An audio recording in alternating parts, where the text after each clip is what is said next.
Good morning, everybody. How's everybody doing? Welcome back to Let's Talk Live here in the LTL Media channel.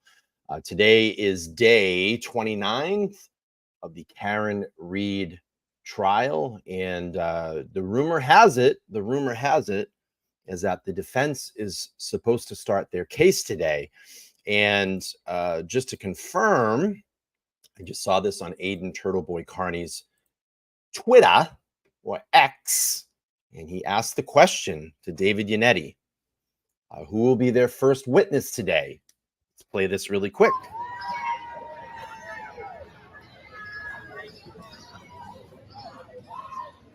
Good morning. Who's your first witness on the list? First defense witness. Lucky Loughran. Excellent. That's pronounced it right. Yes, I'm the only one that ever gets that name right. How are you? Well, he's an important person in this trial, so everybody should know the name Lucky Loughran. All right. Good morning. How are you? Good morning. Looking good. Looking sharp. Excellent. Okay, so great to hear. If the defense kicks off today, and the rumor is that they are going to start their case today, I think it's going to be pretty exciting stuff and everything that we've been pretty much waiting for. So we'll pull up Law and Crime Network here. We're still waiting for them to come live. I just want to do some housekeeping this morning. Good morning, everybody. Welcome in. I want to do some housekeeping this morning. So, update on the studio. The AC is up and working. Oh, finally. Thank you. Thank you, landlord. And thank you, if you're watching this, for keeping me up to date. You've been a rock star through the whole process. And even you were saying that it was getting kind of frustrating, but the AC is up and working. Good stuff. So I was going to go there this morning, but from a previous conversation last night with my landlord, he said, look, you got to realize it's a big building. It's probably going to take a day or two to really cool off down in there because there's so much cubic feet or inches that it has to cool down. So my plan is this. I'm going to stream trial today. I'm going to head over to the studio after the trial and just kind of gauge the temperature inside there. If it looks good, then I will be doing lives from there from tonight on. I'm hoping to not have to do lives from my bedroom anymore because that's why I got a studio. And hopefully next week, I'll have the opportunity to set up my second camera, get my second microphone working, and start getting some live guests in the studio. And a lot of people have been reaching out. They do want to come into the studio once it's up and fully functioning here. We can start doing that. Another housekeeping. So I have been asked to sit in court next week on Friday. So it's going to be a very interesting turn of events here, because if the defense starts today, they said they only need a couple of days. That could take us to Wednesday or Thursday to rest. I may be in the courtroom for closing arguments, which would be crazy, or even a verdict watch. So that's going to be pretty intense. So I will be there in court on Friday of next week, and I believe it's going to be a full day. So that's pretty much so far. As far as I saw some conversation, oh God, as far as I just sounded like Lally. I saw some conversation in the chat before the live started today. I'm just going to back this out for now. But I saw some conversation in the live chat today before I went live, and people were talking about, about the voicemails that came out, and that they felt that it was pretty damning and made Karen look bad. And, the thing that I have to say to that is, have you ever fought with your spouse before? Have you ever fought with your significant other before? I'm sure you've said a lot of things to them that in that moment, you say those things to get a reaction. That's why people lash out at someone when they're in a relationship. They may say something that's very hurtful. That's to get a reaction back from that person. And you have to keep this in mind. This is not the trial of Karen Reed's character. This is the trial that is based on the evidence. And I know that the Commonwealth has been rolling with this thing that Karen is this awful person. They've been playing the personal voicemails. I've been seeing it in the media. I just picked up the Boston Herald, and it had, what did it say? Something to the effect of like, vile mail or voicemail or something like that, and it had a censor thing over Karen's mouth. This is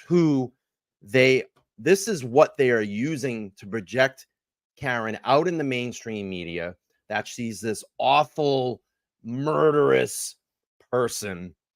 Listen, we all fight in relationships. We all say things that to people that we care about that we may not mean in the long term, but in that moment, because you are so frustrated and you've been through, a rough relationship. It doesn't sound like their relationship was good. I don't care about that. I just want to listen to the evidence. And I think that give your attendance and you shall be heard. And I think that the physical forensics and data in forensic data information is much stronger than the character that they're trying to paint Karen Reed in. All right, let's go to the court. All right. Good morning, counsel. Good morning, Ms. Reed.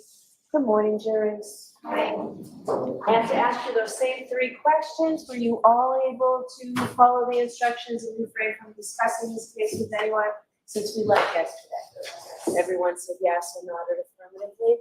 Were you also able to follow the instructions and refrain from doing any independent research or investigation into this case? Yes. Everyone said yes or nodded affirmatively. Did anyone happen to see, hear, read anything about this case since we left here yesterday? Everyone said no. Thank you very much. Can we have Dr. Scotti-Bello, please?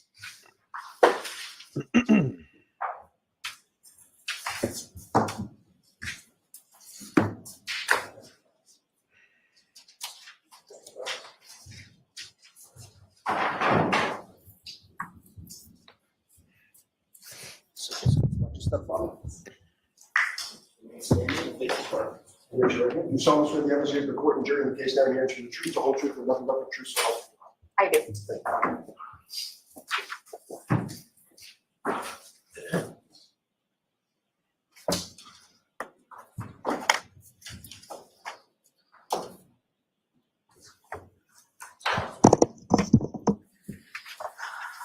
Whenever you're ready, Ms. Tallali. Good morning, doctor. Good morning. Good morning, guys. Good morning.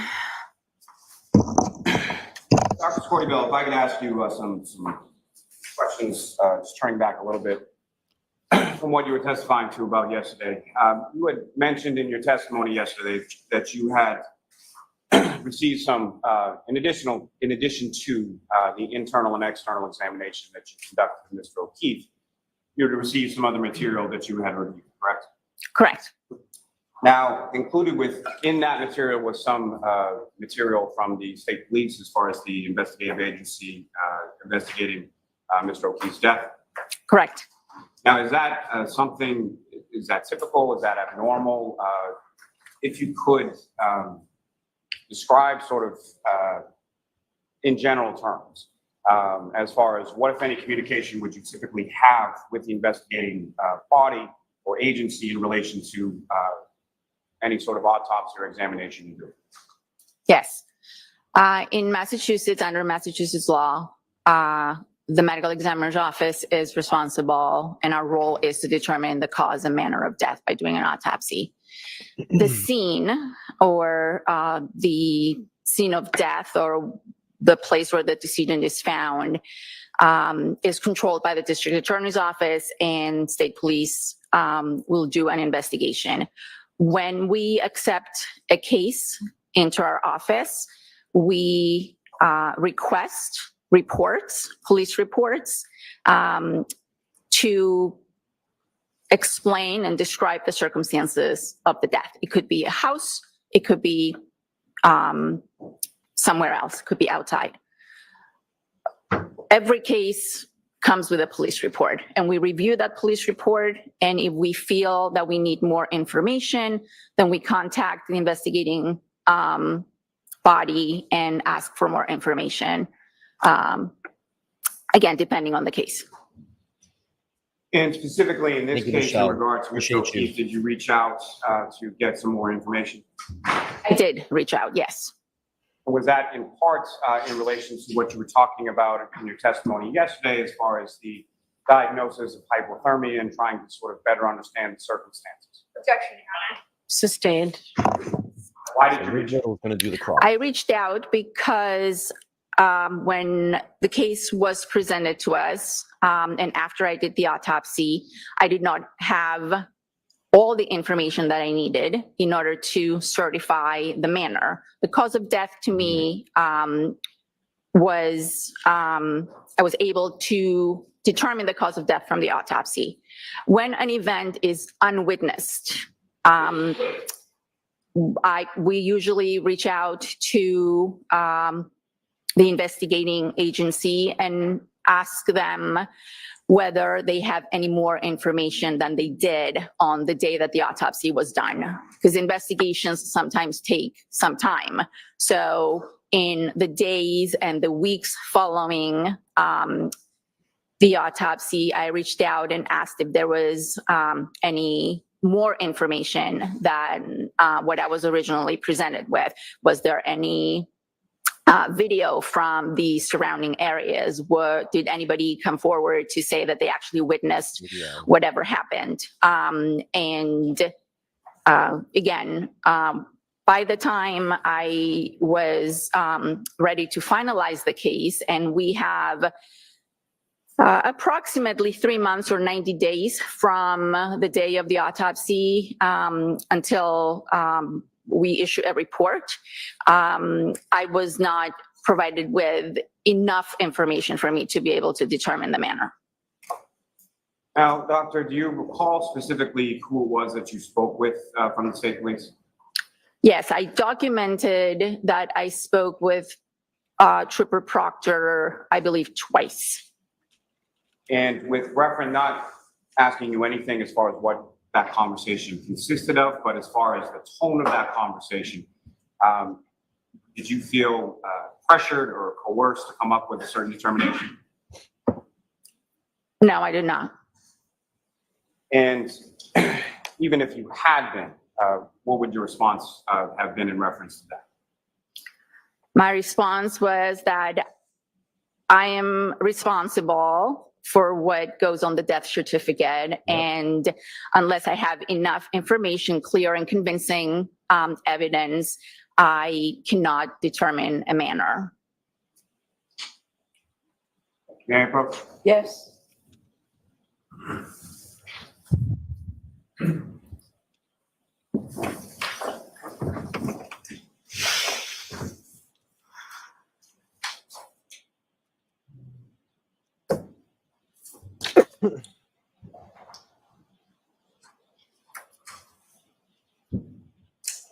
Doctor, I'm showing you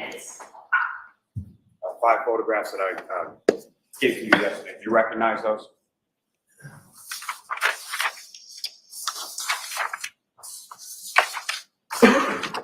Yes, I do. And what do you recognize those to be? I recognize these as photographs of Mr. O'Keefe's body. I believe these were taken at the hospital. One of them is a photograph taken at the time of autopsy. Thank you. May I approach again, Your Honor? Yes. I'm going to seek to introduce in the minutes and exhibits. Ms. Little? No objection. Thank you.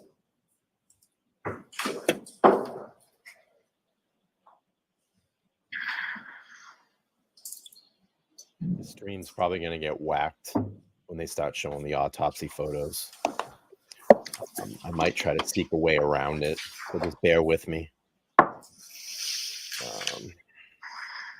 Yeah, I think that I'm going to get whacked today. MIG, I mean, NGI, I mean, I get it. They're vile text messages. Look it, we're not perfect. We all say things. You got to put in the situation. She was very angry at John at that time. I mean, I don't know what to tell you. I say vile shit too. We're not perfect. We're human beings, and I think it shows emotions. Thank you. I don't know. If you want to keep talking about it, I don't know what to tell you. I mean, we all say things. I that have a we moment. don't I just mean in want the to make sure moment. they're in the Yes. right order. Where if you're mad at someone that you love, shit happens. You say things. I mean, I don't know. I'm not here to characterize Karen Reed. I'm basing this case off the evidence, and the evidence to me points to 34 Fairview. I think the digital forensics and all of this botched reconstruction, this botched investigation, cops that are dirty, you know, it May I approach again? Yes. is clearly showing Your where Honor, this with court's permission, may we publish these for the jury?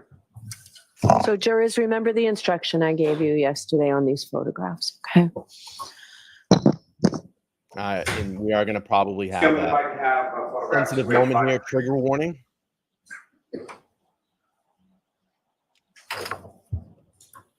Doctor, do you recognize what's up on the screen? Yes, this is a picture taken of Mr. O'Keefe's body. Show them on TV though. And doctor, if you could, using the laser pointer that you have there, direct the jury's attention to what, if anything, you observe of significance in this photograph related to the injuries that you were testifying about. Yes, so first thing you notice is the medical intervention, which I talked about yesterday. There's defibrillator adhesive pads on the chest. There is what's known as a C-collar, a cervical stabilization collar for the neck, and he has been intubated prior to going to the hospital. The injuries that are obvious in this picture include the abrasions on his right forearm and arm. And you can see here, there is discoloration of the upper eyelid of the right eye with some blood that's dripping. That's the orbital or supraorbital ecchymosis that I described before with we're too far to see the very, very small laceration that is present there, but that's what's causing the bleeding. And Ms. Gilman, if I could have photograph 2857.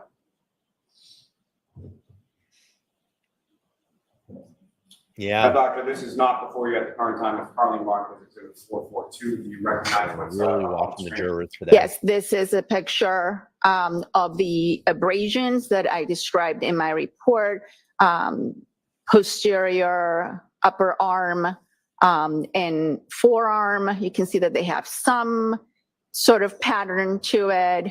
Anytime we see a pattern, we try to document it as best as we possibly can. Now, doctor, with reference to these injuries as far as the abrasions to Mr. O'Keefe's right arm, what if any role will that play as far as your determination as far as cause of death of Mr. O'Keefe? These are superficial abrasions to the skin. They are not lethal. They're not contributory to the cause of death. The trauma that I observed on the head along with the hypothermia are the two factors contributing to his death. These are present, they're noted, they're described, they're photographed, but I do not know how they came to be, and I did not contribute them to the cause of death. Ms. Gilman, if I could have photograph 2860.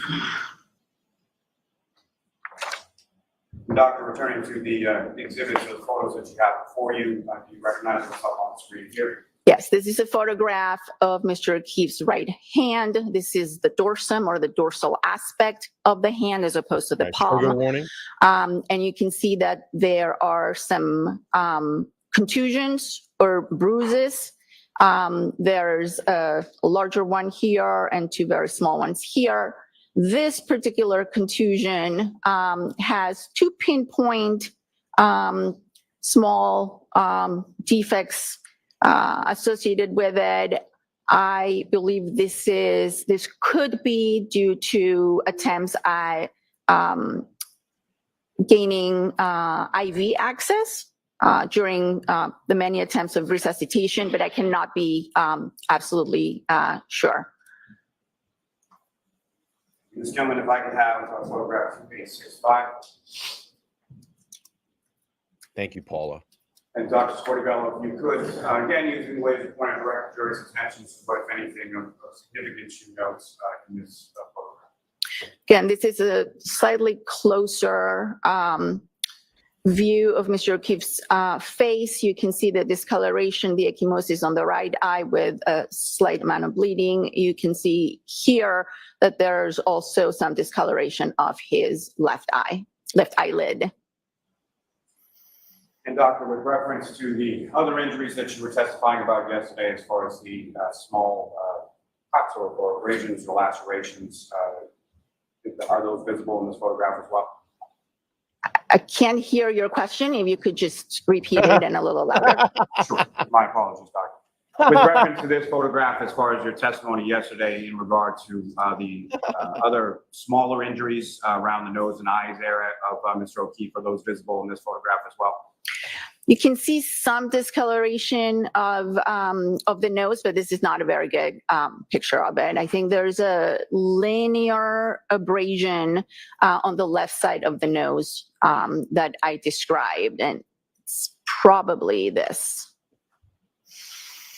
Ms. Gilman, could I have photograph 2877? And it is Doctor, if you incredibly could, hard again, to hear in that courtroom. director's attention to what, if anything, is significant you I observed. couldn't hear anything. Yes, this is a view of the left side of Mr. O'Keefe's face. You can see the discoloration of the left eyelid, and now you can see this linear abrasion on his nose and a small abrasion more towards the middle of his nose. Ms. Gilman, lastly, from this set, if I could have photograph 9488. Saying, Dr. Scotti-Bell, if we could, using the laser pointing direct the jury's attention to what, if anything, is significant you observed. This is the laceration to the back of Mr. O'Keefe's head. You can see this defect here. It's ragged. It's a typical classic blunt impact injury, and you can see the abrasion, the scrape that is adjacent to it. Thank you, Doctor. Ms. Gilman, you can take that.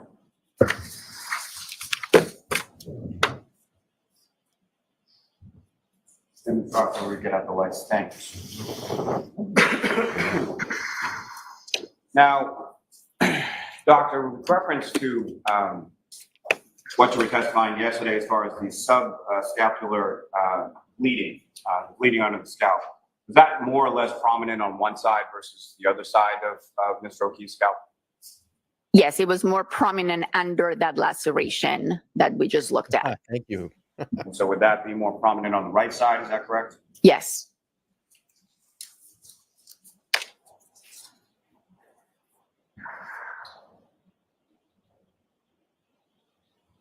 Now, you testified yesterday about a blunt object's injury in relation to the injury to the back of the head and leading to the fractures and the bleeding in the brain, correct? Correct. And then further leading to the ecchymosis, is that correct? In the eyes, yes. Now, that blunt object, what, if anything, can you say about what that blunt object could be? Could be any blunt object. Now, from your training experience with reference to the number of autopsies and examinations that you've conducted over the years, would that blunt object possibility include the ground, especially if it was frozen ground? Objection. Ask the question differently. The injuries that you observed to the back of Mr. O'Keefe's head, skull fracture, would that be consistent with a fall to the ground? It could be. Would that be consistent with being projected by an object, say in a pedestrian collision, and then striking your head on the ground? It's possible. Shouldn't seem so sure about that. The arm injuries that you observed, would those be consistent with scratches from either glass or a piece of plastic or a piece of metal? It's possible. And the injuries that you observed, would that be consistent with injuries that you observed in other cases of a pedestrian collision? They're not the classic pedestrian injuries that we observe, no. And to that point, as far as when you say classic, as far as a pedestrian collision is concerned, you've conducted autopsies on a number of different pedestrian collisions over the course of your career, is that correct? Yes, I have. Do they all sort of mirror each other? Is there sort of a disparity depending on how the person interacted with the car? Objection. Sustained. Watch the form, Mr. Lally. What, if anything, Are every injuries from a pedestrian collision the same? No, And why not? it depends on many factors. It depends on the position of the body, of the pedestrian or the person being struck. It depends on whether they are moving or standing still. It depends on the speed of the car. It depends on whether brakes were applied or not. There's a lot of factors that come into play. Would another factor be sort of the shape of the vehicle that strikes a pedestrian? That's also possible. Yes, that's a factor. And did you have occasion to see any photographs, or have you seen any photographs in relation to the defendant's vehicle in this case? I have seen photographs, yes. And the size or shape of that vehicle, what, if any, significance did that have to you as far as your examining? Objection. I'll allow it. When we have a potential vehicle, clearly we look at the height, because one of the things that we do in most or all pedestrian or people struck by a motor vehicle is look at the legs, because in the majority we see injuries to the legs from the bumper of the car. Again, depending on the kind of car, the size of the car, and the height of the bumper. So in Mr. O'Keefe, I did not see any injuries in the lower extremities. And looking at the car, I did note that it was a much bigger car with much higher, I would say much higher tail light, bumper. It was not a sedan or a car that's low to the ground where the bumper would be at the level of, let's say, the knee, or slightly above or slightly below.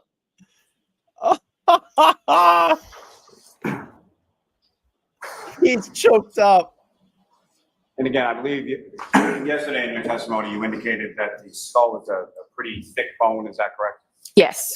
Sustained. With regards to the thickness of the skull bone, what, if any, significance, or what, if any, what, if anything, you say as far as the type or amount of force that would be would be necessary to cause the fracture that you observed? Objection. Overruled. I would consider the amount of force to be significant, again, without Absolutely, being Anna. able to quantify it.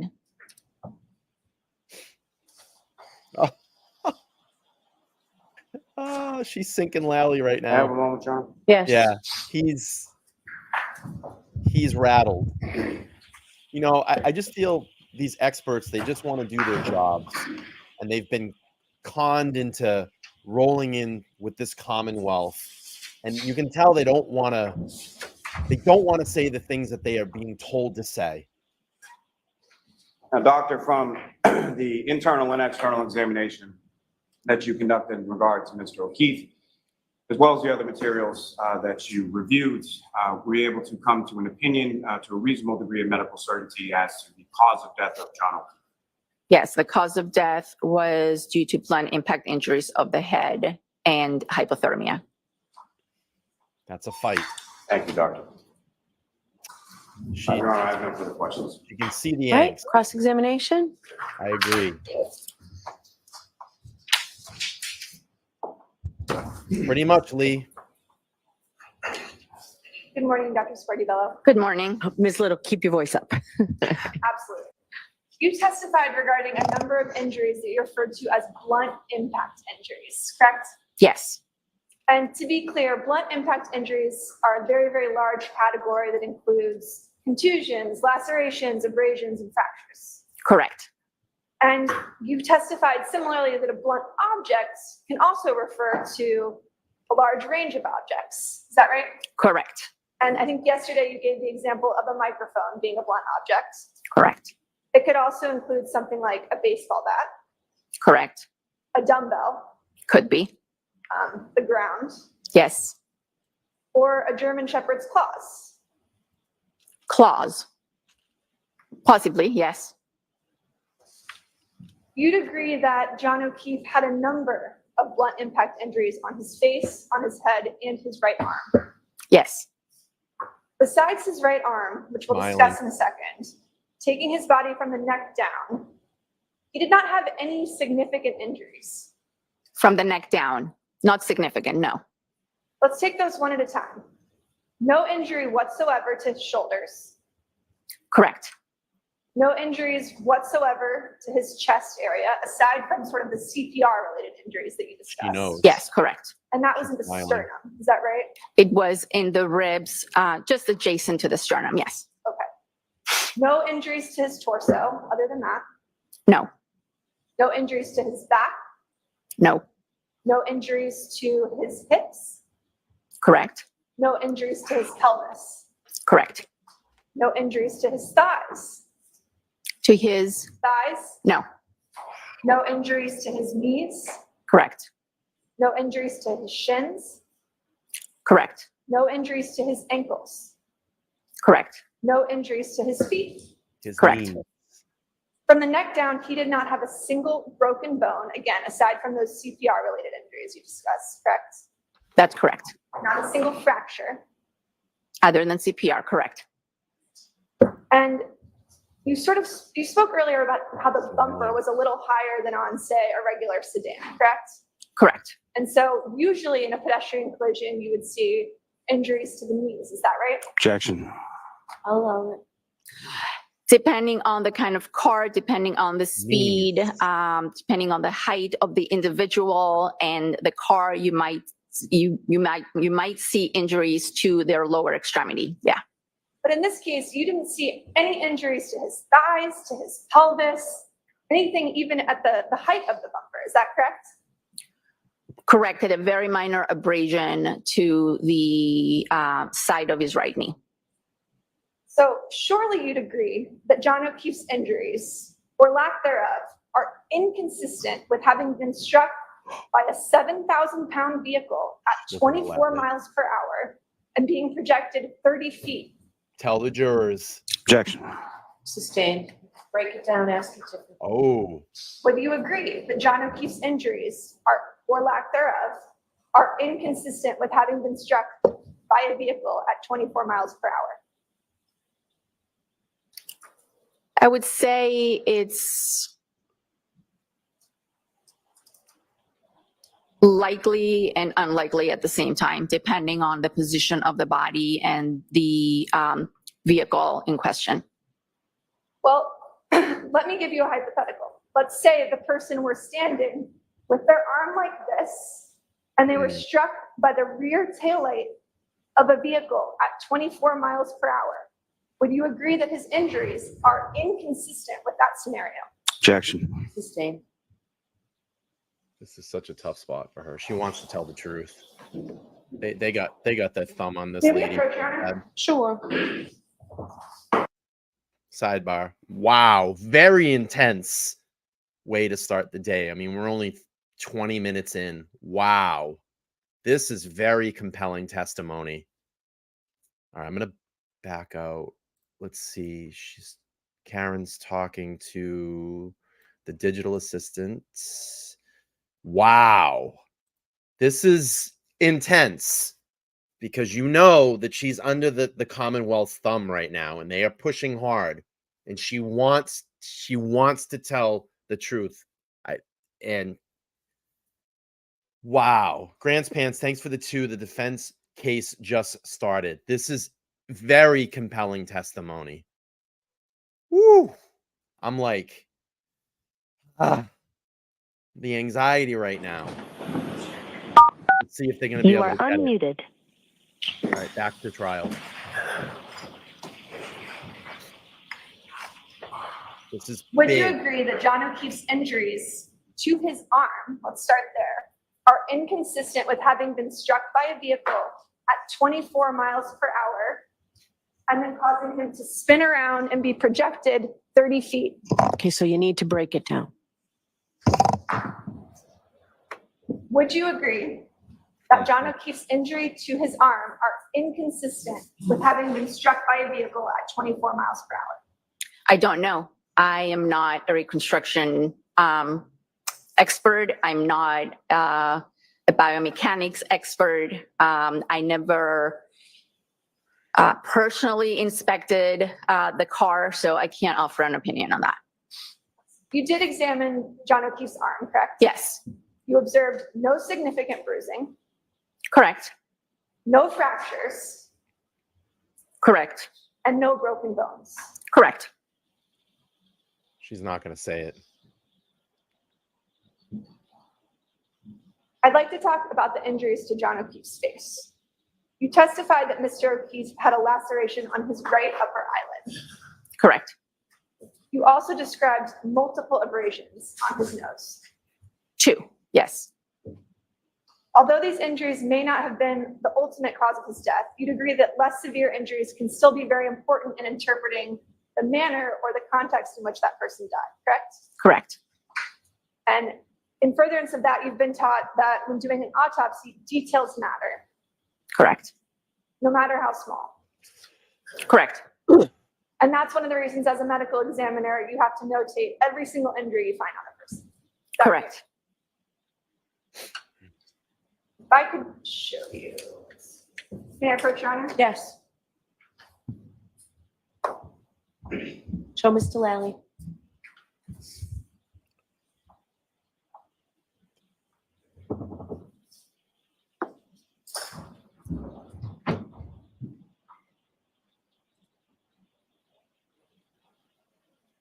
Do you recognize that photograph? I do. And is that a photograph that was taken in connection with your autopsy? Yes, it was taken at the time of autopsy after the face was cleaned. Move to admit. I'm sorry, after what? The face was cleaned up. Okay. I move to admit, Your Honor. Any objection, Mr. Lally? No, Your Honor. Okay. Exhibit 650. Permission to publish? Yes.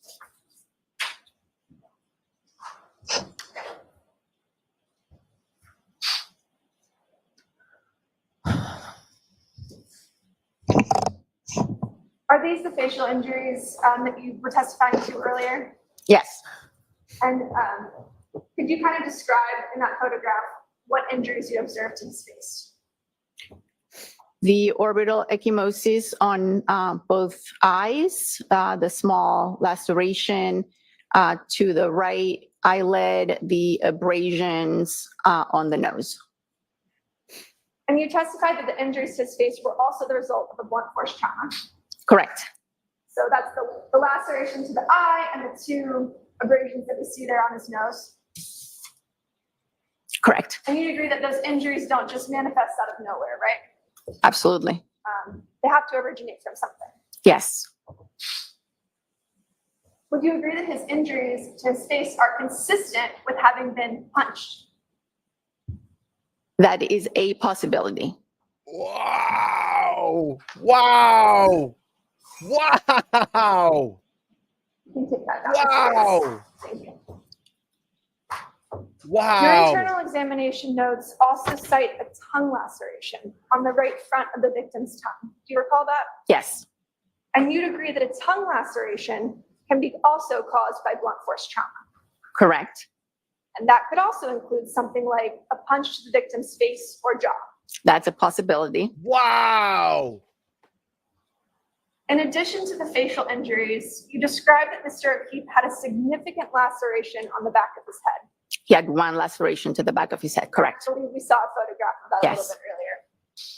You testified that the skin around the laceration on the back of his head was also scratched. Do you recall Yes. that? I do. But you did not testify as to how you opined that might have happened. No. Would you agree that someone could certainly get scratched on the back of their head if they were, for instance, dragged on the ground? It's possible. Wow. You described the open wound to the back of his head as a laceration, which is sort of a blunt force injury that's not the result of sharp force trauma. Is that right? Yes. And you'd agree that Mr. O'Keefe's head injury came from some sort of blow to the back of the head, whether it be an object or the ground. Is that Yeah. right? Yes, Objection. And that injury could be the result of falling backward from a standing position onto concrete.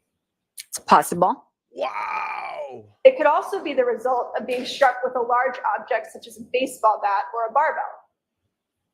It's possible. Wow. In other words, it was an irregular laceration that resulted from some blunt force trauma. Correct. I'd like to sort of circle back to those injuries to Mr. O'Keefe's arm. You testified that there were, again, no fractures, no broken bones, no Jim, significant thank you for the 10 on contusions. Cash App.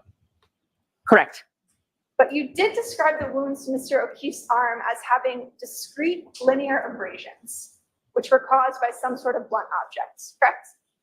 Yes. What does discrete mean? It means each one is an individual injury as opposed to confluent where it would be all meshed together. Your Honor, if I could publish what's been previously marked as Exhibit 19. Okay.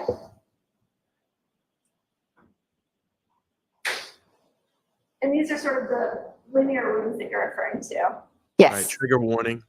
And you testified that these also sort of appear in clusters or groups. You call them Yes. pattern abrasions. Is that right? yes, I did. And you'd agree that, for example, road rash does not result in this type of discrete linear wounds. It could, but not exactly like this. Well, typically road rash covers sort of a large area of the skin. It would be a large abrasion. I mean, you've seen numerous cases of road rash in your Yes. career. And it doesn't look like that. Correct. Wow. Wow. Blunt force trauma can include injuries from various objects, as you testified, including an animal claw, correct? Correct. Wow. And you'd agree that these discrete linear abrasions are inconsistent with having been struck by a smooth rear taillight at 24 miles per hour. Objection. Can you answer that, doctor? She's gonna I let it can't. in. By Okay. a smooth, no. All right, next question. By a smooth rear taillight, you said that is not what you would see at 24 miles per hour, correct? Objection. Sustained.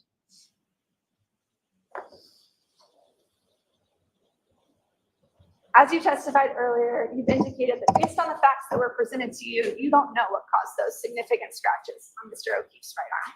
I do not.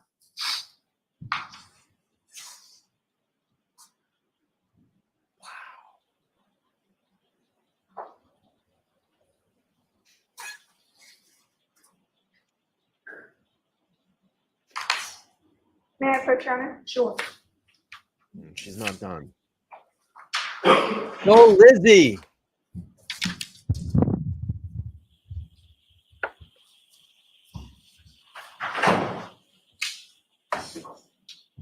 I mean, there's reasonable doubt right here. I mean, if you're a juror and you're sitting in that room, there's no way. If I you could can just see what Karen was- Oh, Reed I'm right sorry, now. Mr. Lally. You have an ME that's literally saying that all of these injuries from a fight are possible. I mean, come on. And she just said that doesn't look like normal road rash from an accident. Do you recognize that photograph? I do. It's a photograph of Mr. O'Keefe's right hand. May I mark that as the next morning? He's going to Is come the there defensive wound. Objection? May we approach? Okay. Oh, yep. Lally knows he's sung. Jillian, thank you for the 20 on Cash App. She says, great coverage today. Thank you, Free Karen Reed. Wow. Wow. The door has been opened. The door has been opened. And, you know, look, I have to sit here and I feel bad for Paul. I really do. And I know some feel that way. Some don't feel that way. This family's been through so much, and I'm hoping that they can come around. I don't know. I'm not in Paul's head. Maybe he's coming around a little bit today. You know, it's sad. It's really sad. And, you know, I think this is just really confirming what happened inside that house that night. You know, I'm coming to the conclusion that John O'Keefe went into 34 Fairview, maybe possibly mad at Brian Higgins, may possibly seeing Colin Albert in there that night, knowing all the things that Colin Albert was doing to John O'Keefe. Maybe he knew about the conversations and the text messages between Karen when he walked in that house. Possibly a confrontation ensued, was down in the basement, and something broke out. And unfortunately, John, they got the better of John, and obviously dragged him outside, left him there to die. And Karen, you know, went home after she dropped John off that night. And those voicemails is anger in a relationship, anger with a particular situation that has been building. But because of that, it doesn't make Karen Reed a killer. And I'm going to tell you right now, there is no evidence that's pointing in any way, You shape, are or form right unmuted. now that Karen Reed has done this.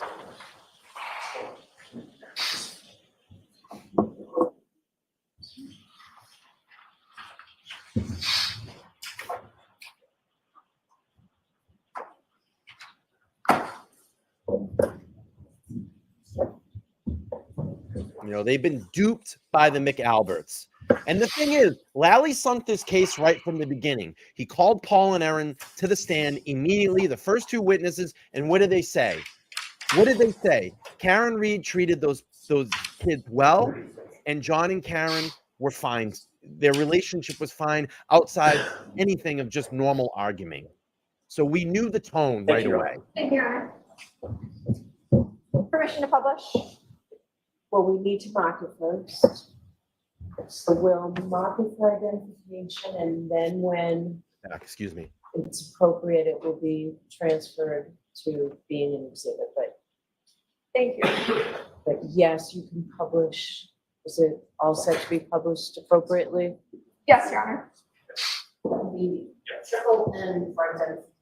Okay.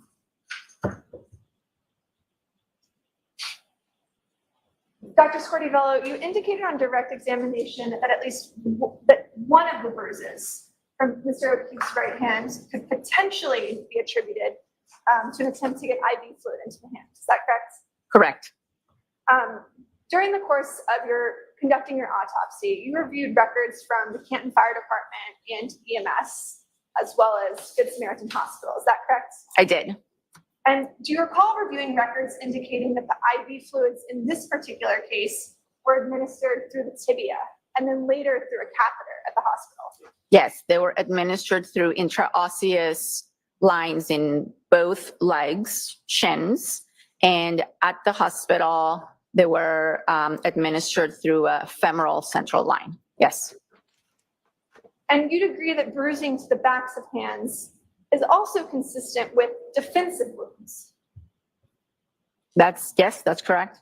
Wow. And there are actually 4 separate distinct bruises outside of the one that you discussed earlier on Mr. O'Keefe's right hand, correct? Yes, I would say 3, but I can see how you would say 4. 1, 2, 3. That might be 1 together. But yes, I can see how you would say 4. And you testified yesterday that there was also an injury to Mr. O'Keefe's left hand. There was a vague contusion on his left hand, correct? You were asked by Mr. Lally. Can we take this down now, Ms. Little? Yes, Your Honor. I know. You wouldn't want any impressions left in the You jury's testified on mind, direct right? examination that you didn't see any sort of obvious signs of the fight because Mr. O'Keefe's fingernails were intact and you didn't observe any fractures on his hands. Is that right? Correct. But broken fingernails and fractured hands aren't the only observable signs of a fight. Isn't that correct? That's correct. In fact, you noted a laceration over his eye. Yes. You noticed multiple lacerations on his nose. Abrasions on his nose, yes. Yes. Multiple abrasions on his nose. Correct. You noticed a laceration to his tongue. Yes. You noted the contusions on the back of his right hand, Correct. the injury, the contusion to his left hand as well. Correct. And as you just testified, bruising on the back of hands may be consistent with defensive wounds. It could be. So in fact, if you have a body that presents with a laceration to one of the brows, a laceration or abrasions to the nose, an egg over an eye, contusions and abrasions on the hands, and a laceration to the tongue, these injuries are consistent with a physical altercation, correct? Objection. Sustained.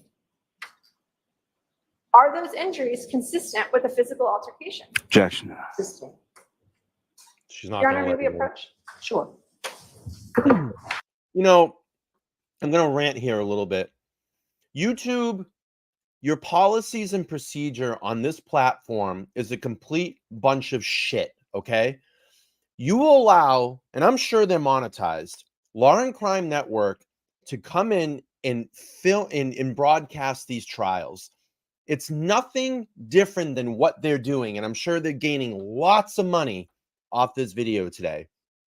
I've already got limited access. I have no monetization on this stream right now because they showed the hand injury to John O'Keefe's arm, and it's being literally broadcast for the world to see. Okay, so now they've taken my monetization off on the stream. So I have to fight for that to get my 50 cents back that I'll make off this stream, streaming probably for eight hours today. You know, their policies are a bunch of shit. It's You are unbelievable. unmuted.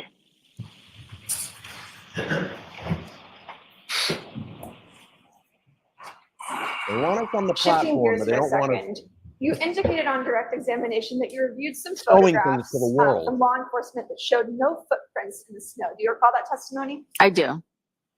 Were those provided to you by Trooper Proctor? Yes. Do you have those photographs with you? No, I don't. Do you recall what was depicted in those photographs? Yes. If I remember correctly, it was the area of the fire hydrant and the area where Mr. O'Keefe's body was discovered. It's the front of the house, the area of the fire hydrant, and I believe the flagpole. Thank you.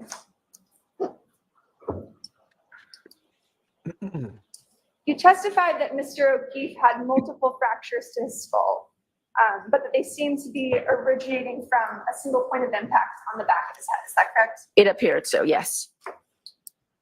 Are you reasonably certain that all of his injuries were the result of a single impact to the back of the head? It could be a single impact. But it also could be multiple impacts, correct? It could be, yes. Because as you just testified, Mr. O'Keefe suffered multiple injuries to the front of his face as well. Correct. In other words, he could have suffered a trauma to the face and then fallen and sustained the injury to the back of the head, correct? That is possible, yes. And you testified before the state grand jury that the areas of bruising to the brain were likely due to a fall. Is that correct? Yes. Wow. In your expert medical opinion, is it possible for someone to get punched in the face hard enough to lose consciousness and fall backward? Objection. I'll allow it. It's Oh. possible. Whoa! If I can have one more. Sure. Wow. This is very, very important testimony today. Very important. May I see the exhibits that were just marked, Your Honor?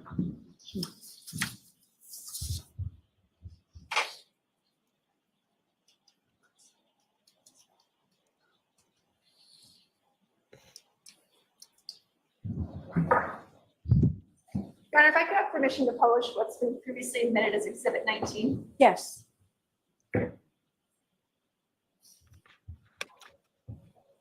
Dr. Squirtyville, it's kind of hard to see in this picture, but there's some redness that you observe on the body by the ribs that we observed in some of the other photographs that were presented by Mr. Lally.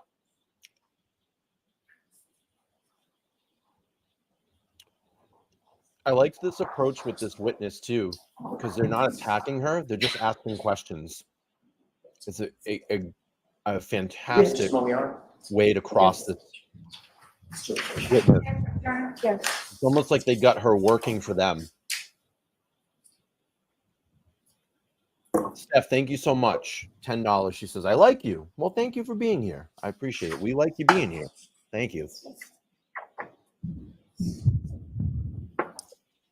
I'd like to show you what's been previously marked as People's Exhibit 648. Ms. Gilman, would it be, Mr. Bates, could you take that down? Yeah. Ms. Gilman, would it be possible to display Exhibit 648? 648. May I approach, Your Honor? Yes. 2853. Thank you.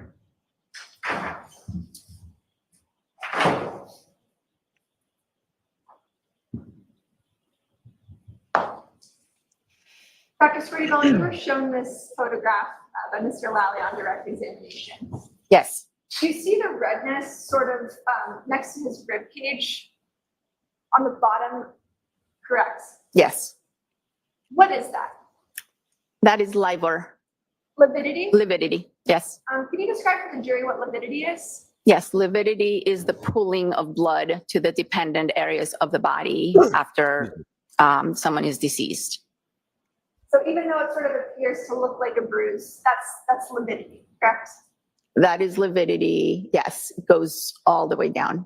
And it's not the result of an injury. No. Thank you. No further questions. Okay, the lights, please. Thank you. Wow. Mr. Lally? Yes, Your Honor. Well, we're going to come back. Sit down, Lally.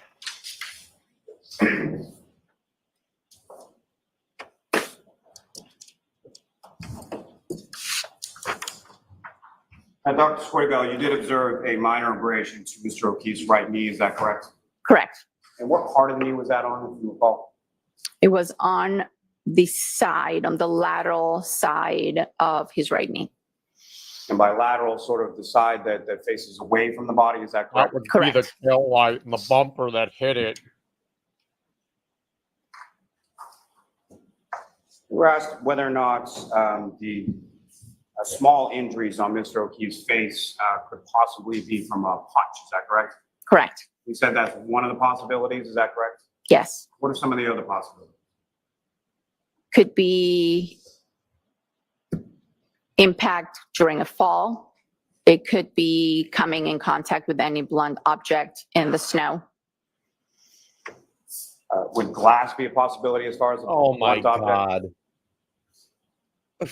God. It could be under certain circumstances. My God. Lally. Piece of plastic under certain Oh my God. circumstances as far as a blunt object, would that be also a possibility? Correct. Yes. Now, as far as the abrasion near the laceration on the back of Mr. O'Keefe's head, you were asked some questions about whether or not that could be from dragging, correct? Correct. Now, as far as injuries or abrasions concerning dragging, would it be typical to see just one isolated abrasion in the area of a laceration? Not typical, but possible. Could that also be a result of the blunt impacts or, as one of the possibilities you testified before, from hitting the ground? Yes. Now, you were asked about hitting the ground and specifically hitting concrete. Would that impact injuries to the back of Mr. O'Keefe's head also be consistent with striking his head on frozen ground? I'm sorry. No, I'll allow it. Can you repeat the question? You were asked a question on cross-examination about the laceration and abrasion to the back of Mr. O'Keefe's head being consistent with striking his head on concrete, correct? Yes. Would that also be consistent with striking his head on frozen ground? Could be. Yes. You were asked about certain wounds as being a possibility of defensive wounds. What are some of the other types of defensive wounds that you would expect to see that you did not see in this case? I would expect to see, or I have seen, multiple bruising to the, again, posterior aspects of the forearms. I have seen cuts, lacerations, depending on how a person might be defending themselves, the position of their arms. Oh, And with that also includes breaks in the fingernails and fractures to the hands. Objection. Watch the form, Mr. Lally, sustained. What, if anything else, would that include? It might include bruising to the knuckles. It might include broken fingers. Now, with reference to the injuries that you were asked about with respect to Mr. O'Keefe's right hand, would those also be consistent with impact from a blunt object as well? They are blunt impact injuries, yes. Now, again, if I could, just with reference to, you were asked about different possibilities with the skull fractures and bleeding in the brain. What is your opinion as to sort of how that was caused and sort of, if you could again just go through your opinion as to the head injuries, the skull fracture, and bleeding? Objection. Ask it again, Mr. Lally, in a different way. You were asked about some possibilities. What is your opinion as to how those injuries were sustained or manifested in this room? I don't know how they came to be. I described them and I stated previously that they are consistent with a fall to the back of the head. And so I'm sorry, Doctor. My question is more geared towards as far as the single impact to the back of the skull and then sort of radiating fractures in the skull. If you could explain that in reference to the subdural hemorrhage, subarachnoid hemorrhage, and the ecchymoses that you observed. Again, a single impact with a fall could cause all the injuries that we're seeing in the brain and the skull. So a punch to the face and then falling on the ground. No further questions. All right, doctor, you are all set. Thank you very much.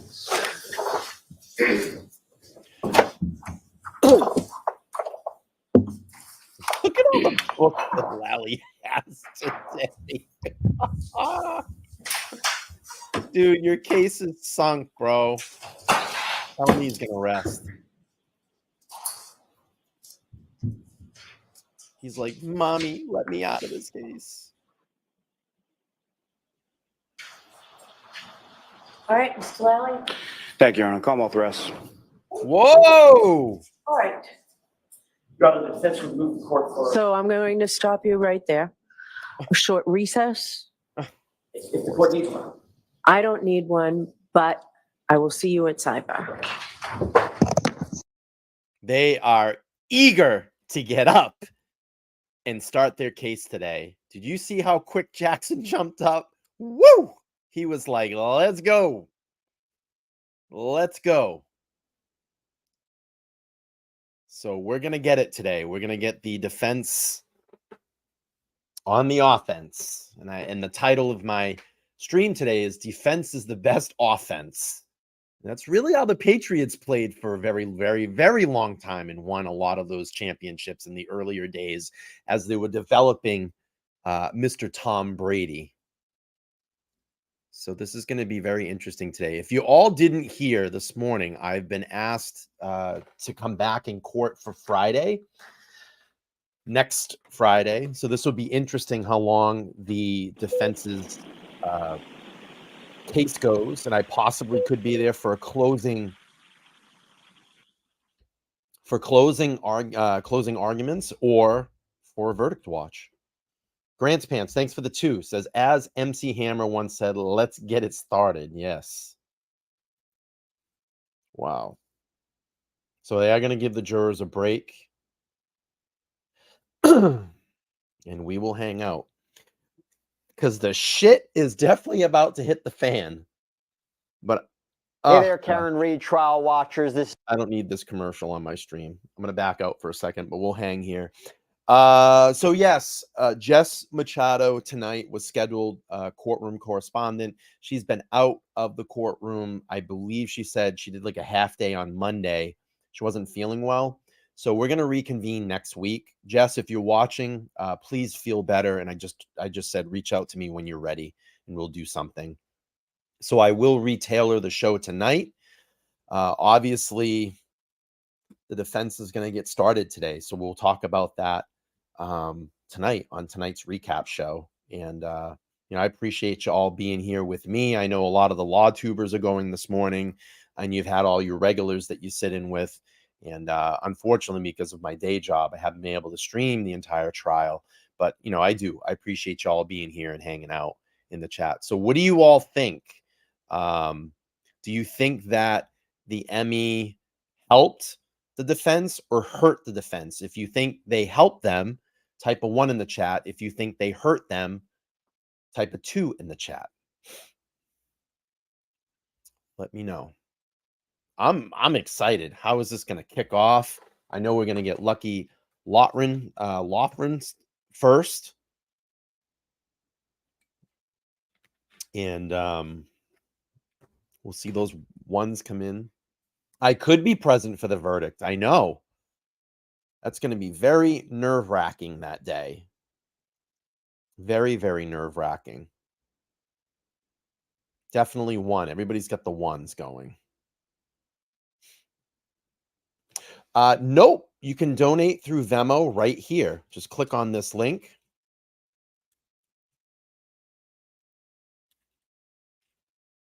You can click right on that link. It'll come up.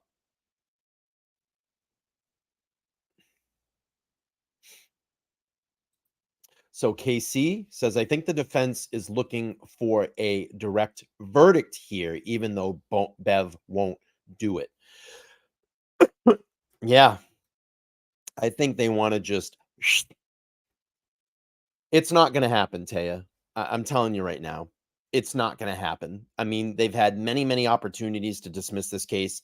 The Commonwealth and this judge is going to push this all the way to the end. And that's fine, because what has been the defense's theme so far? What was the defense's theme in the opening statement? Wait for us. Wait for us. They have it. I'm going to tell you, you're going to hear a lot more details that come in. They're going to fill in a lot of cracks. A lot of cracks.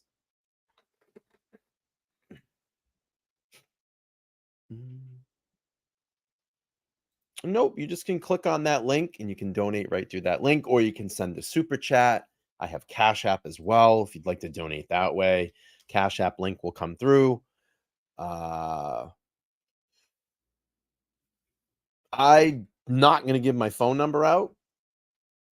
I used to have a studio phone, but I do not have that number, but I will be starting a new number soon, because another thing that I want to incorporate into my shows is taking some phone calls, especially at the end of this trial. I want to hear from all of you. Tons of reasonable doubt, Darcy. I mean, I think today it's just been... Yeah, I've been up an hour.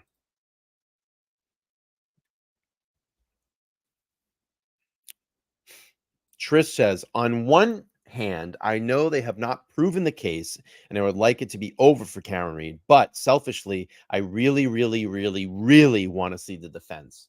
Absolutely. We're going to get to see it today. Rogue says, I never got a notification when I clicked the channel. It didn't show you live. So the best thing to do is, I will tell everybody here, connect to my Instagram. Oh boy, which my Instagram handle is here. Insta.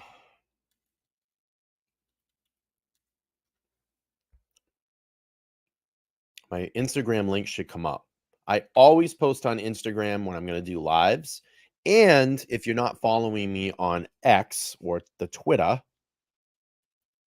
you can follow me there and you should get notifications.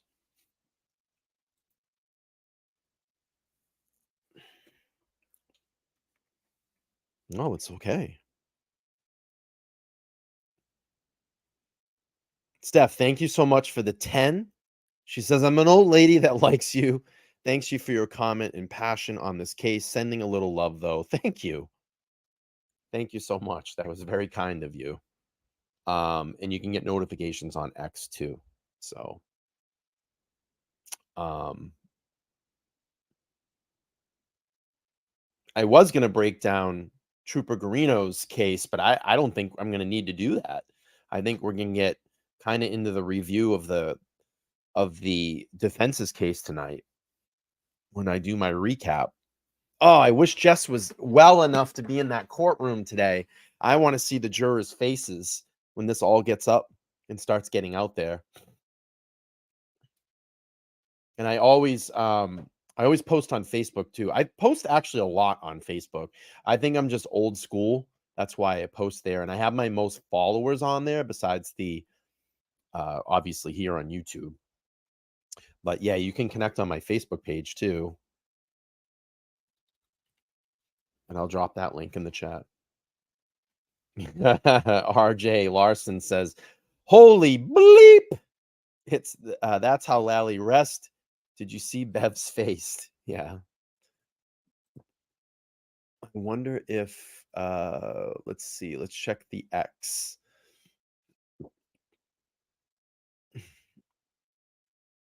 Aiden Turtle Boy Carney, 32 seconds. Karen Reed just hugged Liz Little for several seconds. These two are very close. Karen owes Liz her life. She has done more to prove Karen's innocence behind the scene than anyone. Wow. That's a powerful tweet. I mean, I'm gonna be honest with you all. I mean, I'm a little bit emotional right now. I've become extremely attached to this case.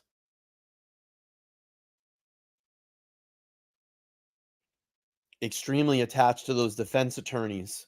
Extremely attached to the family. I've gotten to speak with them a couple of times. Having the opportunity to be asked to sit in court, you know, it's been a lot emotionally, and I'm not someone that hides from emotion. I'll put it out there when I feel it. So yeah, I am getting a little teary-eyed right now, because I know that it's coming to the end, and you know, we've all watched along, and it's going to be up to the jurors at the end of the day. You know, we the public are not the jurors. You don't know how they're thinking. But I rest on the expertise of the people that I've surrounded myself with and had conversations with them. You know, Mark Betterow, Melanie Little, you know, Natalie Lawyer. You know, they all seem to think that this is going to be a very quick acquittal. And I hope that it is. I hope that Karen Reed can move on.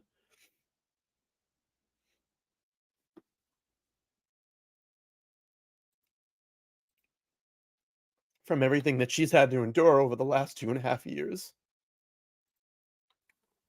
You know, may call me soft or whatever, but this has been highly emotional and stressful for me. It's, you know, put a lot of strain on, you know, my personal relationships, and I've lost friends over this case. I've had people attack me. It's put stress and strain on my family life and things that I do off of YouTube, because I've been so enthralled in this case. And I just want her to go on and live her life.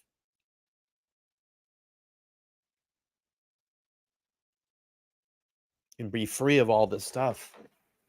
And then hopefully the real investigations will start.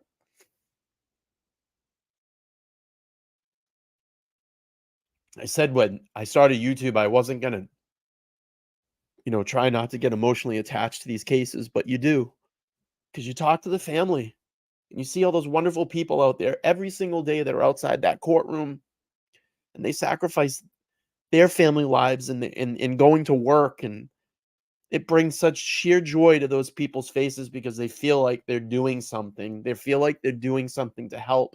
And you see such the good in all of those people that are standing out there.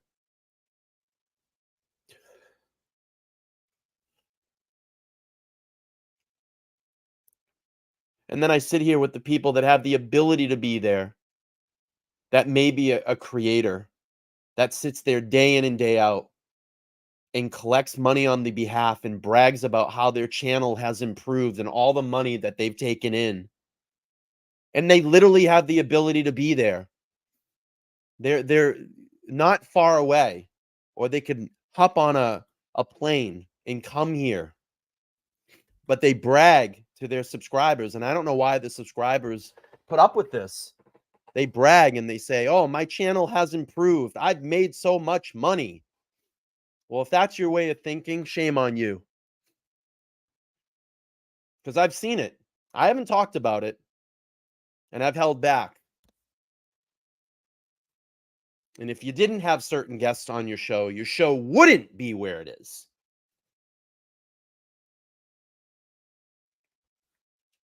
And that's why I respect the people that can pull up and do a solo live and can hold an audience and command an audience. And yes, we have guests on the show here, but the real creator is that person that can put that thought from inside their brain, oh, my voice cracked, and translate that back to their audience.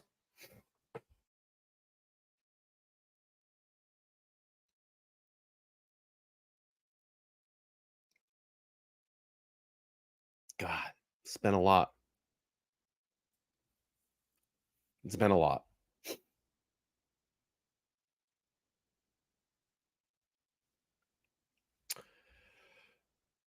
You just got the real me right there.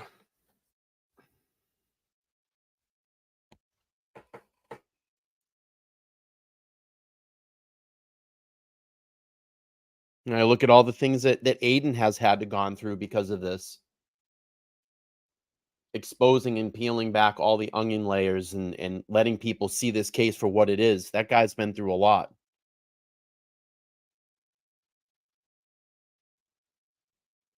And hopefully, things end for him at the end of all this, and he doesn't have to go through everything that he's been through. I'm sure he has major stresses and anxieties.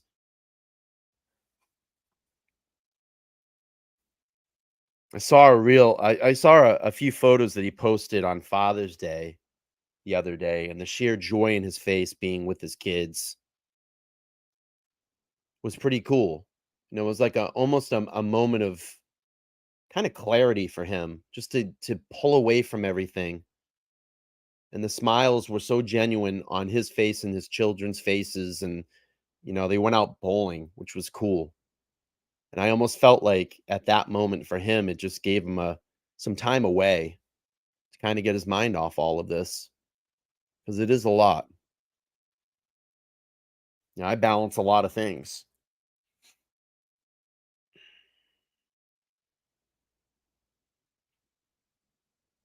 So I don't know. I just hope that the jury sees us the way that we see it.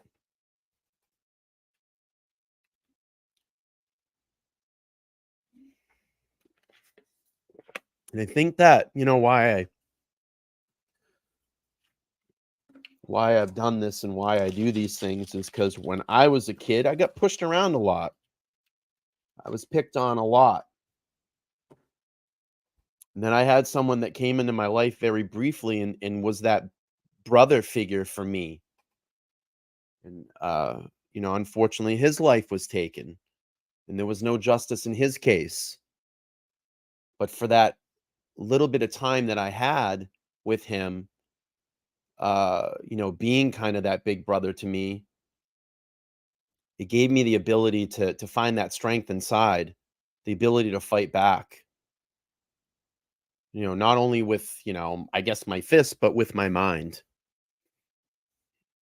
and give me that mental strength to go on.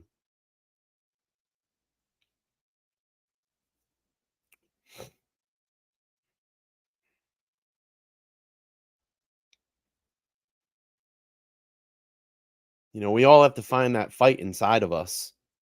And I think with Karen Reed, it was just, you know, we're going to find the weakest person among us. We will find the person that is not in our circle of trust. And we're going to blame it on her because she's weak and she's tiny and she's little and she won't be able to defend this. Well, they were wrong. And the powers that be sent these amazing attorneys to defend her. We shouldn't be here. We shouldn't be this far along in this case. This should have never went to trial. But because protecting that McAlbert circle, for some reason, you know, they are the ivory tower of Canton. We can't knock that tower down.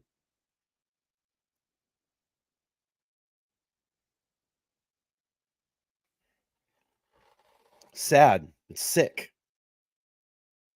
And then you lose someone, an officer that served his community. He didn't ask for this.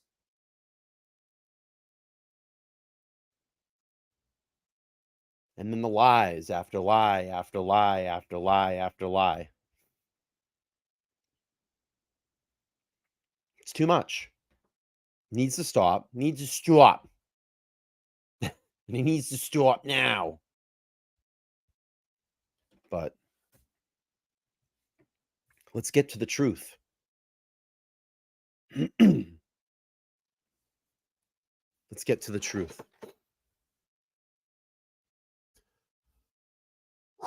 Thank you for listening.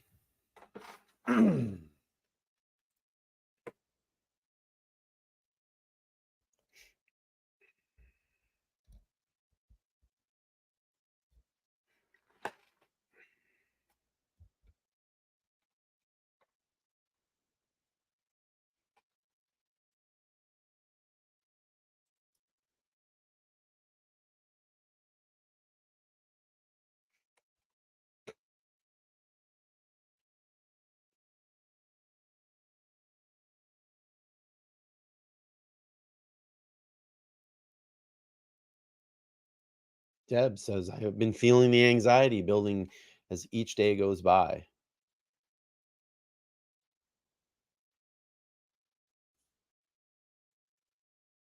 Allison, so much doubt.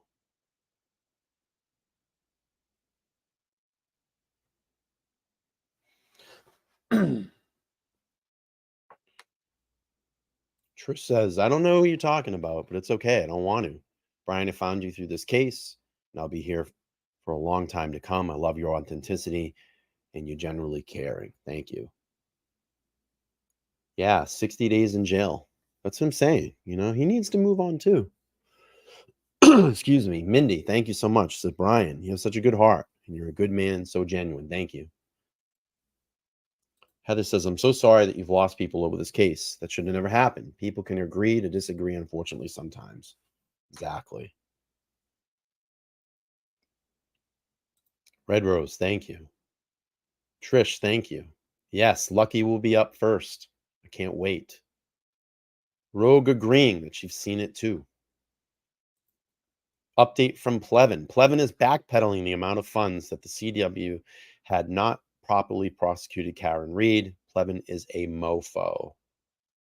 Kennedy says, I look forward to your nighttime chats all day. My favorite group of chatters on LawTube. Thank you. You know, I never really started out to be a true crimer, you know, or a law tuber. I'm definitely not a qualified lawyer. I wish I was. It was something that I pursued in the earlier days of my younger days. I took pre-law at a local community college. Then I got like a couple of months into it. I went, this is too much fucking work. Paula says, let's just keep faith in the defense team and true justice. Thank you.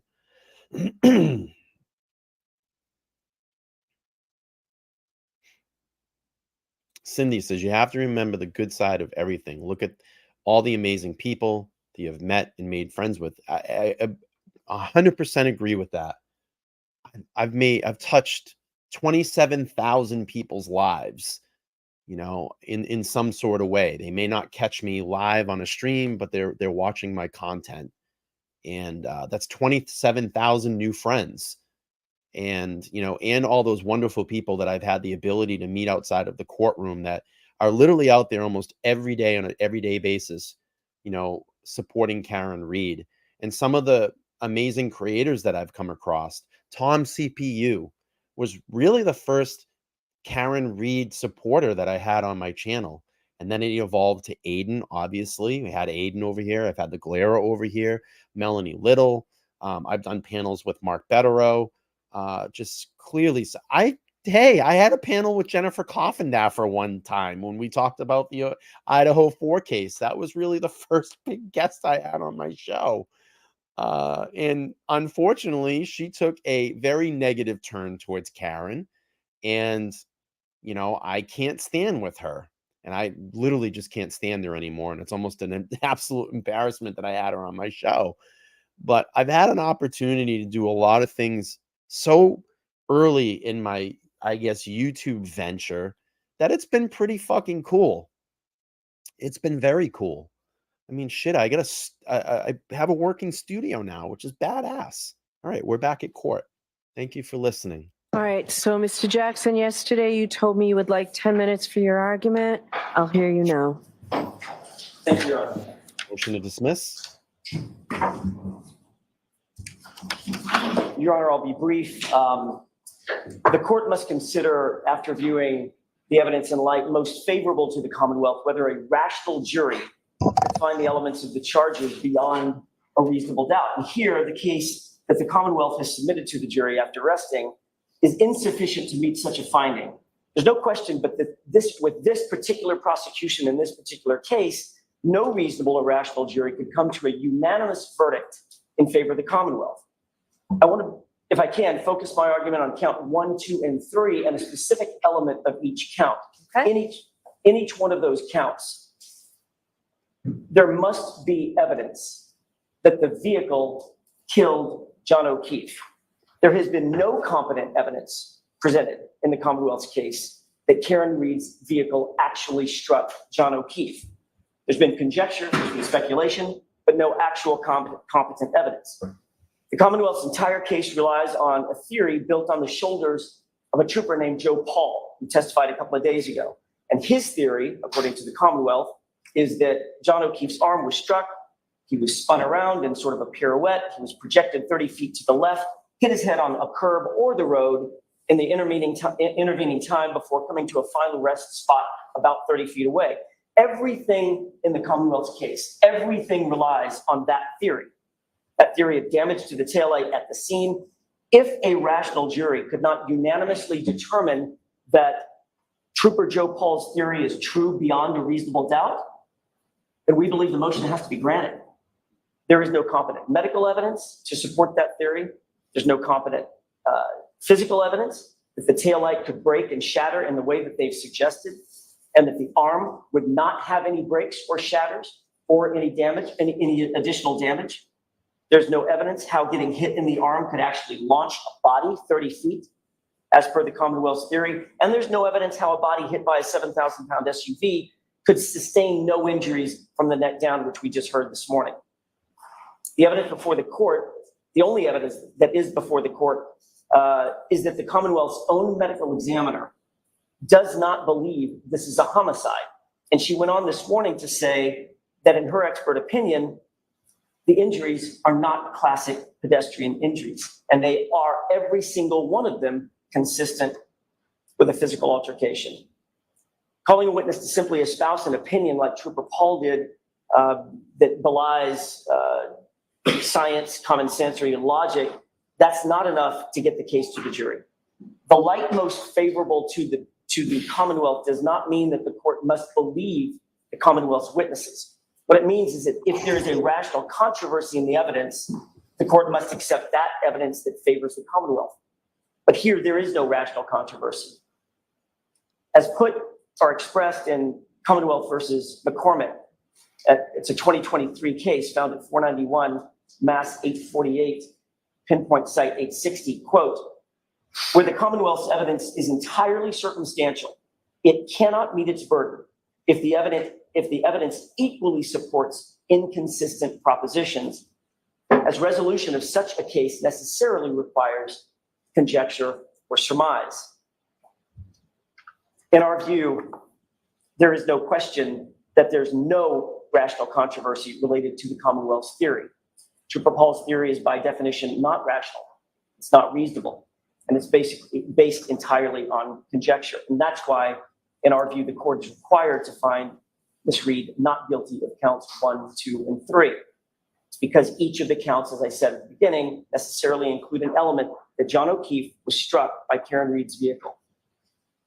Thus, if a rational jury cannot reasonably believe Trooper Paul's theory, it's the only evidence presented by the Commonwealth describing how Mr. O'Keefe possibly could have been struck, then Ms. Reed is entitled to an acquittal. Nothing else matters. Nothing else in the court's evaluation, nothing else in the jury's evaluation, nothing. Everything turns on whether or not the car hit John O'Keefe. And the Commonwealth's only theory of how that happened is from Trooper Paul's description. If the court were to deny this motion, then by doing so tacitly, the court is expressly endorsing Trooper Paul's theory of how John O'Keefe was struck, and we don't believe that that's rational. We don't believe that any rational jury would ever unanimously agree with Trooper Paul, and thus we ask the court to find Ms. Reed not guilty at this time. Okay. I'll submit. She's not going to allow it. She's going all the way with this. Your Honor, if I may just, we have written motion. Hey, Lally. To act on. He's pissed.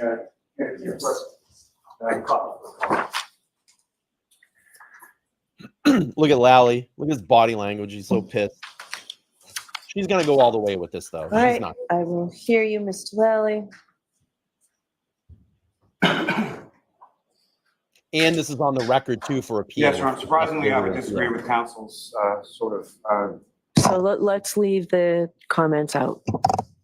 Your Honor, as far as the comments, all I was going to say is that I would submit to the court that, Is this surprisingly that I took issue? and my apologies for that. What I would submit to the court, Your Honor, is that this case does not rest and fall with the testimony of Trooper Paul. Trooper Paul's testimony, while important when taken in conjunction with the remainder of all of the other witnesses and all of the other testimony that the court has heard, I don't want to minimize it, but at the same time, that is not the only evidence that the vehicle struck Mr. O'Keefe or interacted with Mr. O'Keefe.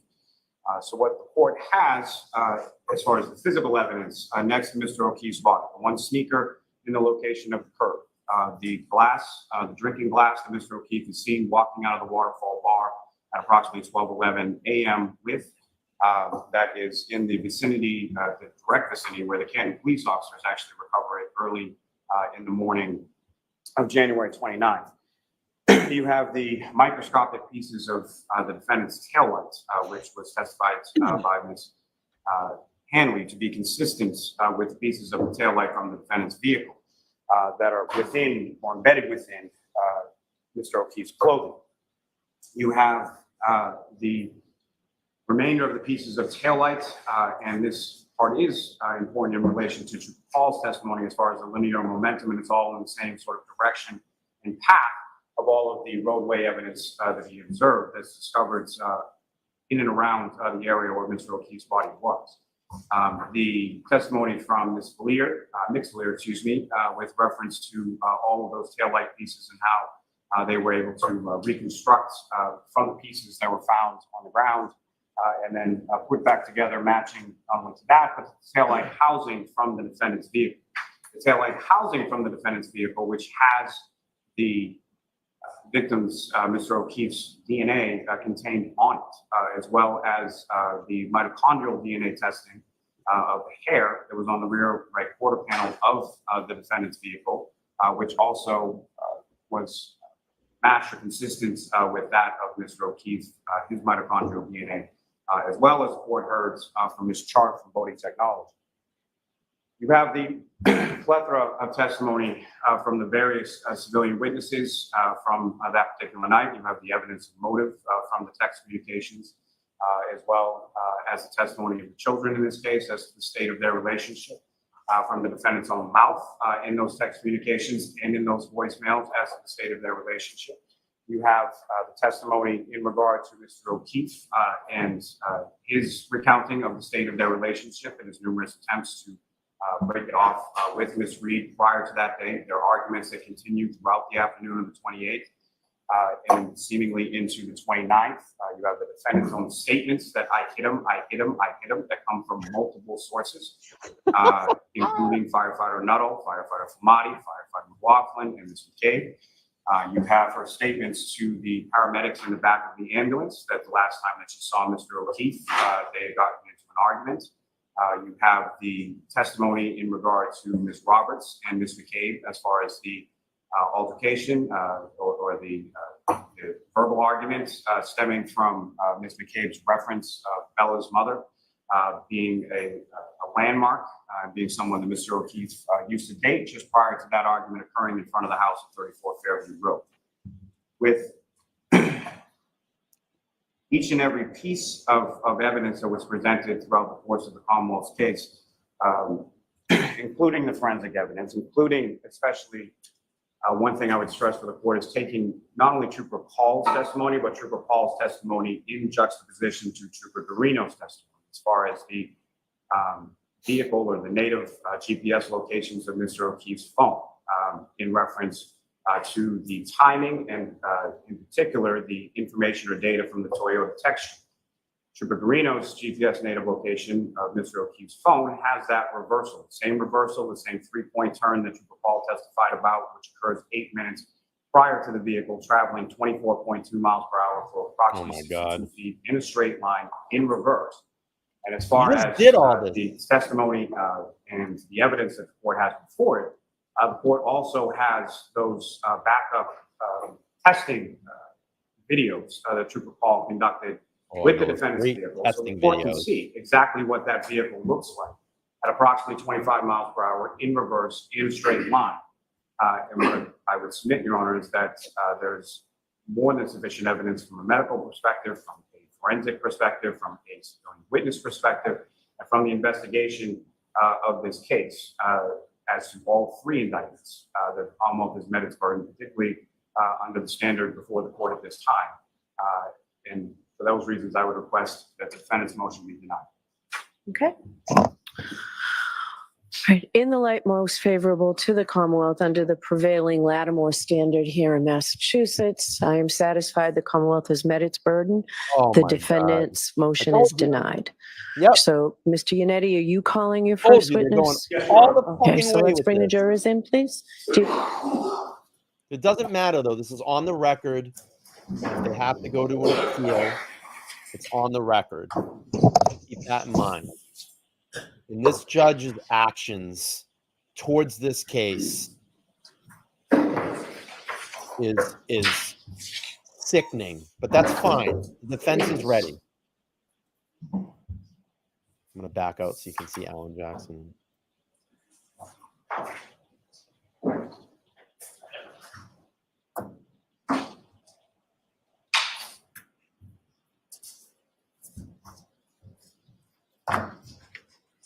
They're ready, believe me.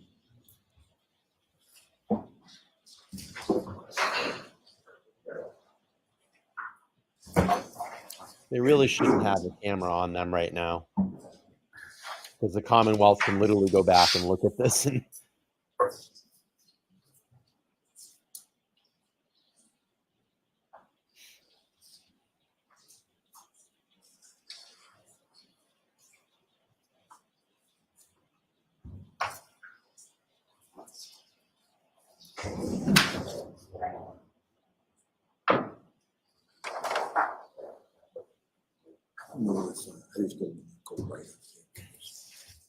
yeah, I knew Bev was going to go all the way with this. Why stop now, right? You have the FBI. You literally have the FBI that has stepped in, and you have two very well qualified forensics analysis reconstructionists that are going to testify to say that this did not happen to John O'Keefe. You just had a medical examiner that just came and said that the injuries to his face possibly were due to a fight. You've got to be kidding me. And the classic reconstruction videos of Trooper Paul and the amazing behavior by Trooper Proctor in this case. Oh, I mean, that has just told the Commonwealth that the Commonwealth has met its what's the word I'm looking for? Met its burden in this case. I probably screwed that word up. I'm pissed off right now. All right. Well, we'll just wait. All right, so jurors, if you remember in my preliminary instructions to you a long time ago now, I stressed to you that the burden of proof rests with the Commonwealth. The defendant has no burden of proof whatsoever, doesn't ever have to testify or present any evidence. So the Commonwealth has completed its case, the Commonwealth has rested, and I want you to keep in mind that the defendant has no burden of proof. Ms. Kennedy, do you have a witness for us? Thank you very much, Your Honor. The defense calls Brian Laughlin. Okay. Whoa, Lucky. Let's go.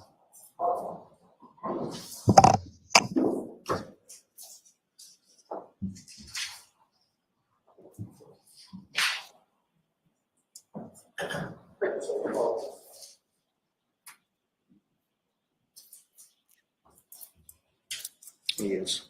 Why don't you step forward?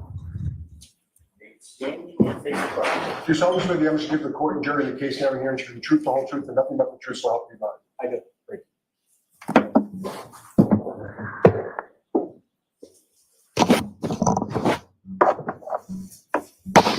May I proceed, Your Honor? Yes. Good morning, sir. In a good loud voice, would you state your name and spell your last name? Sure, it's Brian Loughran. It's Loughran. And where are you from, sir? Mr. Loughran, I'm going to ask you to keep your voice up as loud as you can, sir.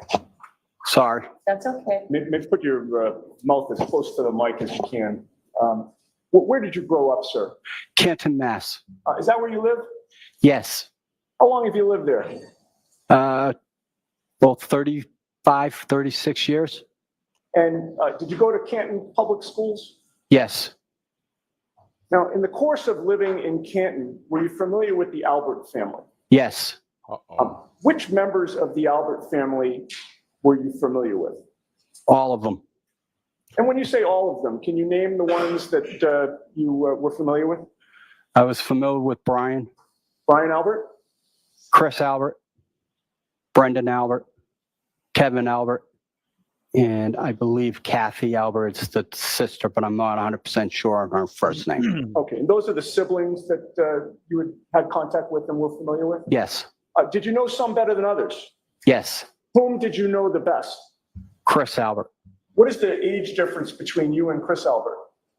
I believe we're the same age. Did you graduate high school with him? He went to a different high school, but Okay. yes. Graduated at the same time? Correct. And with regard to your familiarity with Chris Albert, can you explain to the jury how you became familiar with him and what your relationship with him has been? I went to school with him, elementary school. We went to middle school. Then he transferred to a Catholic school. Then later in years, I began to work for Chris for D&E Pizza, delivering pizzas. Okay. Oh, no. And, approximately what ages were you when you were delivering pizzas for D&E Pizza and Chris Albert? I was 25, 26 years old. And how many years did you deliver pizzas for him? Up until I got married, 35. So several years. 8 years. 8 years, okay.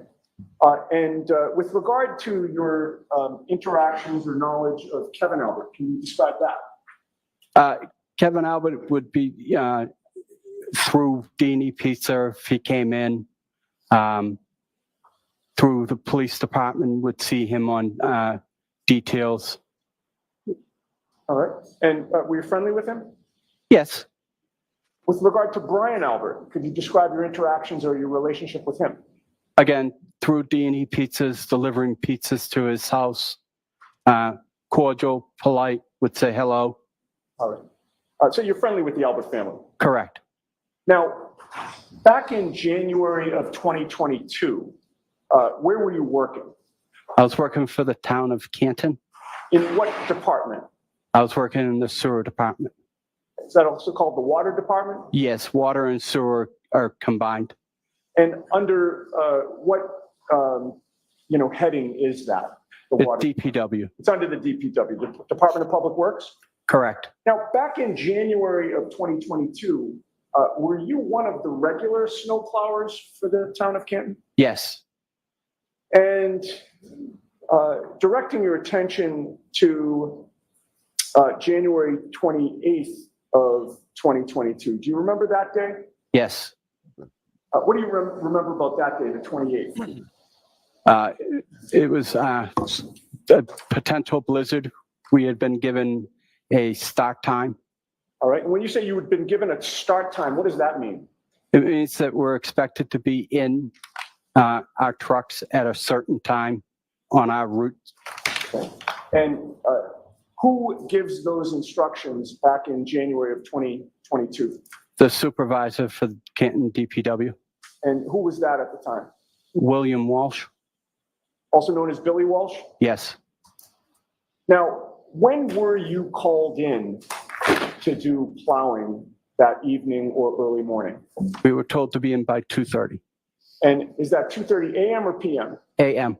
Would that now be on January 29th? Correct. What time did you arrive at the DPW that early morning? About 2:15. When you got there, what did you need to do in order to go out plowing? I needed to get into my truck and get that prepared to go out. All right. And your truck, is there one that's specifically assigned to you when you plow? Yes. And does that truck have any particular nickname? Yes, it's called the Franken truck. Franken's truck. And why is it called the Franken truck? It is a truck that has a lot of different parts than what it's required. It's not parts that were made for that specific truck. An older one? Yes, it was a truck that was very uncomfortable at the beginning to use. So they try to make it as comfortable as possible. All right. And that particular truck, is it used for anything else other than snow plowing? Yes, it's used for everyday use. Okay. Now, so you get to the DPW at 2:15, you say that you get your truck ready. What does that entail to get your truck ready, and how long does it take? It takes about 5 minutes, but just basically you need to make sure that it's got enough gas in it so we're not going to the route and running out of diesel fuel, which is not good. It's just basically going over the truck, making sure, you have everything you need for that night. And do you plow alone or with someone? By myself. Now, with regard to the visibility in your snowplow Franken truck, can you describe that for the jury, what you can see, what you can't see? So the Franken truck has an air ride suspensions, an air ride seat. So the seat is raised so I can see over the hood. Okay. And I can see about 5 feet on either side of the passenger side, driver's side. And when you say 5 feet, are you talking straight out from From the windshield straight out. All right. And what, if any, lighting do you have on Franken truck? We have marking lights. We have 2 plow lights that are situated at the corners of the trucks, and it's up high. It illuminates very well. It's very well seen. Okay. And with the extra set of lighting that you just described, how far can you see off to the sides, in front of you, and directly in front of you? Probably 5 feet on the sides. Well, you already testified to that, 5 feet straight out. Yeah. But what about the sides going forward? It's it's, you know, it's hard to decide to put into words, but I can see a real long distance. That visibility is fine. You know, it is extremely. If you gave me probably 5, 10 feet, 15 feet out, maybe even further. Okay. And with regard to the lighting, how much light does that give off? Enormous amounts. It's almost driving with the spotlight. And with regard to the air ride seats, what action did you take with those that particular night? I raised it so that the bottom of my knees would hit the steering wheel. And what, if any, obstructions, I should say, were in front of you that would prevent you from seeing what's in front of you or to the side? Nothing. All right. Now, do you have a specific route assigned to you? Yes, I do. Could you describe that route? And by the way, that specific route, was that the one that you were assigned on January 29th? Correct. Could you describe that for the jury? Yes, it's a route that consists of Cedar Crest from Kings Road to Chapman Street and everything in between. There are a lot of streets I could name if you would like, but Fairview is one, Spring Lane is one, Cedar Crest, Kings Road. Those are pretty important roads that I would consider major roads on my route. All right. Now, that particular night, if you got there at 2:15, what time do you think you were on the road by in Franken-Truck? I was on Cedar Crest about 2:30, 2:35. Now, with regard to Cedar Crest, I would like to show you a map if I can. May I approach, Your Honor? Yes.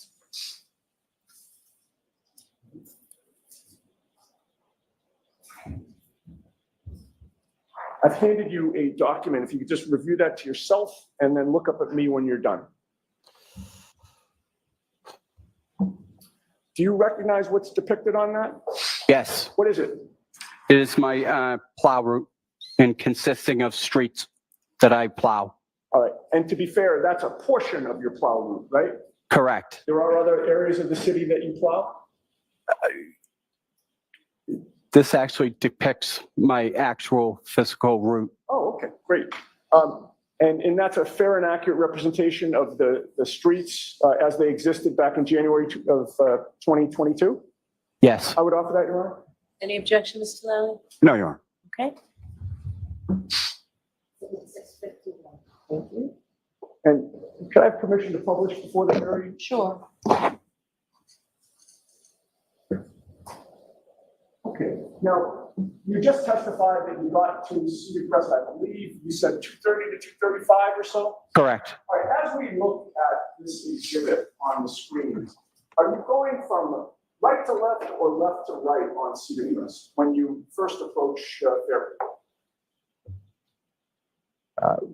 Right to left. Okay, so you're going sort of from the upper right-hand corner of the diagram down Cedar Crest toward Fairview. Is that accurate? Yes. Could you take the laser pointer and just confirm that route for the jury?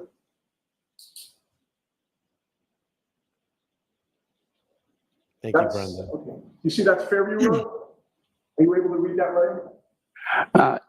I'm not, to be honest with you. I'm sorry. Do you still have that map in front of you? Maybe that'll help you, Mr. Lally. And actually, can I orient it so it's oriented just like that for him?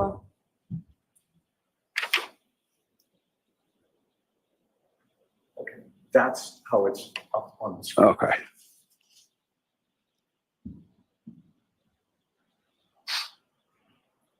And by the way, I should have asked this, but is it in terms of is it you can't read the writing or you can't really see the outline of the streets?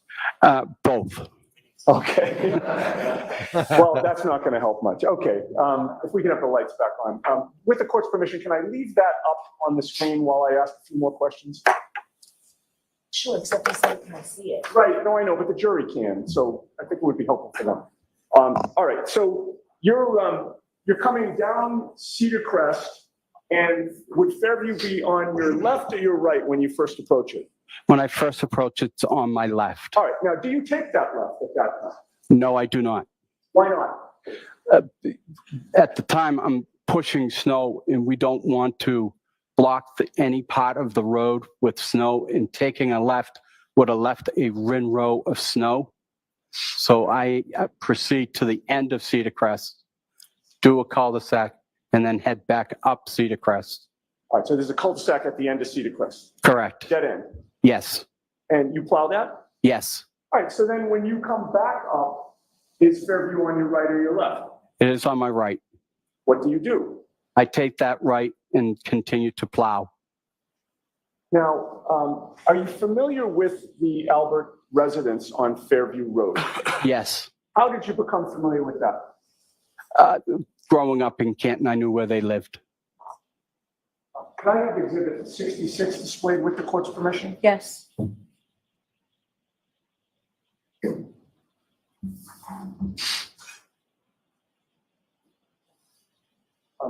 From where you're seated now, Mr. Loughran, are you able to see what's on the screen? Yes. And do you recognize that? Yes. What do you recognize that to be? That is the Albert house, Brian Albert. Microdots. And when you were passing the Albert home on Fairview, the very first time you passed it, would it have been on your right or your left? It would have been on my right. What section of the road were you plowing at that point? The middle of the road. Why is that? I start in the middle and I angle right with the plow. Now, I want to direct your attention to when you were, your truck was essentially perpendicular to the driveway. You see the driveway in exhibit 66? Yes, I do. When you were perpendicular to the driveway, where were your headlights pointed? In front of me, in front of the truck. I'm sorry? In front of the truck. And what were you able to see of the front lawn of the Albert residence that very first time you passed? I was able to see the entire front lawn. And about what time was it that you first passed 34 Fairview Road? About 2:45. Now, as you continued along past the driveway, did you continue to have all of those headlights on in front of you? Yes. And as you continued along, what were you able to see of that front lawn? How much of it? A very large portion, almost to the front steps. And now, when you're plowing, where is your attention focused, sir? My attention's focused in front of me and then to the sides. Why would your attention be focused to the sides? I am trying to be aware of any side traffic, any pedestrians, and God forbid, any animals.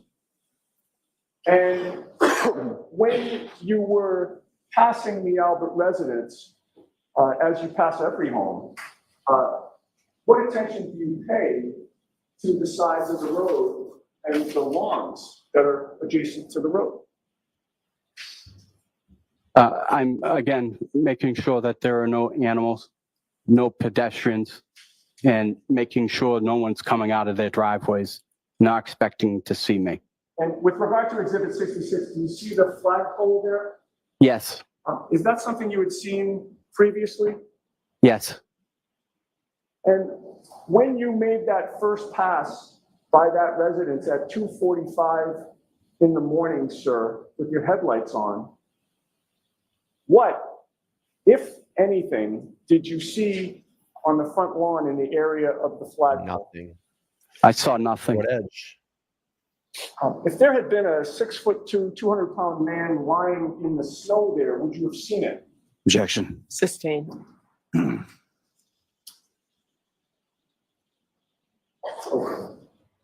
Now, once you pass the residence, where do you go? I go to the end of Fairview. And what street does that intersect with? That intersects with Chapman Street. we have the previous exhibit put back up with the court's permission? Sure.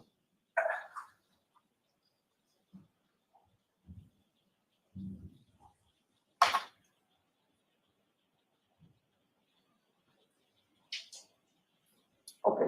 Do you still have the exhibit oriented the same way, sir? Yes, I do. Where's Chapman Street on the exhibit? Down the bottom, the top, or which side? Down the bottom. Okay. And when you come to the end of Fairview with Cedar Crest in your rear now, right? Correct. Do you take a left or a right on Chapman? I take a left All right. onto And Chapman. once you take that left, what do you do? I back up and then take a left to go back down Fairview. Okay. So you're essentially doing almost a 3-point turn in the road? Correct. All right. So now, do you go back down Fairview at that time? Yes, I do. And how far do you go down Fairview? To the end, to Cedar Crest. Now, at this point in time, you would also pass the Albert residence, correct? Correct. Would it be on your right or your left? On my left. Were you looking to the right and the left as you were coming down? Yes. How much light did your headlights illuminate of the Albert's front lawn as you were coming down from Chapman Street? Coming down Chapman, just about the entire front lawn. And again, with regard to that area around the flagpole, did you see anything on the lawn? Nothing. See a body? No. All right. Now, after you've done these two passes, sir, where do you go? I then take a right on the Cedar Crest. I proceed up Spring Lane, come down Spring Lane, and then do the remaining of my route. All right. How long did it take you before you wound up back at Cedar Crest and Fairview? About 45 minutes. So I think you had previously testified you made the first pass around 2:45. Correct. So would that put us at about 3:30 when you're about to make the second pass? Objection. Sustained, ask it different. Sure, I'm sorry. What time was it, to your best estimate, in terms of when you would have approached Fairview and Cedar Crest again? 3:15 to 3:30. All right. Now, when you approach that intersection again, are you approaching it such that Fairview would be on your left or your right this time? On my left. Same as last time. Correct. What do you do when you approach Cedar Crest? I'm sorry, when you approach Fairview and it's on your left? At that point, I have an option. I can go to the end of Cedar Crest, or I can turn around at a street, depending on how much snow I have on Fairview. And with regard to the decision you made regarding that choice, what decision did you make on January 29th at 3? Went all the way to the end. Went all the way to the end of Cedar Crest? Correct. Same thing you did the first time? Correct. And then you come back up? Correct. Is Fairview on your right or your left at that time? It would be on my right. And did you take that right? Yes, I did.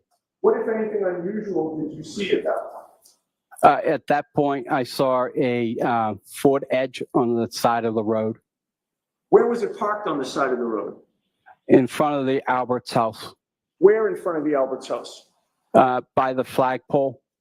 And why was that unusual? The Alberts never had cars that were parked out front, and it just stuck out as weird. Wow. Now, what were the snow conditions like at that point? This is now, I think you said about 3:15 to 3:30. It's starting to accumulate a lot quicker than what it was previous. And what policies does the DPW have regarding cars parked in the street during a blizzard where there's plowing to be done? We are to notify the supervisor. At that point, he will make a phone call to the police.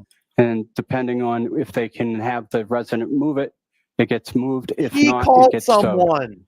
And with regard to that policy, did you comply with that policy in those early morning hours? No, I did not. Why? Because I was being courteous to the Albert family. Oh, lucky. Now, once you saw the Ford Edge parked on the side of the road near you that should've flagpole, called, what man. did you do? I had to go around the vehicle and as to not hit the vehicle. All right. And probably obvious, but as you're approaching the vehicle, was it faced in the same direction that you were traveling? Yes, And so you're going around to the left or the right of the vehicle? left.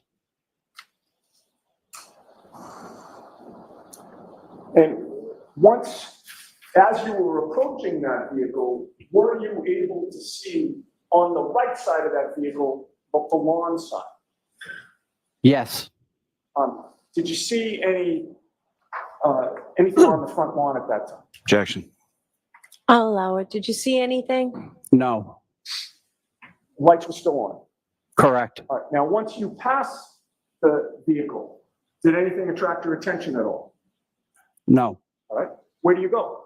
I go up to the end of Fairview and do the same process, take a left on this Chapman and back down Chapman and take a left into Fairview again. Once you come back down Fairview, do you pass the Albert residence again? Correct. Was there that car that you saw?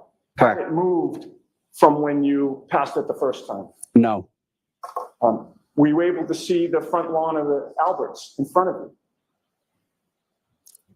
you as you were coming down Fairview toward Cedar Crest? not as much as the first time because the car blocked the view. All right. Now, after that, how long did it take you before you came back to that area to plow again? About 3 hours. Do you recall about what time it was that you wound up back on Fairview? I don't honestly recall what specific time. Sure. Approximately, if it was 3:15 to 3:30, that second time, what would be your best estimate of the time when you came back?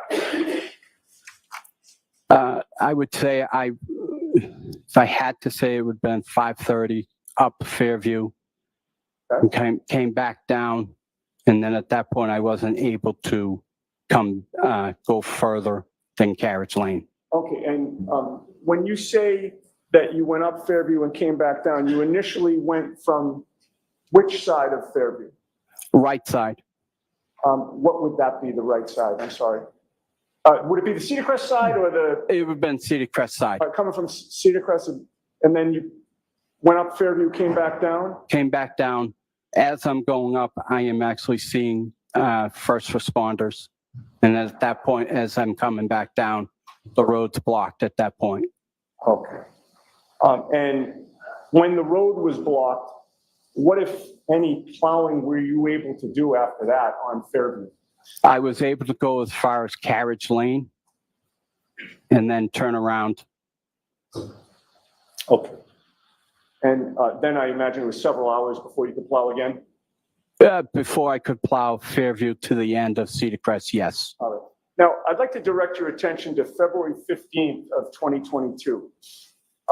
We were approached by an investigator who wanted to ask you questions about what you had seen and done on January 29th of 2022. Yes. Do you remember his name? Yes. What is it? Paul? And what was your understanding about whom Paul worked for? Objection. Ask it differently. On February 15th of 2022, were you ever approached by anybody in law enforcement, sir? No. So what was your understanding of Paul's job? Objection. I'll see Councilor Tybach. Here we go. Man, I really wish you would have called in made that call for policy. God, that would have just locked this thing down. Lock this thing down 100%.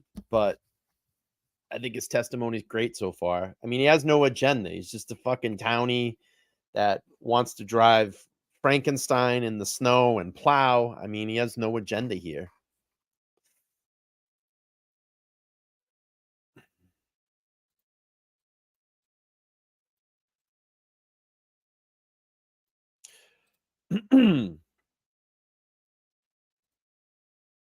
Sorry, I'm working on something at the moment. for my recap show tonight. Let's see what the chat says. Michelle says she seems really snippy on the side. Kennedy says Jen is shitting right now. Her plan is totally foiled. Shows favorable treatment in the town to the Alberts, though. How the town sees this people. Ah, Mindy, good point. Very good point. You are unmuted. I didn't look at it that way. Just a couple questions, Mr. Loughran. Sure. At any point in 2022, were you ever approached by any police investigators, sir? No. When was the first time that you were approached by the state police in this case? Do you recall? I don't recall the actual date, but I do know. Year? Yes. What year was that? 2023. And do you recall the name of the investigator that approached you?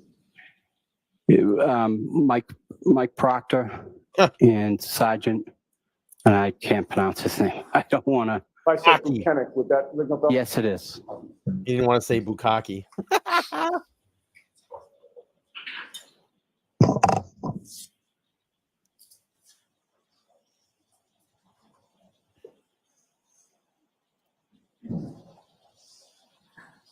I have nothing further. Thank you, sir. Okay, Mr. Lally? Thank you, Your Honor.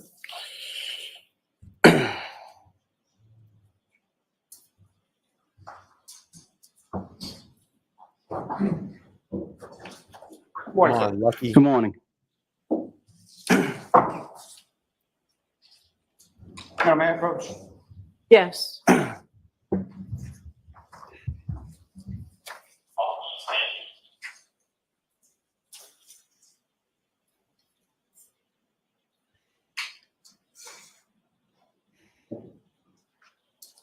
Sir, I'm showing you a document that's already been marked with Exhibit 109. Just ask you to look at that and look up whenever you're finished, okay?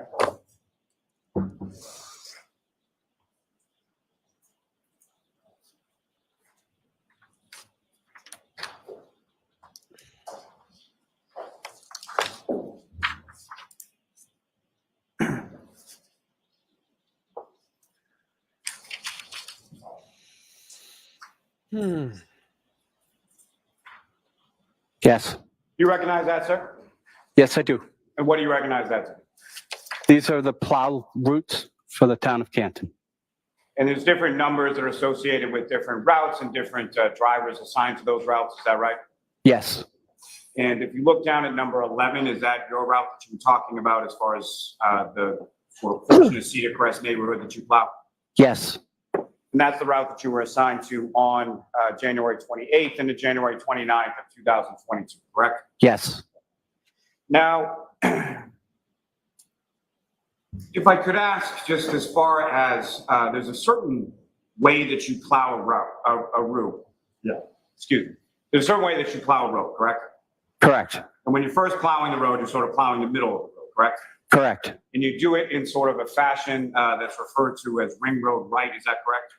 Yes. Can you explain to the jury what that is and sort of why you're plowing a road in that particular fashion when you're first starting to get out there with the plow? So ring road to the right refers to the snow coming off the plow. It actually leaves a row of snow. We ring road to the right to prevent cars from having to go through the ring road to the left. If you go to the left, you've now put the ring road in the middle of the left-hand lane. So everything's to the right. So everything's to the right because if there was a vehicle coming the other way, you'd be plowing into that vehicle, is that correct? Correct. And your goal sort of when you're first getting out there to plow the roads is to sort of clear the middle of the roadway first, correct? Correct. So that's where your truck is when you first go out and plow the road, is you're sort of in the middle of the road near the double yellow line if there is one on that road? Correct. Okay.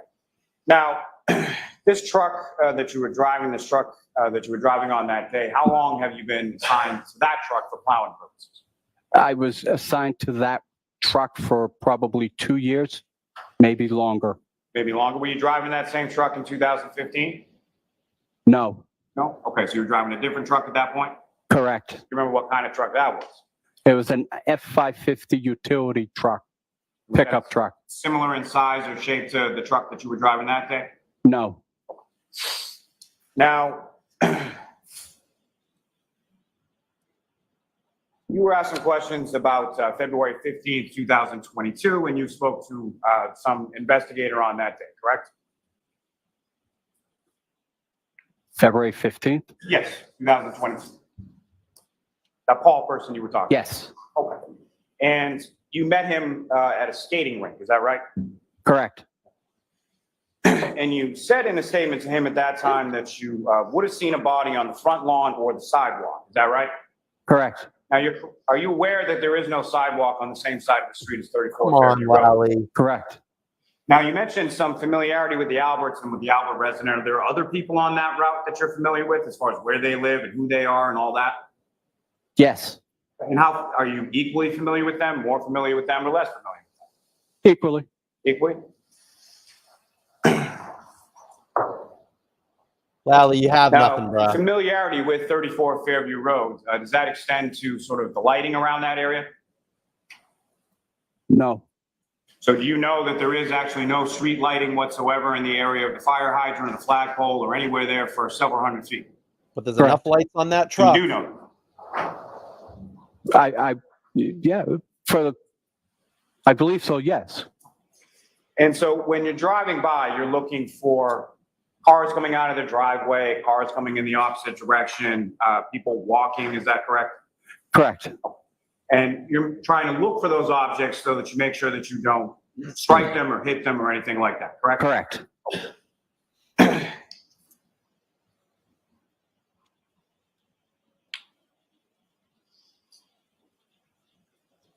You have And on nothing, February Lally. Sit 15th, down. 2022, when you had this meeting with Paul, you told him about 3:30 or 4 a.m. Is when you saw this Ford Edge on Cedar Place, correct? Correct. Now, in fact, when you first spoke to this individual named Paul, you didn't tell him it was a Ford Edge, correct? No, told him it was a Ford Edge. You didn't tell him first that it was a small SUV?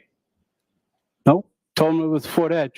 Do you remember at any time Paul taking you on the parking lot and showing you different vehicles and asking you if those vehicles matched what vehicle you saw? No. He wanted to make sure that what I was telling him was accurate. So he showed me what was a Ford Edge, but I had already told him it was a Ford Edge. So he brought you out to the parking lot at the skating rink that you were meeting at, specifically showed you a Ford Edge and asked you if that was the vehicle. Correct. Now, do you know sort of the difference between if you were to see a Ford Edge at nighttime in a snowstorm, the God, difference wow. between a Ford Edge and a Jeep Yep. Cherokee? Yes, What's the difference? the taillights in the back. What about it? Ford Edge is a more round. The whole back facade is a little bit more round. A Jeep Cherokee are more square. Now, what color was this SUV that you saw? I can't tell you that. I am colorblind. Can you tell, I'm just curious, sir, as far as your color blindness, can you tell whether or not an object is dark or light just by looking at it? Or you I can't can tell? I can see things that are light. I can see things that are dark. I can see true colors. I can't see shades of true colors. Whoa. And so from what you saw, was this light or dark? Light.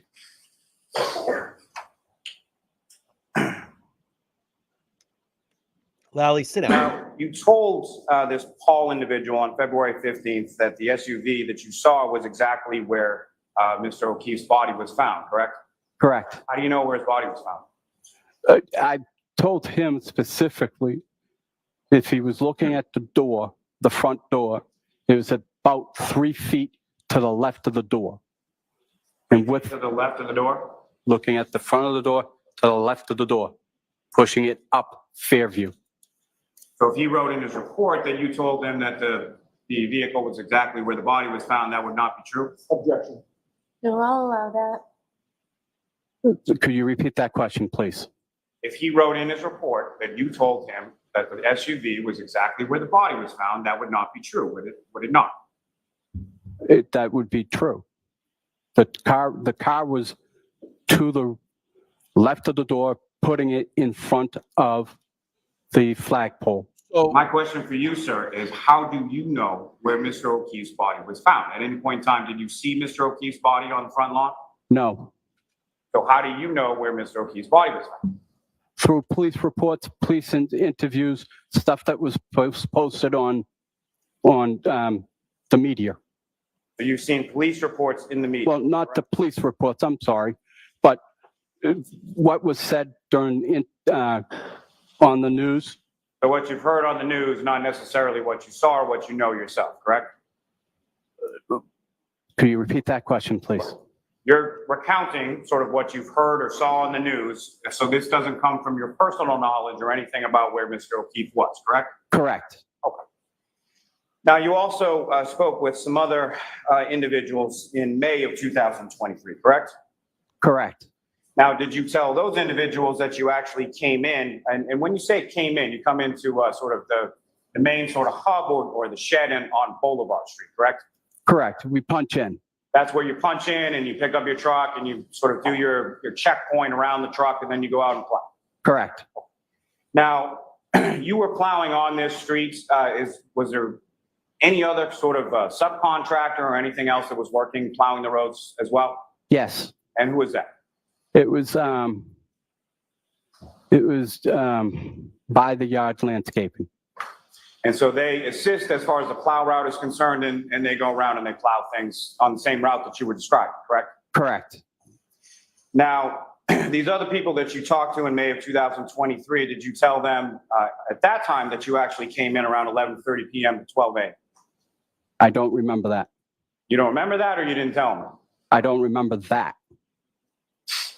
So that would be a significant difference, 11:30 p.m. to 12 a.m. from 2:15 a.m. and 2:30 a.m., correct? Correct. Now, you also indicated to them at that time that you went past Fairview at approximately 12 a.m. and 2 a.m., correct? I never did 12, but it was definitely 2:30, So if they wrote 2:40, that in a report, that 2:35. would be inaccurate as well, correct? Sustained, and only one person can talk at a time. I apologize. I'm sorry, sir. Please continue and finish your answer. I didn't hear the question. Okay. Well, let me ask it again. So as far as if that was contained within a report regarding that conversation in May of 2023, that you went past Fairview Road or went down Fairview Road at 12 a.m. and 2 a.m., that would not be accurate, correct? Objection. Sustained, ask it differently. Did you go down Fairview Road at 12 a.m. and 2 a.m.? No. If that were contained in a report of your conversation you had in May of 2023, would that be accurate? Objection. Sustained, ask it differently, Mr. Lally. Now, as far as that conversation that you had in May of 2023, did you tell those individuals that you saw the vehicle around 1:30 or 2 in the morning? Again, I don't remember ever saying that. Is that accurate as far as whether or not you told them that? you're right, Mindy. Again, I don't remember saying that. There you go. Did you see a vehicle around 1:30, 2 o'clock in the morning? I wasn't on the road at 1:30 or 2 o'clock in the morning. There you go, Lucky. Do Stick to you your also story. recall telling those individuals that Fairview Road was blocked off by cruisers at about 3 or 3:30 in the morning? Again, that would have been incorrect. Do you recall saying that in May of 2023? I do not. May I approach your Honor? Wow. Yes. So what I'm noticing here, and I'm not a body language expert, but when he's asked certain questions, he's looking up as he's I think what they call that is like recalling a memory. You're pulling that from your deep memory and pulling it out. I honestly, he's telling the truth. 100% telling the Show truth. counsel. Thank you. Lally's So I'm going to pissed. ask you to read. He's pissed. Look at this almost trip. This paragraph, and this paragraph to yourself, okay? And then whenever you're done, just report that, okay? Just like you said, I don't remember saying that. I didn't write that down because Proctor lied in that report.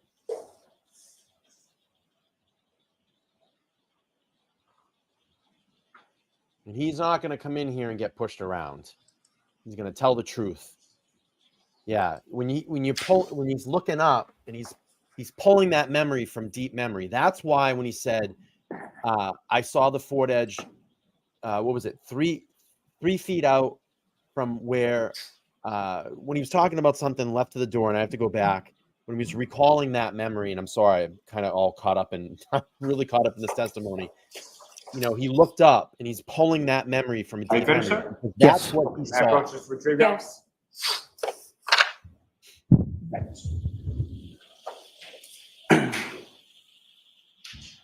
Mr. Logren, after having reviewed that as your memory refreshed as to that conversation you had in May of 2023, No, it does not. Yes. do you still, after reading that, don't recall telling anybody in May of 2023 that you came in around 11:30 p.m., 12 a.m. on the 28th, 29th? I never came in at 11:30, 12:30 at night. It was 2:30 calling. You don't recall indicating to anyone in May of 2023 that you went past Fairview at 12 a.m. and 2 a.m.? Correct, never did. And you don't recall telling anyone that you saw the car around 1:30 or 2 a.m.? Is that correct? Correct, And you don't recall telling anybody that the part of Fairview containing 34 Fairview was blocked off at 3 or 3:30 a.m., correct? Nope. correct. Now, if the part of Fairview that you were talking about, you didn't say that in May of 2023, because at 3 or 3:30, the roadway wasn't blocked off, correct? Correct, It was blocked off sometime around 6 a.m., correct? correct. And so if you had said that the roadway was blocked off at 3 or 3:30 in the morning, and it was actually 6, then when you saw the vehicle would have been off a little bit as well, correct? Objection. Sustained.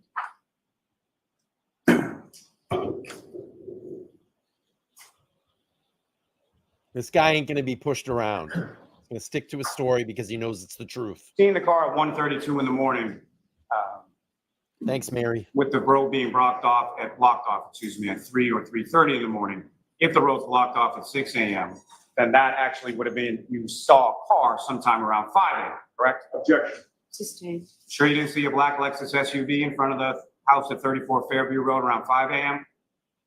No, Now, you also were asked some questions and you spoke to some troopers in August of 2023, correct? correct, And County Canton, they have a parking ban in Canton, is that correct? correct, That goes from November until April. correct. Now, part of your plow route is a road called Tippy Cart, correct? Correct. Where is Tippy Cart in relation to Fairview? It is on top of it's on the right side of Cedar Crest. It would put it 2 streets up before Fairview. And at some point, when you were plowing on Tippy Cart that night, you actually hit a basketball hoop, is that right? Yes, Allison, And did you call that in? yes. And as a result of that, what happened with the basketball hoop after that? Nothing. The point was to make sure I was covered, basically. That's why I notified my supervisor Why did you call that in? I hit the basketball truck? hoop. And about what time was that you hit the basketball hoop? I don't recall. Is it closer to when you started, closer to when you ended? I don't recall. I don't recall what time. So you don't recall anything specific about that time, correct? No, just that I know I hit the basketball net. And obviously, I'm not trying to put words in your mouth or anything, sir, but you didn't intentionally hit the basketball hoop, correct? Correct. So you Oh my hit it God, because you didn't Lally. see it, correct? No, I was attempting to avoid the net by going around it. And the machine had a different size body than what it originally had. And I underestimated when I was going around that I need to be wider. So you misjudged the distance, is that fair to say? Yes,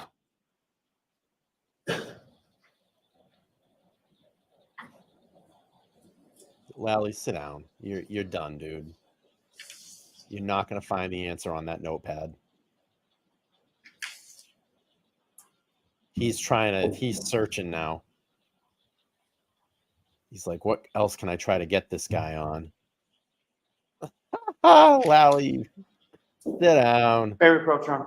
Okay. He is pissed. He is pissed.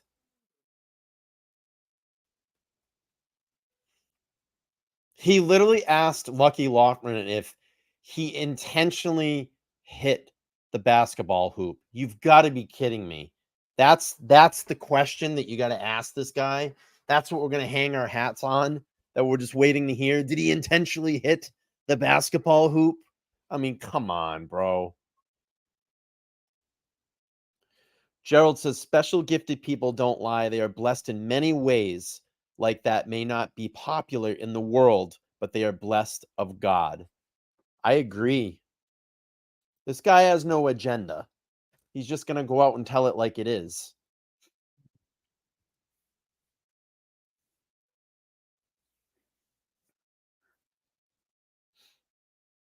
No, they're going to probably ride this out all the way. And listen, I don't want to get on them. They've been through a lot. They've been through a lot. But they want to ride with the Commonwealth. They want to ride with the McAlberts. And clearly, I mean, they're just getting the Commonwealth's getting shredded right now.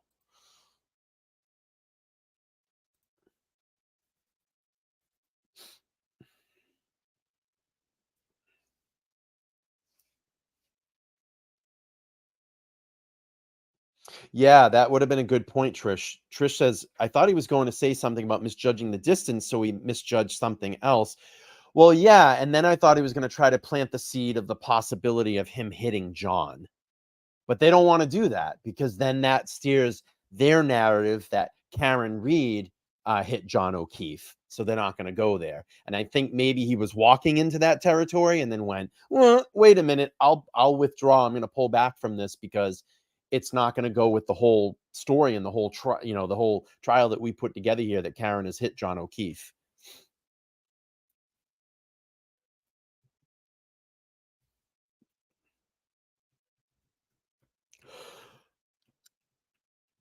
Because then it would put the possibility of in the jurors' heads that possibly the plow could have hit him and he didn't see him.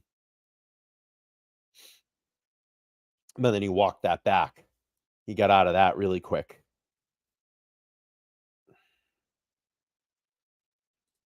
So Kennedy's asking, as a juror, how could every single witness and expert all be wrong? Passed on you are unmuted. What he's doing is a sham and they know it. All right, here we go. Yeah, I believe so too, Mindy.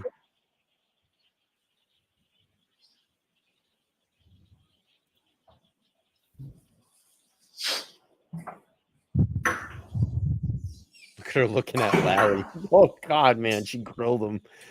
Karen just grilled Sir, Larry. at some point prior to coming in here and testifying today, have you met with Mr. United? Yes, How many times? twice. And when were those times? Tuesday and Saturday. Tuesday and Saturday, when, sir? Tuesday of last week, Saturday of last week. And this Paul person that you spoke of before, was that person present there as well? Yes, And did you make note of Paul writing anything down or Mr. Unetti writing anything down while you were talking to them? no, And as far as you're aware, there's no reports that were generated from any of those conversations or any of those meetings, is that correct? Nor were they Correct. for you, sir. He's like, where am I going with this? Nothing further. You have nothing, Lally. Sit down. Look at Jackson. So, sir, I'm correct if I say that you're sure about every time that you went down Fairview Road and everything that you saw going down Fairview Road, but you're completely unaware of the time that you ran into and struck a basketball hoop that night. Is that correct? Objection.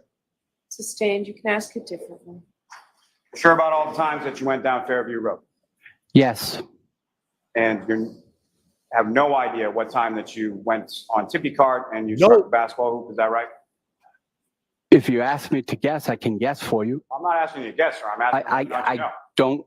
I don't recall exactly what time I hit that net. Nothing further. There you go. Anything, Mr. Unetti? There's just one question I want to make sure that we understand what's going on. So no statements, right? Just ask a question. I always do that. I apologize, Your Okay. Honor. You were asked a question by Mr. Lally. Are you sure you didn't see a black Lexus at around 5 a.m. in front of Fairview? And your answer was no. And my question to you is, does that mean that you're not sure if you saw one or that you didn't see? Objection. I'll allow that. I did not see a Lexus at 5 a.m. Boom. At any point that night while you were plowing, No, did you see a black Boom. Lexus in front of 34 Fairview? no. Thank you, sir. Boom. Very briefly, based on your timeline, were you on Fairview Road at 5 a.m.? Yes. How so, sir? Alley. It was about 3 hours after the last time I went on it. So it put me, I was last on it at about 3:45, about 5:30. You were on the road about 2:45, and you said it took you about 45 minutes to sort of do the loop and come back, correct? Oh, God. Correct. Lally, sit And down.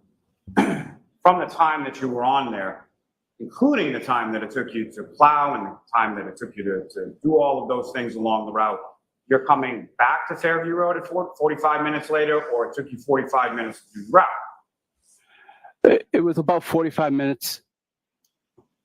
And so from there, 45 minutes, from what time are we talking that you were first there? Said about 2:45 or so? About 3:30. With some, 3:30, okay. Yeah. So about 3 hours after that would then be about 6:30, correct? it was about, I mean, I know I went up there and saw the first responders coming down. I And understand. when I, What I'm asking is, you had testified that you may, or you were on Fairview Road around 5 a.m. If you're not returning for 3 hours later, and that's about 6:30 from 3:30, correct? correct, So then you were not on Fairview Road at 5 a.m., correct? I was. The time that it took me to do what I needed to do put me there about 5. So when I'm coming down Cedar Crest from doing my route, I am constantly looking at Fairview to make sure that it's considered a main road. So we need to take that as a priority. So if it's a lot of snow on that road, I am going to go turn around and do the road so that the road is available. So first responders have access to that road. So what I'm saying is, you testified, your timeline, that you Yep. came down there around 6:30 in the morning, correct? My timeline was 5:30. There you go. At 3 hours 5:30? after 3:30. It was 45 minutes. 45 minutes was from 2:45 to get you to 3:30, then 3 Oh, hours later, Larry, it's 6, It was, correct? it was about 45 minutes because I didn't get a lot of time. At that time, the snow was coming down at a significant rate, and I needed to make sure Fairview was kept clear. There you go. We just confirmed. So with I the come snow. down and I check. Yep. So I have the You streets just screwed yourself, Oh. Lally. all around Fairview. They're 5-10 minutes around Fairview. So the furthest street from Fairview is Kings Road. So my question is, are you talking about coming down Fairview, or are you talking about being on another road and looking at Fairview? Coming down Cedar Crest, looking at Fairview. Despite that timeline that you gave her? I am always looking at that street. Nothing. Yeah, just sit All right, down, Mr. Lally. Lockren, you are all set, sir. Thank you. I'm going to move it as Dr. Marie Russell to join us. Okay. Good man, Lally. I mean, Lally. Lucky. Oh my God. Did I just say good man, Lally? I meant lucky. I was trying to say sit down, Lally, and good man. Look at Yanette, he's just smiling.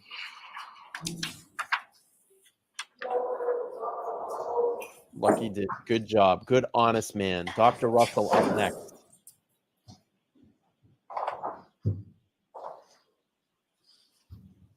I think the forensics experts are going to take a little time, and they're probably going to have some type of reconstruction videos, which I'm going to be very curious to see. You can see Turtle Boy up there with the bright blue shirt on today. Good to see you, TB. Jess would have been up in that area, but she's out sick right now. Get well, Jess, if you're watching. We'll reconvene soon.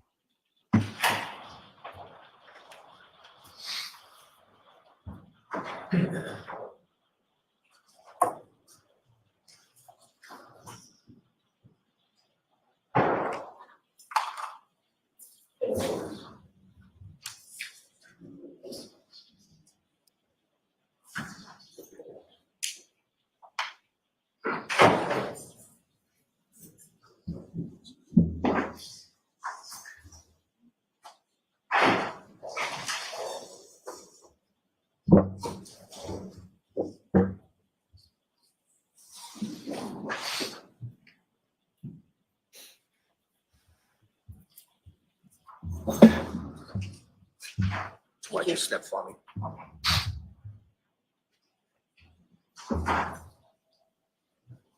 You solemnly swear to be able to speak to the court and jury in the case now and here and show the truth, the whole truth, and nothing but the truth, so help you God. I do. Thank you. Take a seat.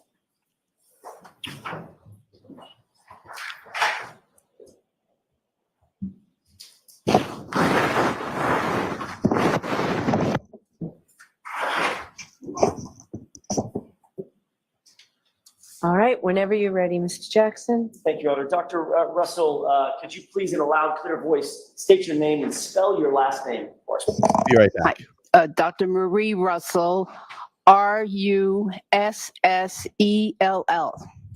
Doctor, what do you do for a living?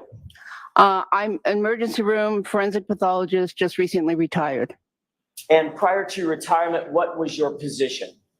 The immediate position before retirement was chief medical executive at for the state of California at the Corcoran State Prison.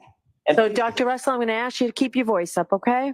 Yes, I'll try. Thank you. Thank you. there's a couple of air conditioners in here. Just keep your voice as loud as possible.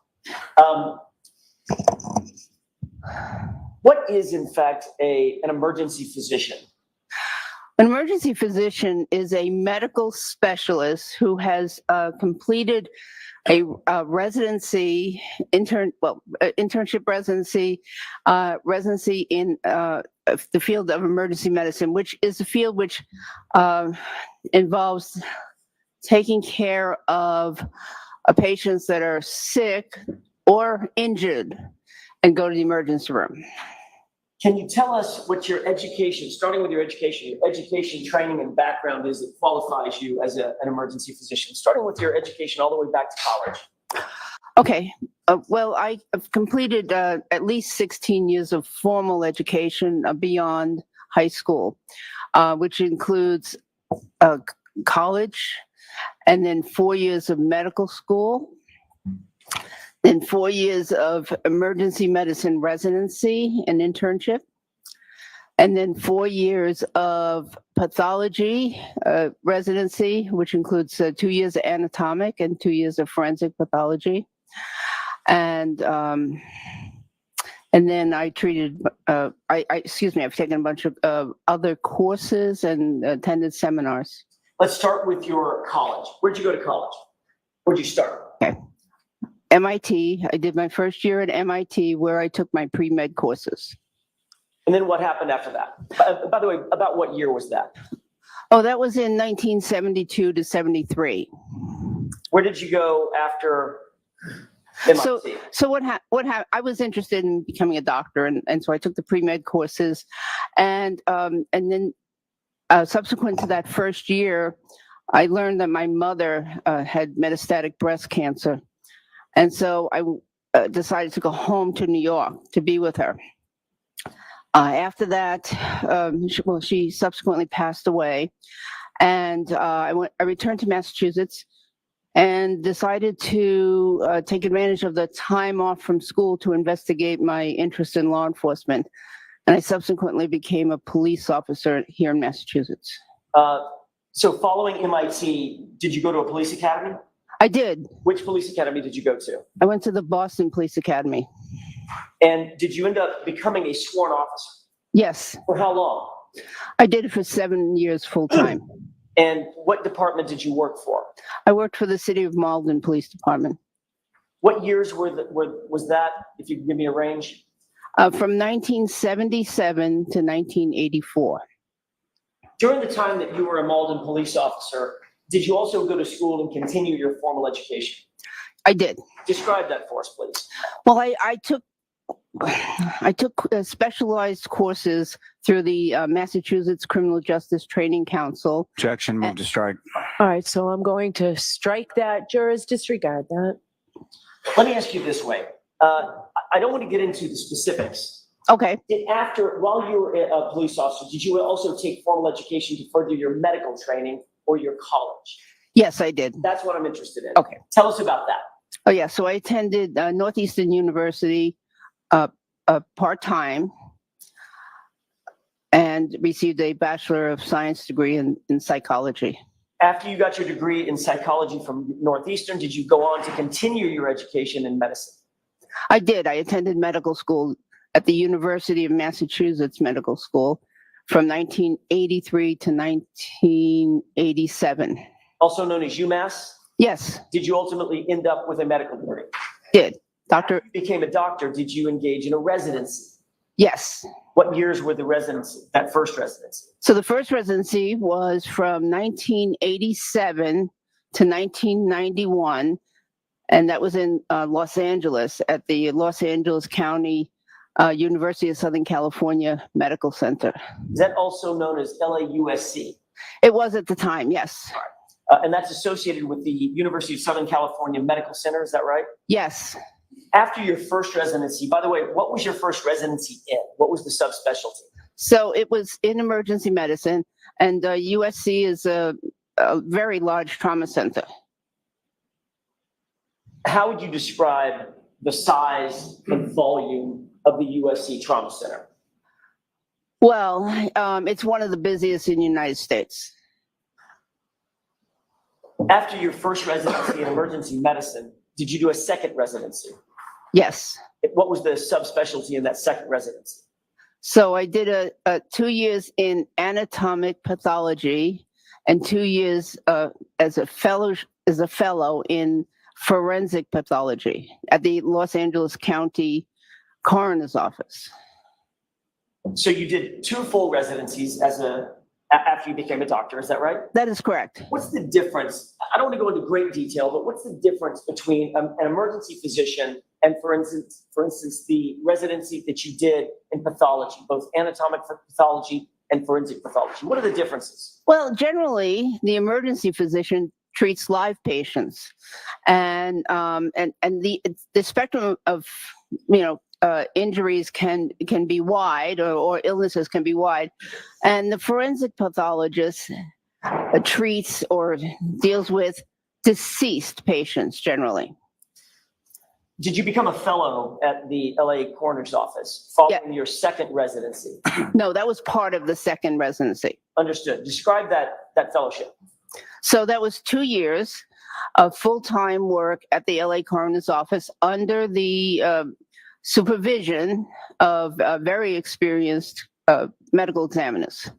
And what I did was I did autopsies, every day, 1 or 2 autopsies every day, attended conferences, and read journal articles, etc.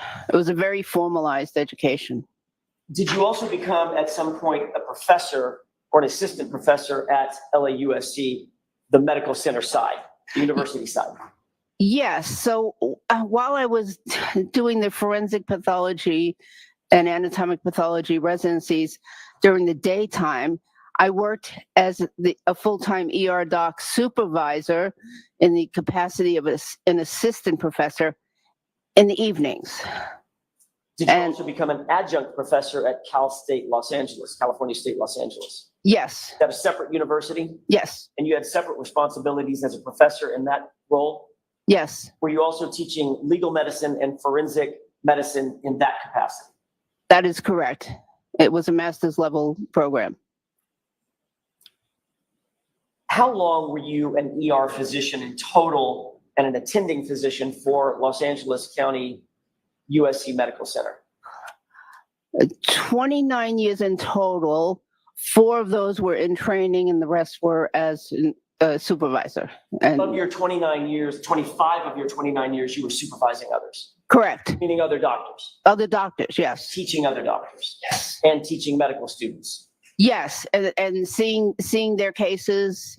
Once they examined the patient, they would present their case or tell me about the case, and then I would go in and see those patients in addition to my patients.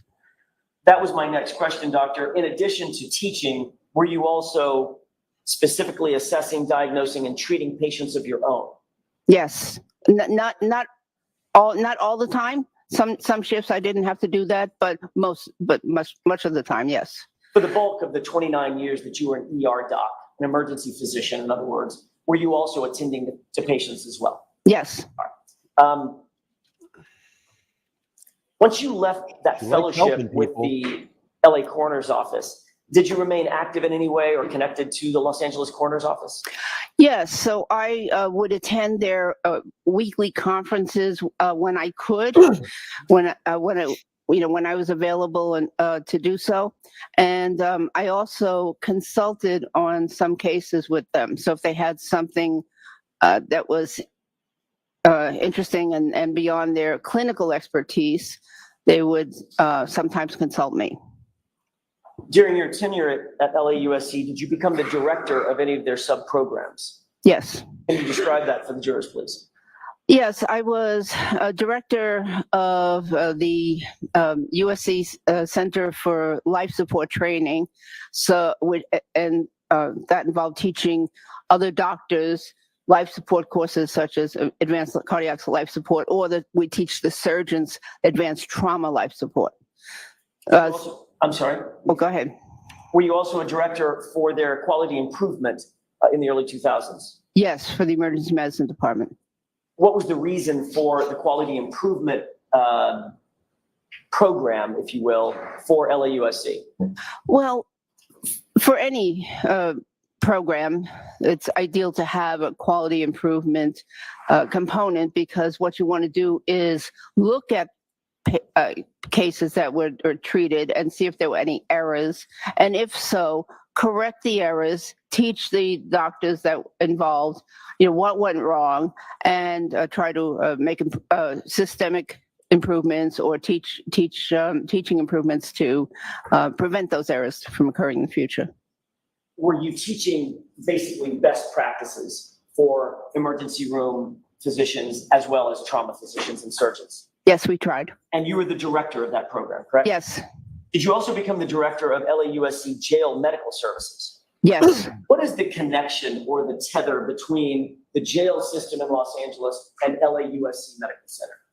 Well, LAC Jail Ward was established about 70 years ago, and it was a place that the officers from various agencies, such as LA Sheriffs, LAPD, California Highway Patrol, or any of the municipalities around, could bring people that they arrested who were in need of medical care. So the jail system, very large jail system, I'm guessing, in Los Angeles, correct? Correct, yes. There have to be medical attendants to that jail system, correct? Yes. And you became the director of the jail medical services for the entirety of that system? For the hospital component of it. Understood.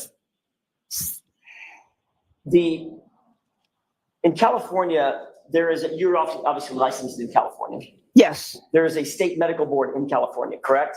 Yes. And did you ever do any work with that state medical board? Yes, I worked with them for about 7 years part-time as a regular employee embedded in their enforcement unit. And what that involved was examining cases that were referred to the medical board because of substandard care or illegal activities of the providers. It was for physicians and physician assistants that we regulated. What was your title with the state medical board for those purposes? The title was medical consultant. That was the official title. Okay. And then before your retirement, by the way, what years were you the medical consultant for, or a medical consultant for the state board in California? I think from 2009 to 2016. I think those were the years. I'm not positive. I did that. That was a job I was doing. One, I was doing the LA County USC Medical Center job too. It was an extra job. So you didn't stop working as a physician, an emergency physician at LAUSC to take that position? No. You just consulted with them? I did it once a week, 1 day a week. Got it.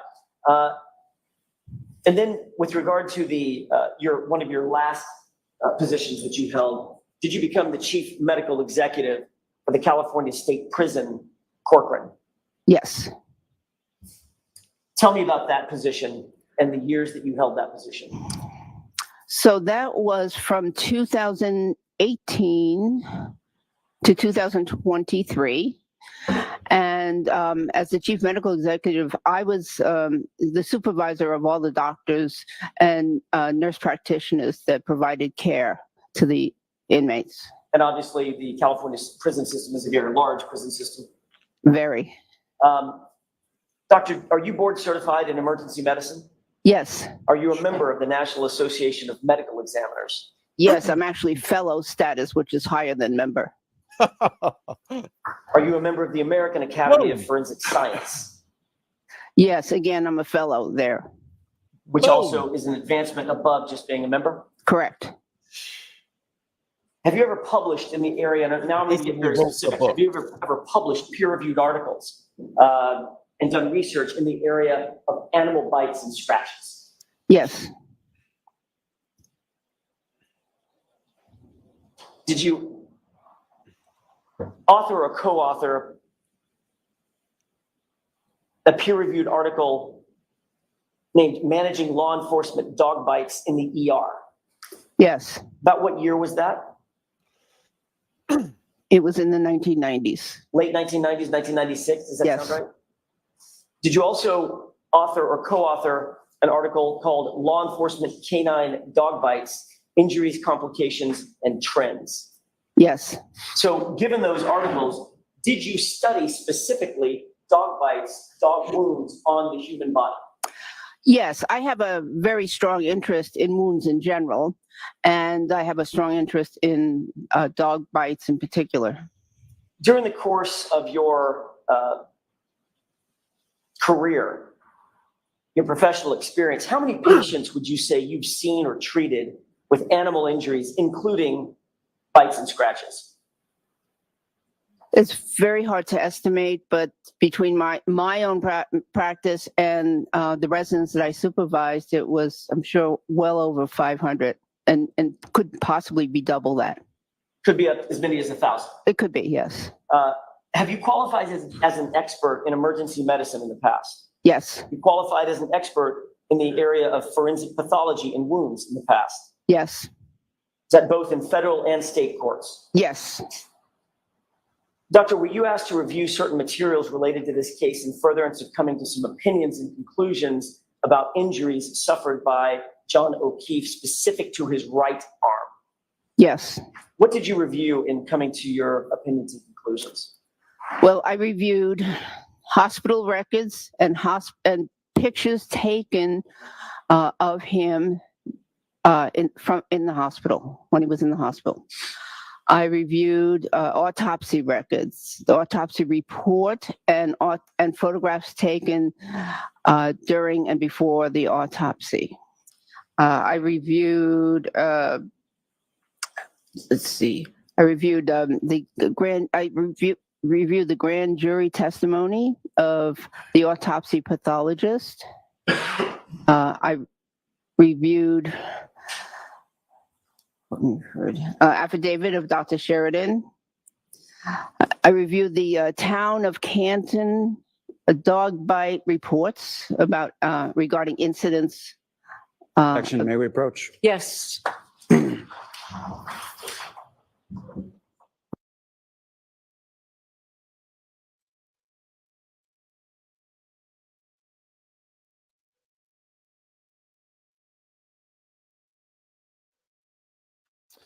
I wonder what's going to be his objection at the sidebar.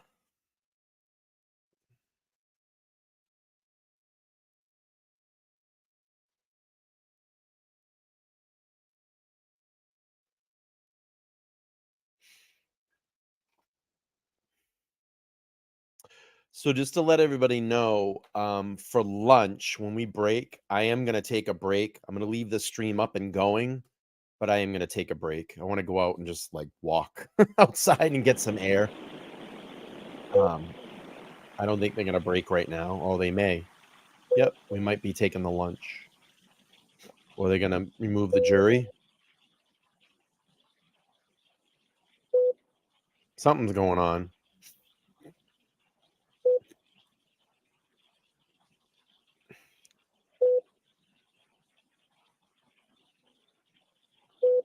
What's going on?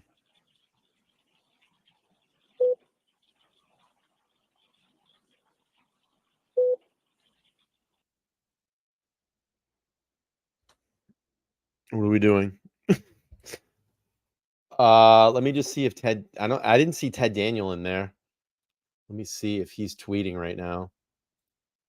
Let's see. His last tweet was 20 minutes ago. Maybe they're on lunch.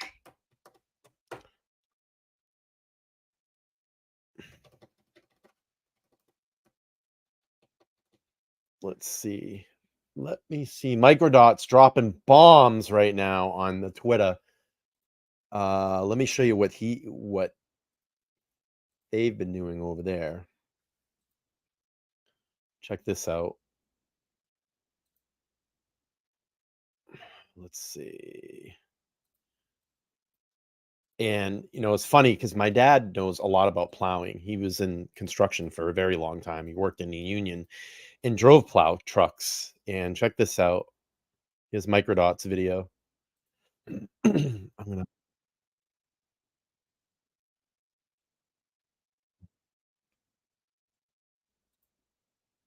This is a reconstruction. So, I mean, he would have saw it. Those trucks illuminate. They have such high-powered lights, and all those lights are up high on those trucks.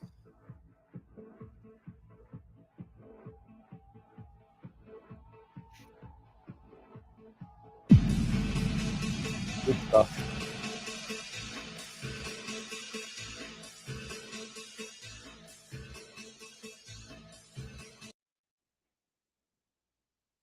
Really good stuff. Let's go back and show it again.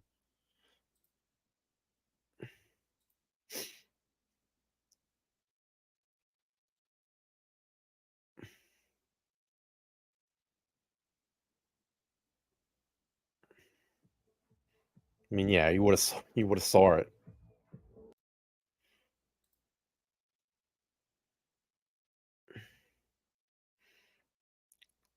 I mean, I've been down there too. I've taken lots of videos down there at night. I've been down there. So I think what's going to happen is they're probably in a break or their lunch break. Let the jury leave a little bit early. Let's see here. Oh gosh, I got to see this one. I got to read some of these tweets. Let's see what Jennifer Coffindaffer, 2 hours ago. Hashtag Karen Reed called John O'Keefe 53 times after she hit him. So she's saying she's going to go on this theory that Karen Reed has hit him. Okay, Jennifer. She also left a series of hateful voicemails. See, here's the problem with Jennifer Coffindaffer. Jennifer Coffindaffer has basically failed at her job. And Jennifer Coffindaffer is trying to re-resurrect her career. So she's trying to come out and be this journalist now. This sad journalist that just, the funny thing is, her own people, the FBI, the organization that she was employed by, her own people went out and independently hired ARCA, people that work for the military, work for the government, to come back and look at this scenario and say, is this possible?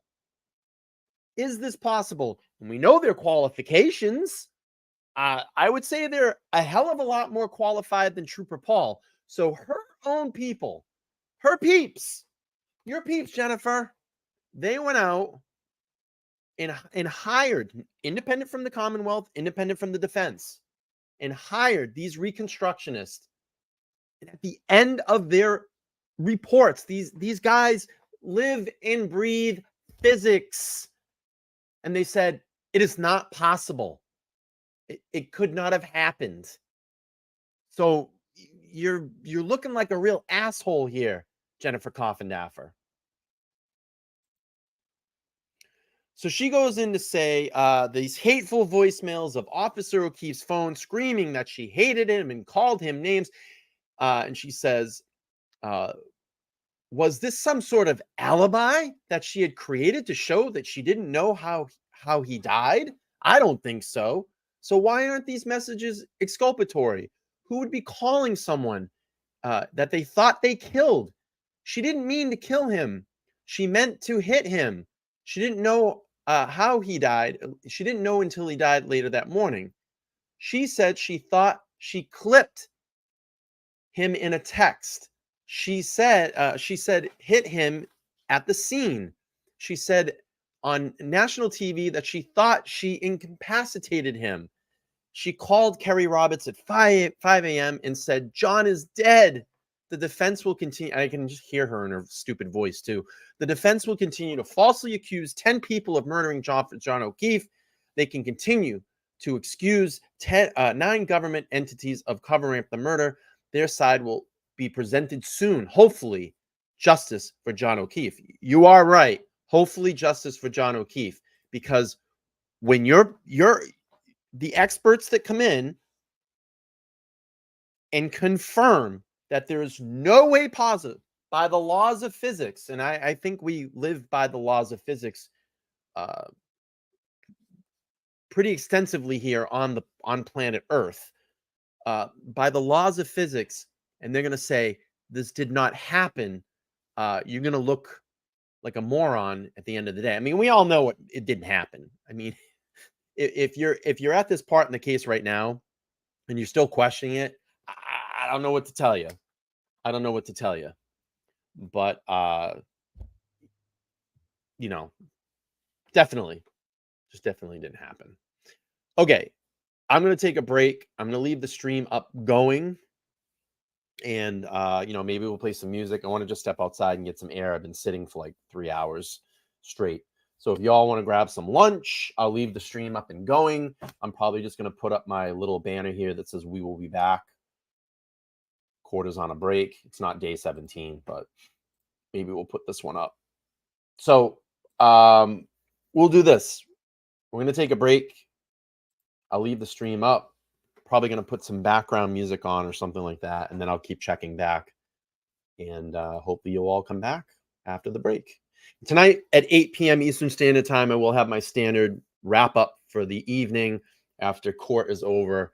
I'm going to take a ride over to the studio and see how it's doing over there. If it's cool enough to be in there tonight, then I will be back in the studio, and I'm very, very excited to be back in there and do some work this week to get my cameras up and working, my microphones, and then start getting some live people in there. So, okay, I'm going to take a little bit of a break. If you all want to hang out, you can do so. Maybe I'll put a little replay from the other night. Maybe we'll do that. Let's see. Let's start out.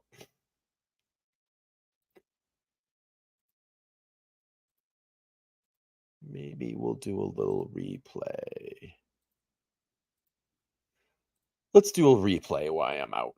Court is on a break. Yes, court is on a break.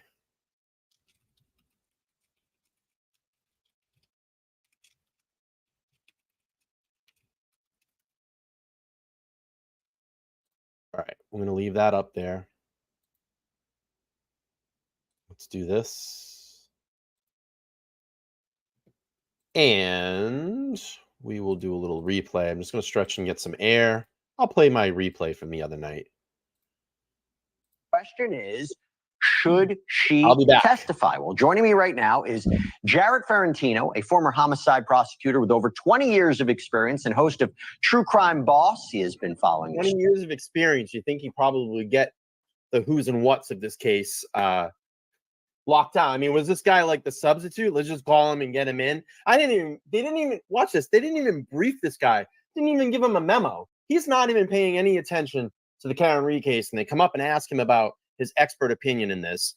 It's almost laughable. Story very closely. Look, you asked me, Reed wants to testify. I think she's raised enough reasonable doubt at this point about the investigation, the outcome, where she doesn't need to. But what do you think? First of all, I'm sweating watching that Proctor testimony back again. Great to see you, Jesse. I think that the risk isn't worth the reward. If you're watching this trial and keeping score, the defense is already up. They've punched enough holes. They've got their narrative out there, and they haven't even started yet. I mean, we're still on the Commonwealth's case. And in my opinion, they've raised enough reasonable doubt that the Commonwealth is coming in behind. Now they're going to call their experts, and the big question is whether or not they need Karen. Karen's testimony and her version of events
This is the one further down, closer to the elbow, is another set of parallel marks. Again, probably most likely from teeth marks. And the reason I say that is, in addition to the parallel marks up here, review of all of those materials, I don't want to know what your opinion or conclusion is yet. But were you able to come to an opinion or conclusion concerning the injuries specifically to John O'Keefe's arm? Yes. Or his right arm? Were there any documents in furtherance of your review from UC Davis? Yes. Did you review those as well? Objection. Sustained. With the court's permission, may we display Exhibit 19? Okay. Doctor, I want to show you a photograph and ask you very quickly, have you seen this before? Yes. Is this one of a number of photographs that you reviewed in furtherance of your evaluation of this case? Yes, it is. I'd like to just focus your attention on this for just a quick second and ask you, does this accurately reflect the wounds or injuries that you saw on John O'Keefe's right arm in coming to your opinions and conclusions? Yes, it reflects the injuries that I saw in photographs. All right. Now, based on your review of all of the data that you've talked about, all of the information that you were given and reviewed, what is your opinion or conclusion about how these injuries were sustained? I believe that these injuries were sustained by an animal,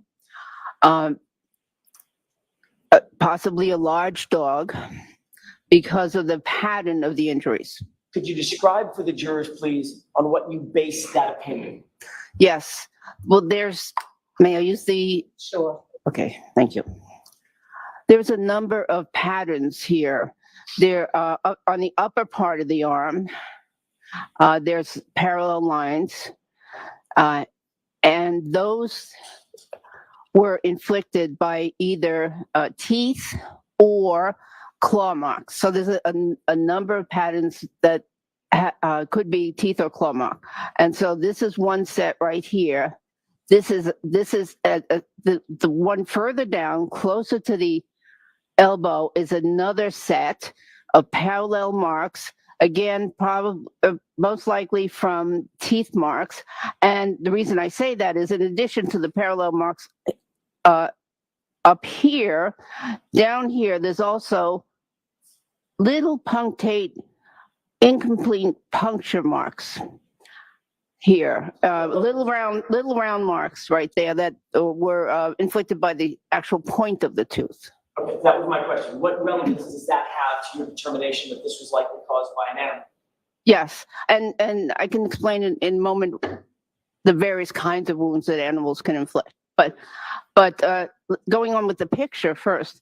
So then down right at the elbow, there's another different series of marks that again have linear abrasions up where the pointer is, and then down below some punctate, superficial, round, small abrasions, again representing upper and lower teeth, in my opinion.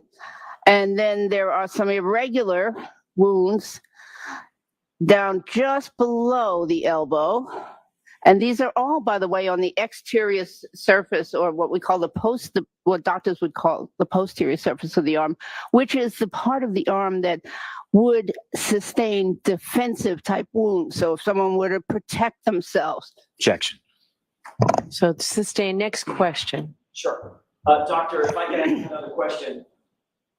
Just to clear up what you said a little earlier about something wounds close to the elbow, is it your opinion that both the top teeth and bottom teeth could have created some or all of the injuries on that elbow area? Yes. Okay, so in other words, instead of the mouth going all the way around the arm, it could have, the top and bottom jaw could have situated itself on this portion that we're seeing, the posterior part of the arm? Yes, and in this case, the animal did not get a good enough contact. Objection, move to strike. So I'm going to strike that, ask a different question. Have you seen contact wounds where the animal, a dog, for instance, gets a very solid purchase on the leg, arm, part of the body? Yes. Okay, is that this or is this something else? Something else. Describe that. Well, when an animal inflicts injuries, the type of injury depends on, in part, on the actual type of contact and how much force is applied by that animal, in addition to any relative movement between the animal and the victim in this case. So, for instance, in the law enforcement dog bites, many of... Objection. Right. So the nature, is it notice? Is it, what's one word? May we approach? Okay.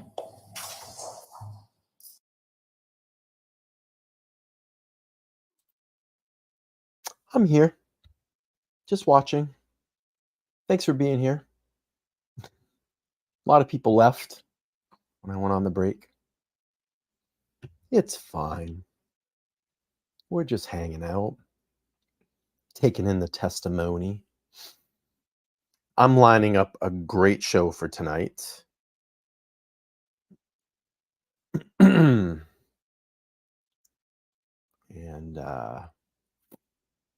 wait for the Archer guys to get up there.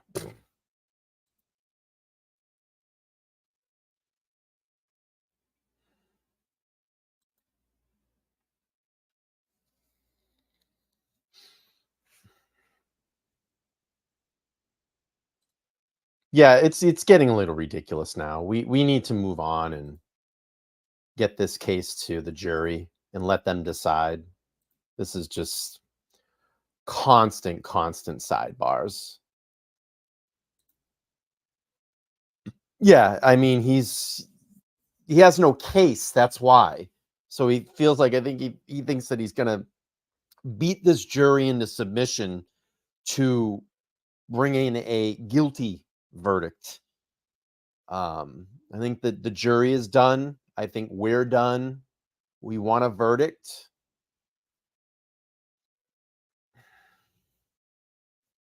Thank you, Kennedy. I appreciate it. Tonight's going to be a good one. I have a nice little show lined up, and I don't want to give away my show, but I think it's going to be really good.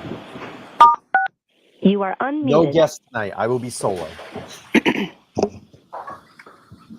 Hopefully back in the studio. May I, Your Honor? Yes. Thank you. Without getting into any specifics about police canines, okay, does the pattern of injuries that you see appear consistent with an animal or a large dog? Yes.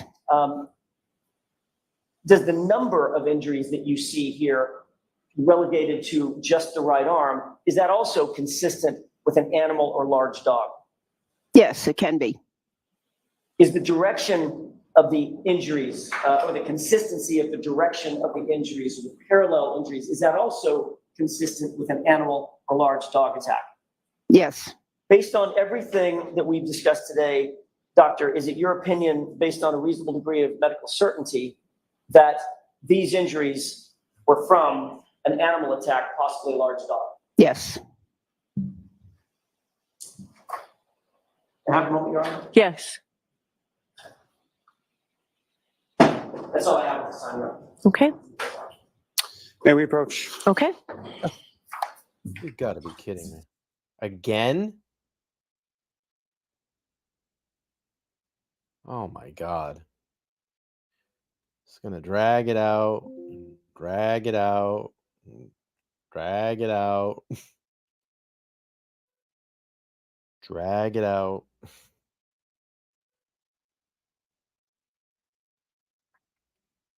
Unreal. Yeah, it was a great little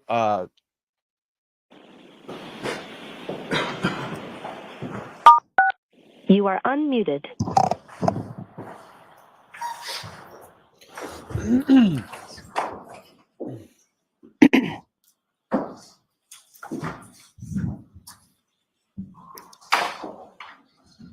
John. Sure. Good afternoon, ma'am. Good afternoon, sir. Now, What if any? testified that you're certified in emergency medicine, is that correct? That is correct. And you're not, nor were you ever certified in forensic medicine, is that correct? That is correct. Pathology. Correct. And when was the last time that you worked at a coroner's office? 1995 in terms of doing autopsies. Yes. Now, when was it that you first spoke to anyone from defense counsel in regard to your coming in here and testifying today? May 17th. Doctor, I am going to ask you to keep your voice up. Oh, sorry. Thank you. May 17th, 2024. May 17th of this year, is that right? 2024. So about 6 weeks after this trial began? I don't know when the trial began. Now, as far as who reached out to who? I reached out to a district attorney that I worked with with the LA coroner's office. And then somehow that person put you in touch with Mr. Jackson, is that right? Yes. And was that also on May 17th? 17th and 18th, yes. So I'm sorry, 17th or the 18th? Which one was it that you spoke with Mr. Jackson? I didn't speak to him. You did not speak to him? Not speaking, not verbal.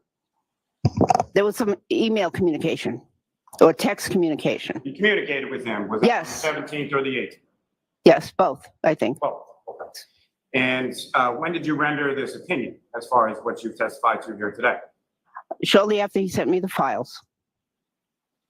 Now, in regard to those files, you testified in this court a couple days ago, correct?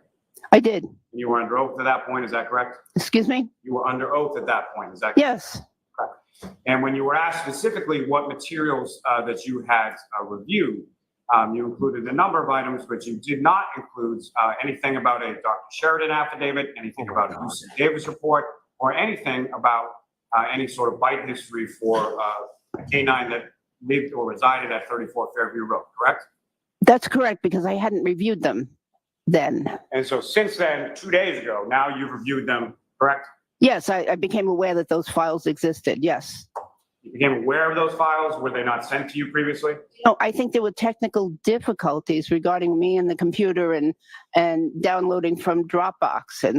So they were, I think they were sent to me, but I think I didn't open them. Now, with reference to these technical difficulties, did you ever express any of those technical difficulties, or, hey, I can't see the whole file, or there's other things in here that are listed that I can't look at? No, I wasn't aware. And so with regard to, as far as your reaching out or contact in regard to this case, how did that come about? Okay. I saw an article, I believe it was in the Boston Globe, regarding this case. And I didn't, initially I didn't think anything of it. Then I saw an article that indicated that there was some. I didn't ask you anything about anything any article indicated. You saw an article in the Boston Globe about Yes. this case, is that right? Yes, And how did you come upon it? You have a subscription to the Boston Globe? I did at the time, yes, Did at the time. What time was this? in May, May of 2024? yes. And how long had you had a subscription to the Boston Globe at the time that you saw this? It was either a 6-month subscription or a year, I don't remember. And that was the first time that you had seen anything about that? First time I paid attention to anything like that, yes. Now, again, you had testified here just a couple of days ago when I asked you questions about this, is that right? Yes. It wasn't in your testimony just a couple of days ago that the subscription was actually for a year or Oh my 18 God. months. No, Remember, not 6 months a year. So only one person can talk at a time. So was that your testimony, doctor? no, I don't believe so. I believe that I said it was a 6-month subscription or a 12-month subscription. But in any event, you saw something, that's the first time that you recall seeing anything in the media about this case was in May of 2024? It was the first time that I recall reading anything about it. Correct. Now, did you write a report in regard to your opinions that you've testified here today? No, And I asked you that a couple days ago as well. Yes. Okay, so in the Sir. last couple days, you've had time to review a UC Davis report, Dr. Sheridan's affidavit, and any sort of dog bite history, but you haven't had a chance to write a report? Objection. Sustained to that point. You haven't written a report, correct? That's correct. Why not? I haven't been asked to write a report, sir. Now, did you ever look at anything related to Mr. O'Keefe's head injury? I looked at. Objection. Sustained.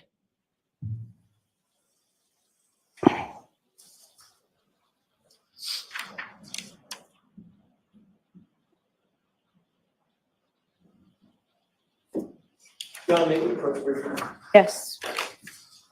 I bet you they're going to talk about Lally trying to bully the witness. You know, his tactics are going to be to bully the defense's witnesses because he knows he has no case. He has zero case, and you can see it. It's unfolding clearly in front of him right now. And you can see he's very angst. He's very upset. And that's going to be his tactic. I mean, you just saw it here. He was just talking over, and I'm sure Alan Jackson's addressing this. He's talking over the witness. You can't get her to finish anything. And that's going to be his tactic.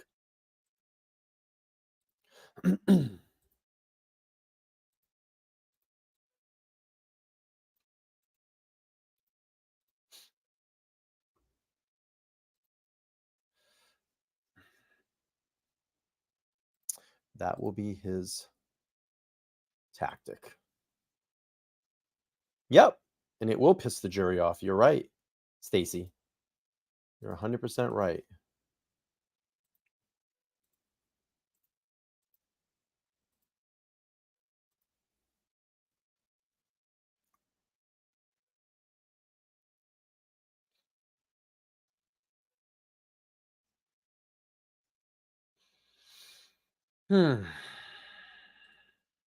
Now we wait.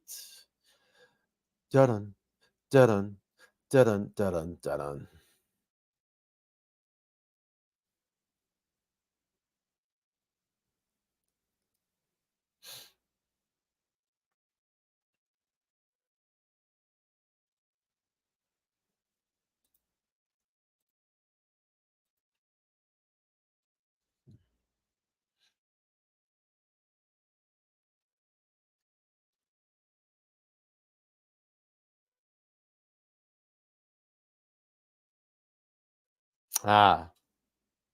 That could be the argument too. Gail, good point out. Lally knows that she's only restricted to talk about the arm. Now he wants to mention the head wound. So that could be something that Alan Jackson is arguing right now. That's a good point out. Oh my gosh, I'm so tired. I got zero sleep last night. Been a wreck.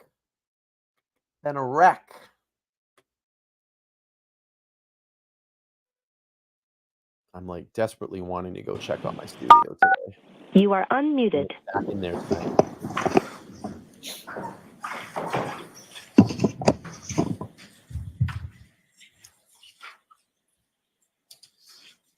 May I have a moment, John? Yes. Look at the books. Just the pile of books in front of him. That is such an idiot.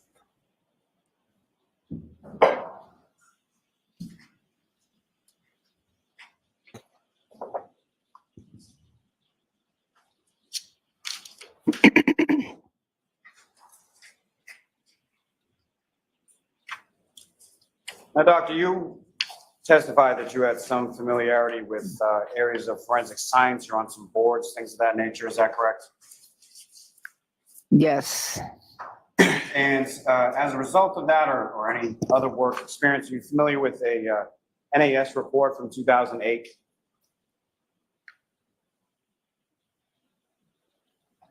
Not with that limited information, no. You're not aware of a report issued by the National Association of Forensic Science in 2008, which specifically has a section dealing with So I'm going to see you both at sidebar again. All right, we're a little bit behind anyway, so I can speed this up now from sidebar. Of a report. Let's go back. Two, Okay, I'm not asking, again, this is a report. Are you familiar with it or are you not familiar?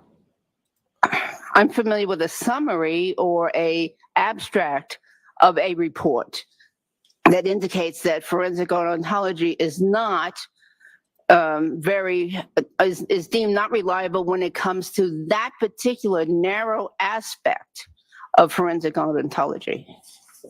And so you're not familiar with it. Also talking about sample data and collection, analyses of these, interpretation and reporting of results. You're not familiar with those areas of the NAS report as well? But what specifically, do you have a specific question about that, or? First question was whether or not you're familiar with the report. You indicated that you weren't. I did not read the report. From the report. Mr. Lally, let the witness answer one Yeah. question at a time, one speaker at a time. Doctor, can you answer that question? Sure. I did not read that report. Now, you had written some articles that you were asked about in reference to dog bites or canine dog bites in the emergency department. Is that correct? Yes, co-authored. Something that you published or authored or co-authored sometime in the late 1990s. Is that right? Correct. And in that instance, you talk about law enforcement dogs and a bite and a hold technique, correct? Yes. Now, part of the reason in writing that article had to do with sort of the applied forces and the unique spectrum of injuries from those kind of dog bites. Is that correct? Yes. And that spectrum of injuries would include deep puncture wounds. Is that right?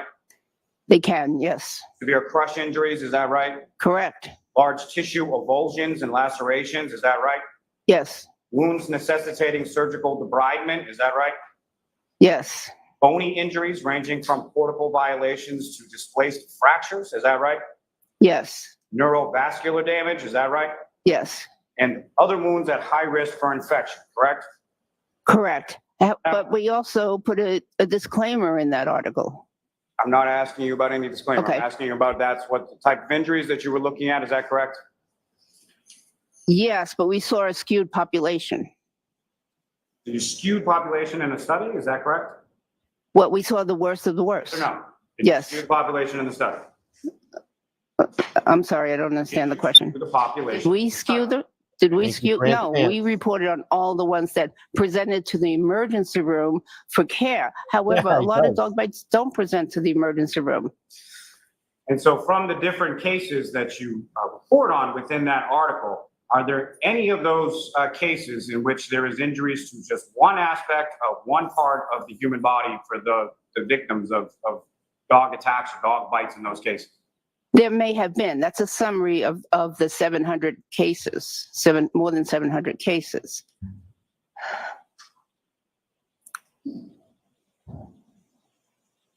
Is it normal in any kind of animal attack for injuries to occur on just one side of one arm of the person that's being attacked, clawed, or bitten? There are many people who are bitten or scratched. I'm asking Only- if it's normal, ma'am. That's all. Okay, so hold on, Mr. Jackson. Mr. Lally, ask a question, wait for the answer, and then start a next question. Do not interrupt the witness. This is not good I for the, in apologize. front of the I don't juror. mean to interrupt, but I'm asking Jury, for an answer. jurors. To the question. So ask a question and ask it in a manner that you get a responsive answer. Dr. Russell, is it your testimony that it's normal in an animal attack for injuries to occur on just one side of one arm and nothing else, anywhere else on that person's body? It can be, yes. I'm not asking if it can be. I'm asking, is that normal? I can't say. It's sustained. You have to ask the question differently. So from your observations, you looked at various photographs of Mr. O'Keefe, is that right? I did. Did you observe any injuries on any other part of his body that you would attribute to an animal attack, whether they be claw marks or bite marks or anything else? No, So nothing on his left arm, correct? nothing that identified as a dog bite or Nothing on scratch. his legs, is that correct? That's correct. Nothing on his torso, is that correct? That's correct. Now, you say an animal attack, possibly a large dog, correct? Yes. Can you say what type of animal left these marks that you attribute to an animal attack? Not with 100% certainty, no. Can you say where physically Mr. O'Keefe was located when the animal attack supposedly occurred? Objection. Can you say that? No. Okay. Can you say when Mr. O'Keefe purportedly sustained these injuries from an animal attack? Well, to a certain degree, yes. Before, yeah, it was before death, but not long enough to have a big inflammatory reaction. So yes. So minutes to hours before death. Minutes to hours before death, but at some point before death, correct? Yes. Can you say anything about the breed of dog? No. Can you say anything about whether it occurred inside the house, outside of the house, anything like that? God, give me a break. No. As far as you mentioned some of the different things that you reviewed over the course of your testimony, over the preparation of your testimony, both prior to Tuesday and between Tuesday and today, any of those things contain any forensic reports or phone examinations or anything else related to this case? Could you repeat that? What kind of examination? Phone? Any of the materials that you reviewed, whether it be prior, sometime between May 17th and Tuesday, or anything that you reviewed between Tuesday and today, did any of those materials that you reviewed contain any sort of forensic reports or anything beyond the UC Davis? Yes, I saw a photograph. So you saw photographs. And to that point, you never actually saw Mr. O'Keefe's body, correct? You just saw photographs? That's true. And with respect to the UC Davis report, as far as canine DNA, are you aware that the results of that were that there was no canine DNA on Mr. O'Keefe, on swabbings that were sent to the UC Davis lab? I'm going to allow it.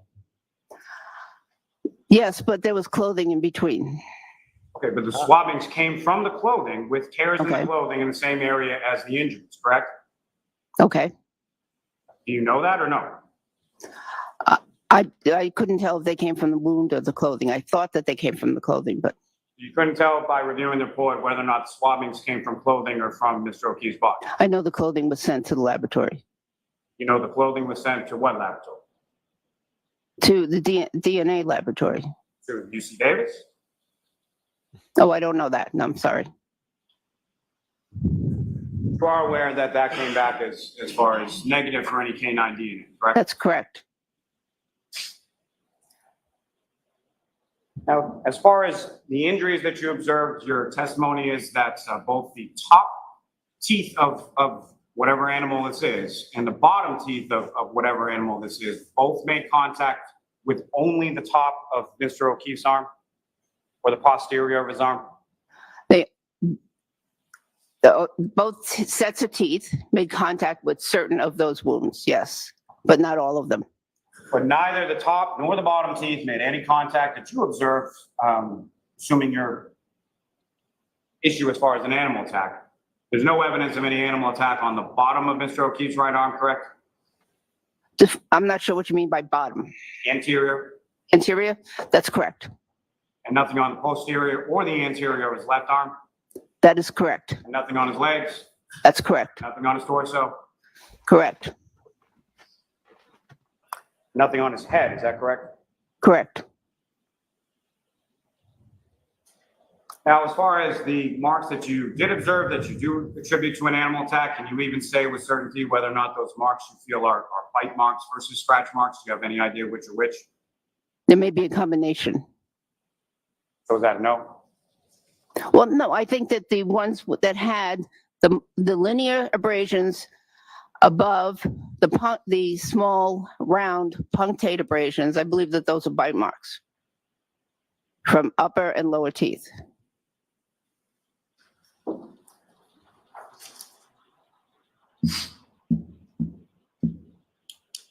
Now, you indicated that part of what you had reviewed was a dog bite history for a dog from 34 Fairview Road named Chloe, is that right? Yes. And there were a couple different instances of that dog essentially getting in a fight with other dogs, correct? Yes. And at any point in time, did you see anything in there as far as a dog going after a human in which there was no other dog present? No. And there were actually photographs contained within that material of dog bites from that dog, from Chloe, correct? Yes. Did any of those dog bites that you saw in those photographs look anything like what you observed in the photos that you saw of Mr. O'Keefe's arm? No, but. Okay. Objection, Your Honor. No, so the answer is no. You can get back up, Mr. Jackson, but the answer to that question is no. Next question.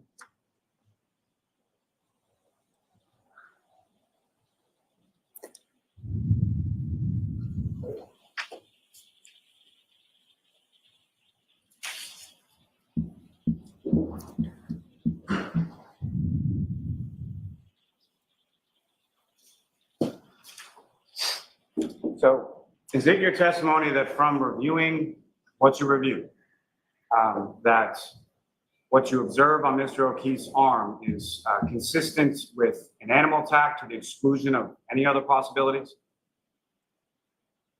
To a degree of reasonable medical certainty, yes. So as far as any other sort of blunt impact injuries or other manifestations of how those scratches got there, you're saying, nope, had to be an animal attack. I've seen thousands of wounded. What I'm asking is. All right, so Mr. Lally, I'm going to let the witness answer. Right now. I've seen thousands of people with injuries to their skin. And from blunt, from sharp, from all different mechanisms. Those injuries did not look like blunt force injuries. So it's your testimony that the injuries to his arm don't look anything like blunt force injuries that you've seen before. You wouldn't characterize them as that? That's correct. And that's based on some photographs and some other materials that you began reviewing sometime May 17th, 2024. Yes, Yep. I'm an ER doctor. I need to make a diagnosis quickly when I see something, and I'm trained to do that. That's my specialty. Are you being asked as an ER doctor to come to a quick conclusion in this case? No. Should school them. But you did anyway. It's how I'm trained. Nothing further. You got Very school, quickly, Your Honor. Lally. Go ahead. Concerning the forensic odontology report, the NAS report that Mr. Lally asked you about, what is your understanding about the report as it pertains to identifying individuals who left a bite mark? Explain that to the jury, please. I believe the report says that is not reliable as it once was thought to be. Like a fingerprint identifying a human being, DNA identifying a person, or a bite mark identifying a person. NAS said, not the bite mark, doesn't work that way. That's correct. Has nothing to do with the pattern of injuries that you've seen 1,000 times from animals, correct? Correct. You were asked several questions about the injuries that you saw and studied attended to highly trained canines, police dogs, correct? Yes. Very different than just a domestic dog that somebody might have as a pet, correct? Correct. And the bite injuries are very, very different as well, aren't they? That is correct. You were asked whether or not you were aware, based on UC Davis's report, that there was no canine DNA found on the swabs that were sent to them, correct? Yes. Are you also aware that there was pig DNA? I'm aware of that. Did that have any impact did you analyze that at all, one way or the other? Not to any degree of scientific certainty, no. But you do know that dogs chew on pig ears sometimes, correct? Objection. Sustained.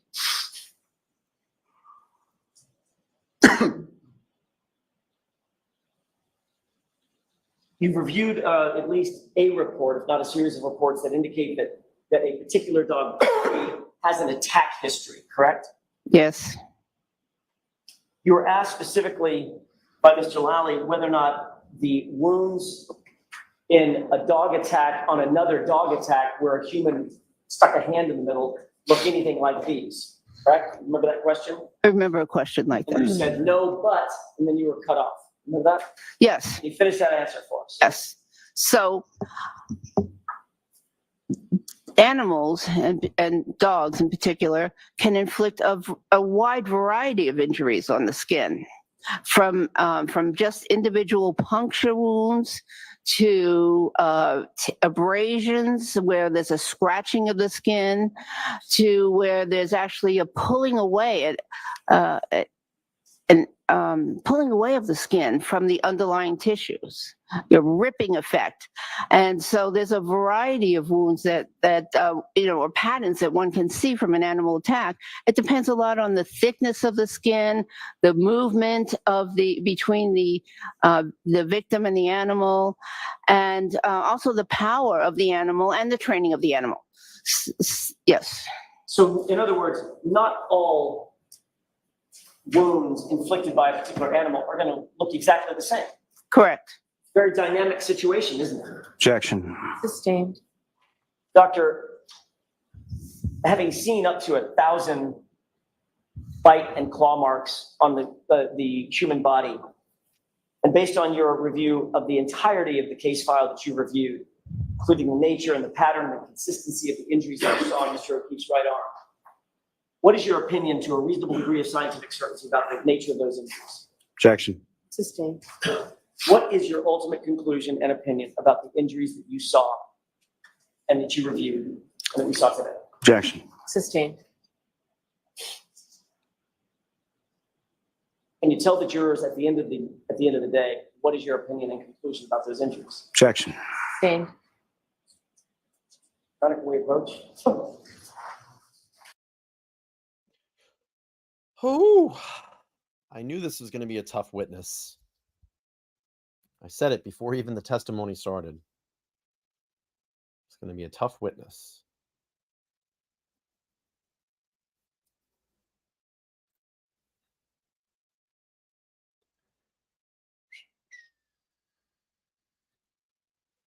I'm sorry, everybody. I'm kind of working on something behind the scenes. I haven't been watching the chat too much. Let's see. Nana says I could listen to Dr. Russell all day. The feds are watching, Auntie Bev. Hopefully. We keep hearing that. When are they going to spring to action here? When are they going to spring to action?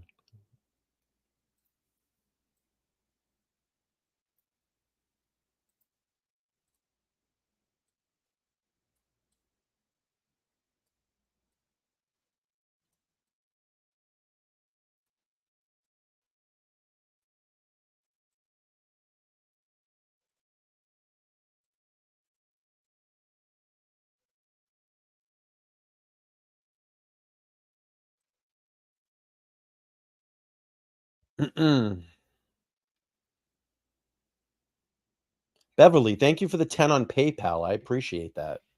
Thanks for the support. Thank you, Doctor. No more questions. You are unmuted. Mr. Lally, you had no more questions? Oh, yeah. Okay. All right, doctor, you are all set. Okay, thank you. I can't wait for to get some reconstructionist experts now.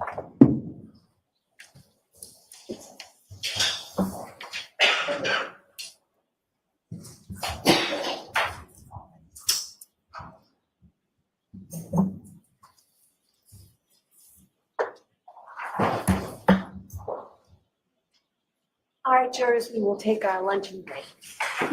All rise to the jury. Gonna be the break, the Brizzo. All right.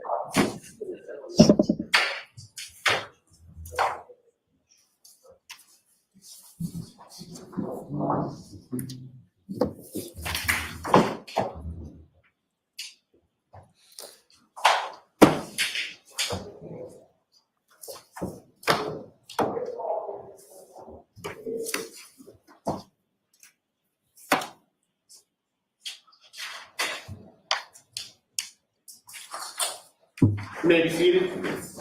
I just want to know who you have this afternoon. Just Richard, please, Your Honor. All right, thank you.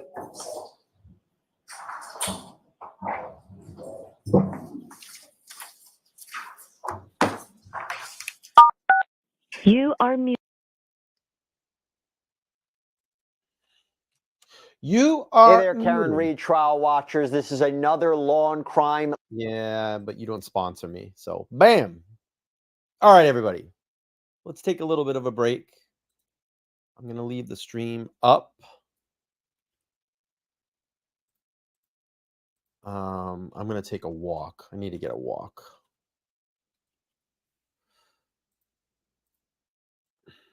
I'm going to get a walk. Is everybody still awake? Sorry, I've been doing stuff behind the scenes. I've been doing some stuff behind the scenes. All right.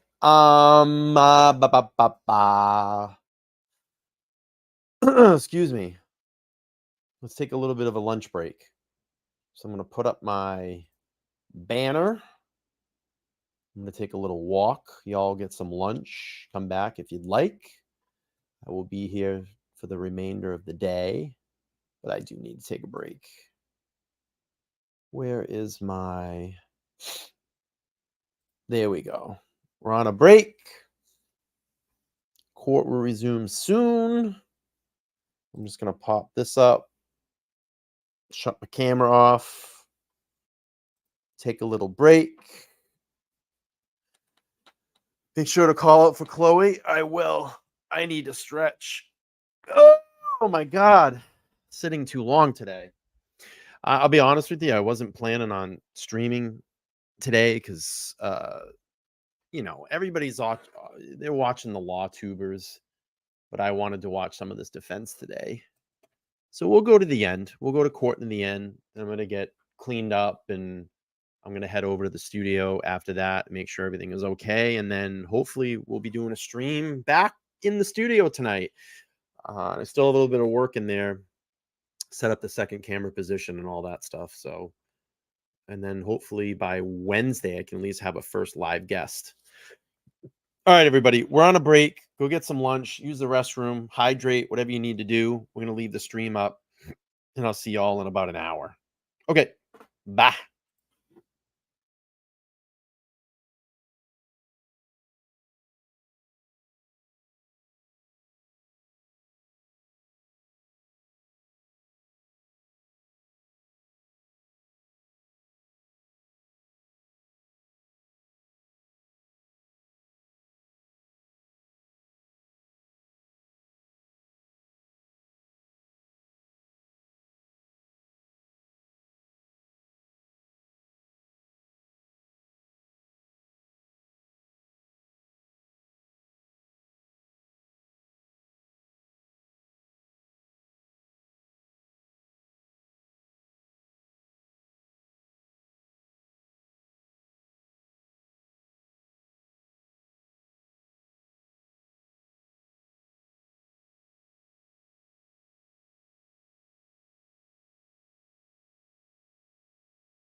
pull up right here. Darren got ice cream. We have to get the so that like when they pulled up, everything was free. It had to be like one of them free deal where you pay for just like the whole ice cream truck. That would be cool. I want my vintage. You're welcome very much. D. Adams. Thank you for watching. It's you guys that are here. It's why I'm doing what I'm doing. So it's easy. It's easy for me to do this and to talk to people and introduce you to everybody. That's easy. The hard part is the administration in the back of it. And my mods are the best. And I don't know how to thank them. I mean, they're all women. What do I buy them shoes?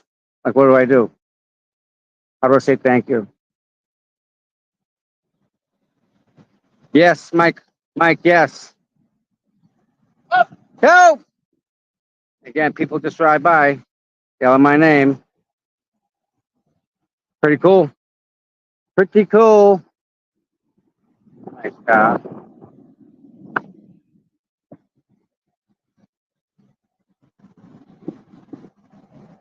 Yep, right when the verdict is read, buffer zone goes away. There's no buffer zone.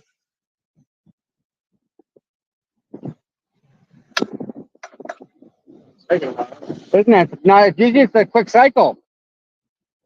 Yeah, usually it's really quick.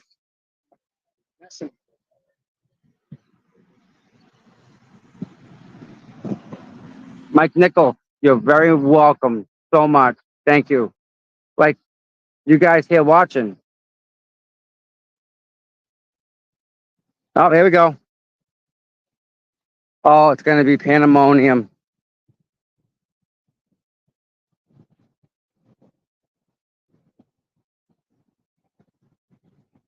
It's going to be pandemonium.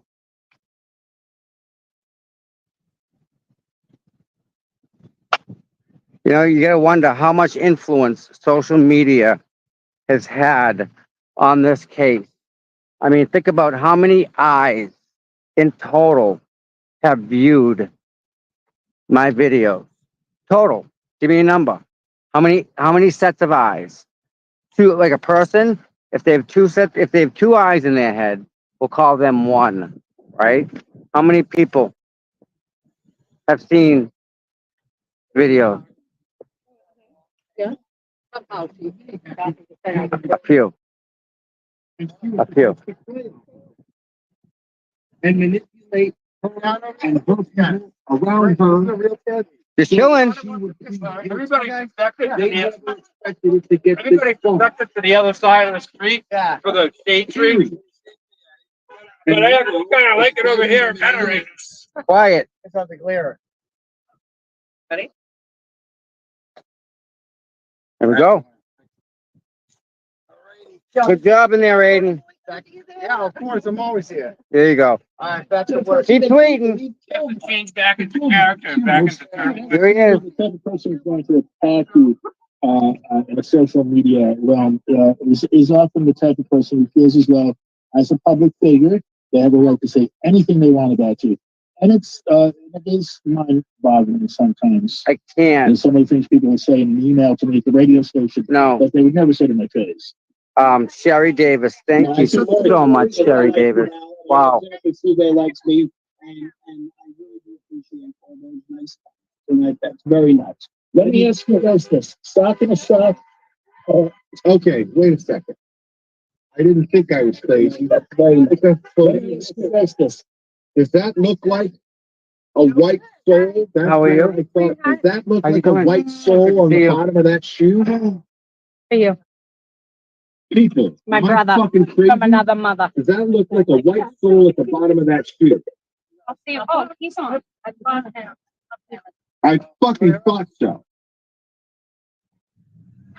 Really? It's right in Vinny's face right now. Vinny's playing this shit.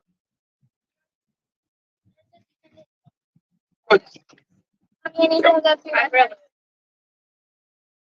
playing this shit. Sock in a sock.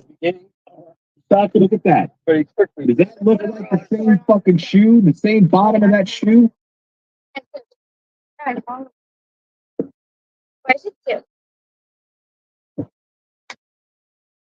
fucking knew I wasn't crazy. I fucking knew I wasn't crazy. And Vinny's showing it for us. That's very nice. Let me ask you this. Boom. Look at that. What's a different shoe? There is no fucking way that is the same shoe. That's not a dirty bottom of the shoe.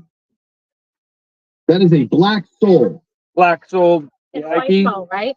As a matter of fact, it almost looks like a high top.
May I proceed, Your Honor? Yes. Sir, if you pull that microphone as close to your face as you can so your voice will be kept up, and I'd ask you to state your name and spell your last name. Sure. Richard Green, that's Green. And where do you live, sir? I now reside in Coldwater, Michigan. What do you do? I own and operate a company called United States Forensics. And what is United States Forensics? Sure. We're a digital investigation firm. We're licensed in Florida and Michigan, but we do cases across the country. All right. And again, I'd ask you to keep your voice up only because we have an air conditioner there and we have jurors behind me that. Okay. I'll do my best, sir. Yeah, as best you can. Now, you are president of that company, sir? I am. In addition to managing the company, what do you do on a day-to-day basis?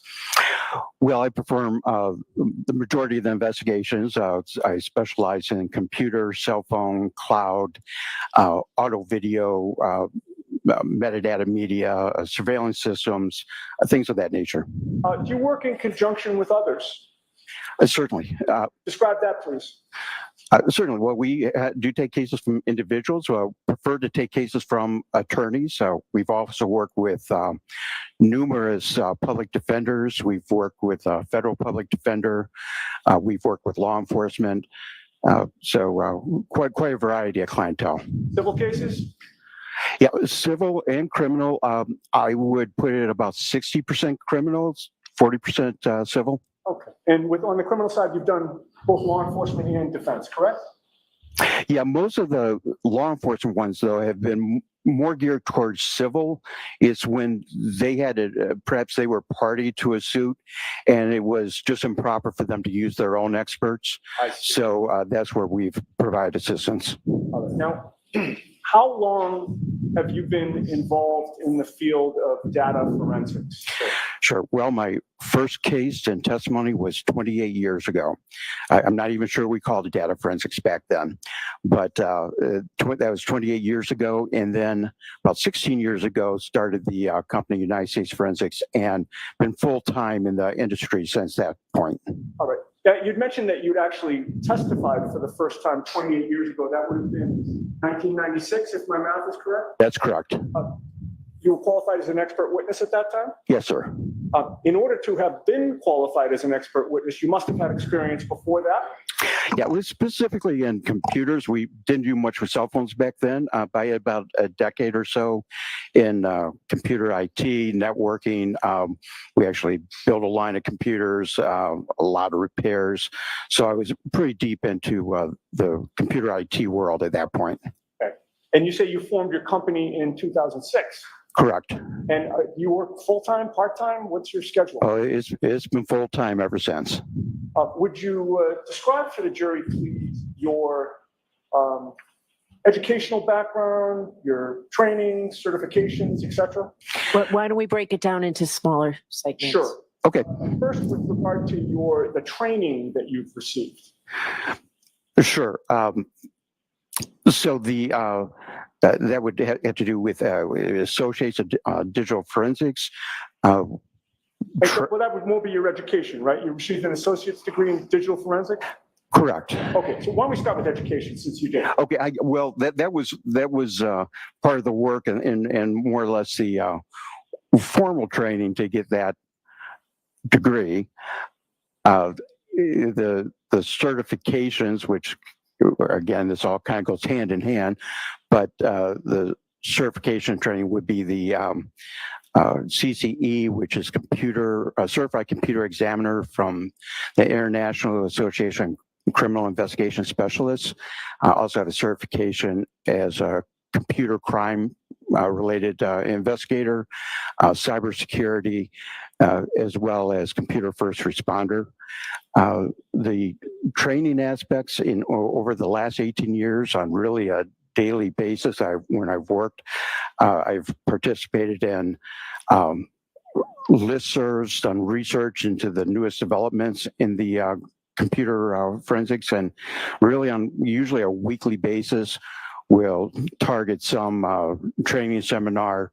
I found in this business, Even if you took us like 6 months off, you would start to get behind in this business. It changes that rapidly, and you really need to do continual training. Okay, and again, your voice trailed off a little bit at the end, so. I'm sorry. I'm sorry to keep reminding you, but I just want to make sure everybody hears. With regard to the amount, your caseload at USA Forensics, can you give the jury some idea of how many cases you handle on a yearly basis or have handled historically? Yeah, we average, I'd say between 100 and 120 cases a year. We probably get inquiries to about 3 times that amount. Okay, and have you testified as an expert witness in the area of computer forensics since that 1996 first appearance? Yeah, we testified about 24 times in various state and federal courts. Okay, and when you say various states and courts, is that state court, federal court, both? Both. Now, directing attention to September of 2022, were you contacted by somebody to become involved in this matter? Yes, sir. Remember who that was? I believe it was Miss Little. What were you asked to do? Well, there was 3 cell phones related to this case, and to provide relevance with the data on those phones as related to the incident on January 29th, 2022. Okay, and were you aware of the owners of those 3 phones? Certainly. It was Karen Reed, John O'Keefe, and Jennifer McCabe. Now, I'd like to ask you first, if I can, about John O'Keefe's phone. How did you receive the data from that phone, if you remember? Yeah, we received what's called an image file, and that's a forensic term that we use. Essentially, it's a copy of the data that's encapsulated into a single file. In this case, it was a zip file. Did you examine that data? I did. What were your goals during your examination of John O'Keefe's phone? What were you looking for? Well, initially what was reported was the location data. We wanted to get an idea of when he had arrived and anything else that we could tell from that as far as location. And when you say when he arrived, do you remember the location that you were asked to learn when he arrived? Yeah, 34 Fairview. In Canton? Yes, sir. All right. Were you able to determine, as a result of your examination, approximately when his phone arrived at 34 Fairview Road according to the location data? Yes, sir. And how did you do it? Sure. Well, I say we, so that's proverbial we. I extracted the location cache data, which is stored in the on your phone, and it's in the certain location. We exported that out, and then we use a tool called CellHawk, and we import it in there, so it can take literally, thousands of data points and automate that process to specific GPS locations, and just as importantly, the range of accuracy that location is reporting. Okay. So according to the process that you underwent, what time did the location data indicate that John O'Keefe's phone arrived at 34 Fairview on January 29th, 2022? So the first one right to the driveway was at 12:24 and 28 seconds. 12:24 and 28 seconds. Correct. Now, if I asked you to filter John O'Keefe's location data within an accuracy of 3 feet using CellHawk, could you try to do that? Yes, sir. In fact, did you try to do it? I did. When? Last night. Who asked you to do that? You did, sir. I may approach, Your Honor? Yes.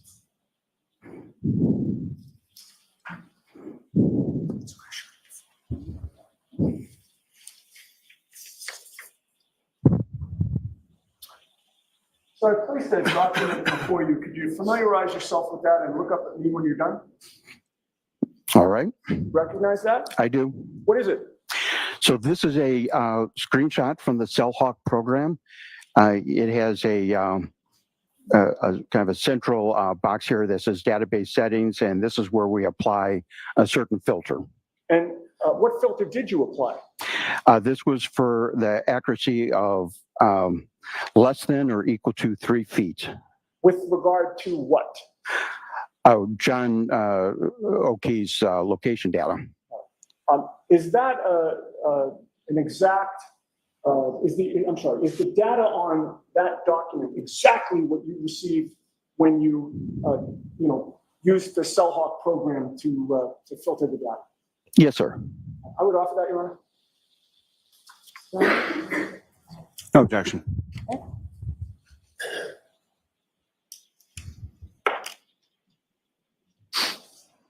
No objections. Oh, I'm sorry. I thought you said objection. So you need to give it to Madam Court Reporter. I'm all flustered. Sorry.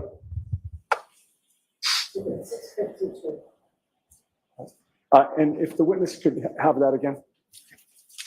Thank you. With permission, I'd like to publish that, Your Honor. Okay.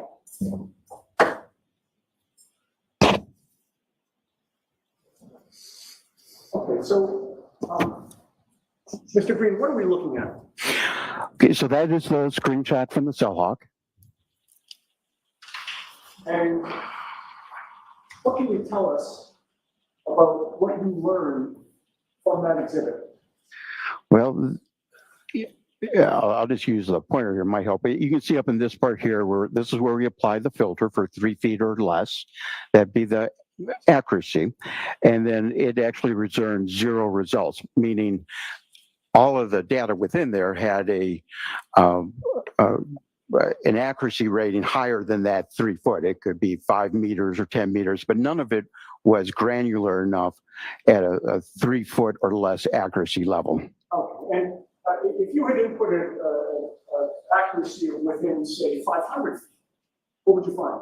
Yeah, you would see then a large number of circles, each circle representing the meters that the accuracy would be related to. What's really important to understand, though, is you don't want to look at just the middle of the circle. That accuracy indicates it could be anywhere in the circle. So if you saw one and it encompassed 2 or 3 houses, you could only draw that inference of somewhere in that circle. So it's kind of like how the hurricane, they say don't just look at the cone, right? Because it could be different than that. Also, the accuracy, this is Apple's best guess of what the accuracy is. So it could actually be different than that. It's Apple is using a number of services, and they're giving back the best estimation that they can for the accuracy. Okay, so we've talked about the location cache data and where it put John O'Keefe's phone in terms of arriving at 34 Fairview, but was there also Apple Health data on John O'Keefe's phone during that time? Certainly, yes. Is Apple Health data generally accepted within the forensic science community as being reliable? Well, the Apple Health data comes from something called HealthKit, but it's integral to the iOS system. So anyone that has an iPhone probably seen Apple Health data, and it's known to have extremely valuable data that the forensic tools work with and present to us. The degree of accuracy, it depends on the type of data that's being pulled out on the artifacts. For example, steps are known to have an accuracy of around 98% on the actual steps occurring. So if the Apple Health data returns, for instance, steps, 20 steps within a certain time period, 98% of the time Apple's going to be right? That's what studies have shown. All right. May I approach the witness, Your Honor? Yes. Do you want this back? Okay.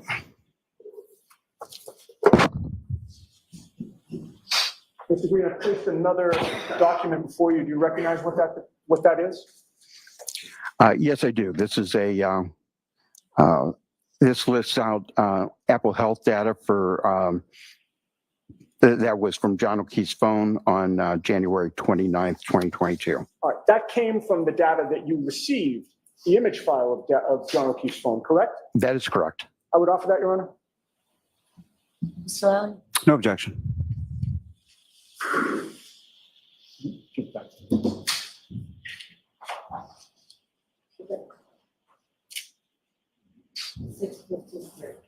And with the court's permission, may I publish that, Your Honor? Okay. Specifically, I'd like to start with page 2, record 2. Hey, Mr. Green, are you wearing the right glasses to be able to see the scene? Yeah, I probably need bifocals here. I keep switching glasses, but Are you able to read what is on the screen? And if it's easier, you can look on your document in front of you. It's page 2, record 2. yeah, I think I'm going to have to do that. I can probably still see good enough to do the laser one. I'm sorry, which record is this you're looking at? Page 2, record number 2. Okay, yes, I have that in front of me. Okay.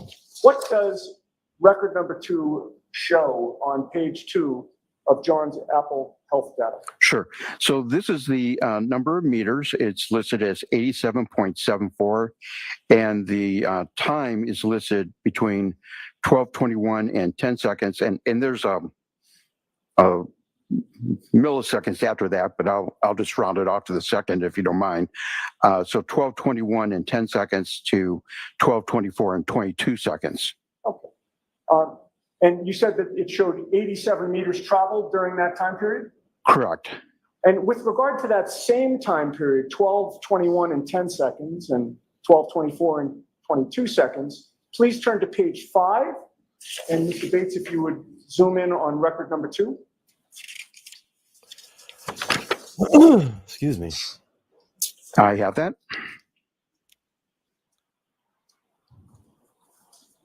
Okay. What does record number 2 reflect? Again, it's the same time period, and the steps taken is recorded as 80 steps. Okay, and you said the same time period, so again, 12:21:10 to 12:24:22, correct? Correct. All right, now I'd like to direct your attention to page 4, record number 1.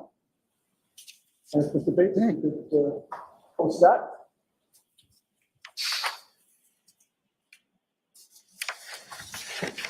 And when you're ready, Mr. Green, if you could tell the jury what that reflects. Sure. So this indicates 3 sets of floors. That represents elevation change. So it doesn't indicate to us up or down, but 3 steps. And the time period for that is 12:22:14 to 12:24:37. Okay, did you say 12:21:14 to 12:22? I'm sorry, 12:24:37? Yeah, 12:22:14 to 12:47:37. I see.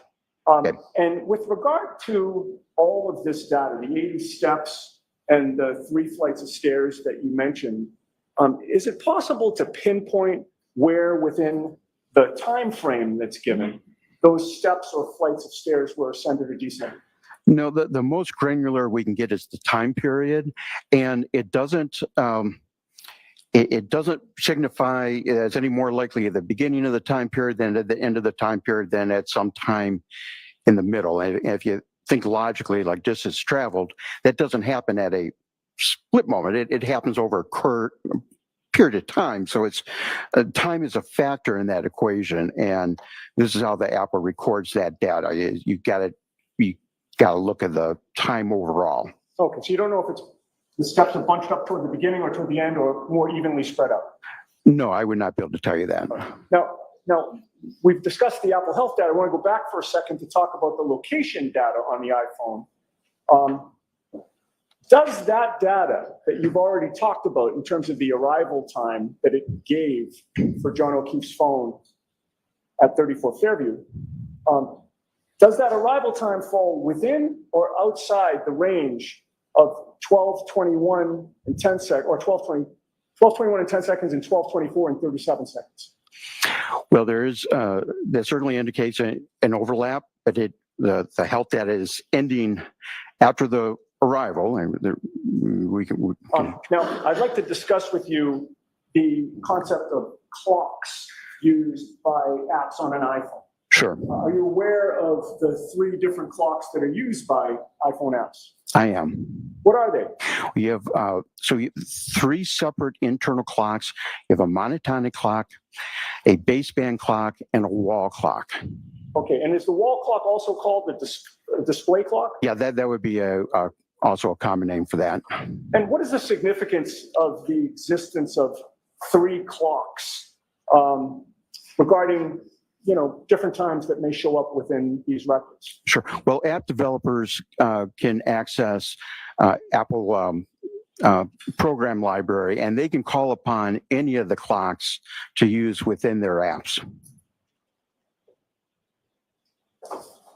Okay. Now, in your investigation and examination of this case, did you find examples on this phone of different clocks being used? So in this particular case, I had reprocessed the data with the newest version of the Axiom forensic program. It's similar to Cellbrite. There are competitors to Cellbrite, and we use both programs. And this newest version had a feature in there where you can filter for the Waze application. And again, just following up and seeing how this functioned, we filtered for the Waze application. And for the first time, we saw this monotonic timestamp being related to the Waze application. Okay. I want to show you Exhibit 640, if I may approach, Your Honor. Sure.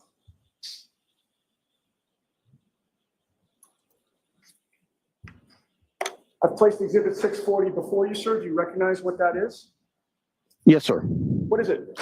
So this is a screenshot from the Magnet Axiom program I was referring to. It's the 8.1, actually it looks like 4287, but keep your voice up, sir. I'm sorry. Yeah. So it's the newest version of the program, and we have it filtered for the Waze app, and it's giving us the timestamps associated with it. With the court's permission, may I publish that? Okay. There you go. And first of all, are you? Now that writing is probably too small. I can't read it. Okay, thank you. I'll go off of this one. There we go. With regard to what we are looking at there on that part of the screen, what are we looking at, Mr. Green? Okay, so this is listing details of this particular artifact, and you can see that this is bundled. The com.waze.iphone, that's a standard bundle type name where it always starts with com dot and then the application reference. And what does that mean? It says it's highlighted on the screen, com.waze.iphone. What does that mean that we're in right now? Yeah, well, this is an artifact specifically related to the Waze program. Waze app. Yes, sir. All right, go on. Okay, and we can see here our entry for the monotonic time, the baseband time, and the display time. And what did you notice about the relationship of the three of those? Certainly. Well, most noticeable about this, the monotonic is running a little over 3 minutes ahead of the display. So that I think it's 3 minutes and 1 second, give or take a little. So, in a lot of cases, 3 minutes may not seem like much, but in this case, this struck me as important to. Objection. Move to strike. Sustain. I'm willing to strike that. Next question. Okay. I apologize. That's okay. You can hand that back to Madam Court Reporter. Certainly. Thank you. And I'd like to go back to the Apple Health data, Mr. Binks, if you can put that back up. And this would be page 2, record number 3. And you don't still have that in front of you, do you? Actually, I do. You do? I do. Page 2, record number 3, sir. Yes, sir. What does that show? All right. Okay, so this is another entry from John O'Keefe's cell phone data, and this records 25.46 meters occurring between 12:31:56 and 12:32:16. Okay. And directing your attention to page 5, record number 3, if you could tell the jury what that shows, and if we could have that displayed as well, Mr. Vince. Certainly. So this is directly related to the distance, and this is recording 36 steps, and it's the same time period, 12:31:56 to 12:32:16. Okay. So we have 36 steps being taken according to Apple Health data on John O'Keefe's phone for a time period that ends at 12:32:16. Objection. Sustained, ask it differently, Mr. Mayor. With regard to those 36 steps, do we know where within that time frame they were taken? Sure. Let me reread that here. We January 29th, 2022, 12:31:56 a.m. It's actually 12:31:56.109 a.m. and 12:32:16.507 a.m. Okay. All right. So now I'd like to switch, if we can, to Jennifer McCabe's phone and your analysis of that. During the course of your examination, when you reviewed data from her phone, did you find a particular artifact of interest? Yes, I did. What did you find? We found a Google search that happened. First of all, the search was how long to die in cold, and it happened at or before 2:27 a.m. All right. Where was that search found? Sure. So that the artifact on that was called a Safari Suspended Tabs artifact, and there's a database associated with that called the Browser DB database, and in a company file, which is by the same name but ends in WAL, which stands for Write Ahead Log. And the write ahead log is where the data first gets written to, and then at certain points, that data then gets committed and written to the main database. All right. So that, if I'm correct, that browserstate.db/wall file, that's a temporary file, right? It's temporary by nature, but it's not. That's not to. It's integral. It's part of the way the SQLite functions. So it's not like a throwaway file. It's part of the way the whole system works. And is it helpful to you when evaluating artifacts?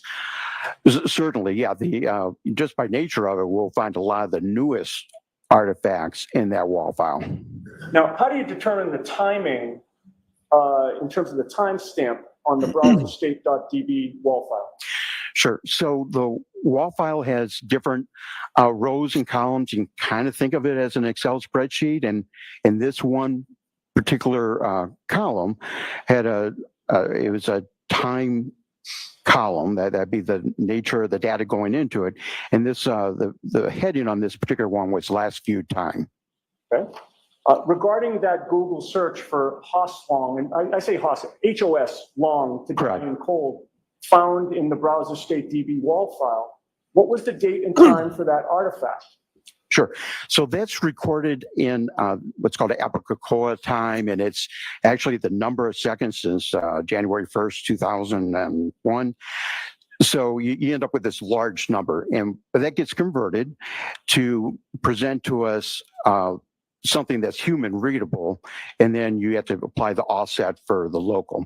So once you do all those calculations, that's where we get the January 29th, 2022 at 2:27 in the morning. The specific, do you remember the number of seconds after? I believe it's 40 seconds. 2:27, 40 seconds. Yeah. Okay.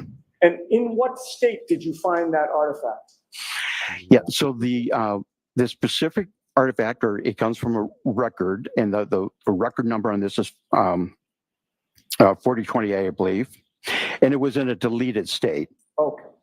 Now, what would you normally expect to find along with the artifact search? So you'd have the date and time, the URL, which the way the URL presents itself, we know that it's a Google search, but you also see a history of other places that tab has been. And with this particular artifact, did you learn the full internet history of websites related to that record?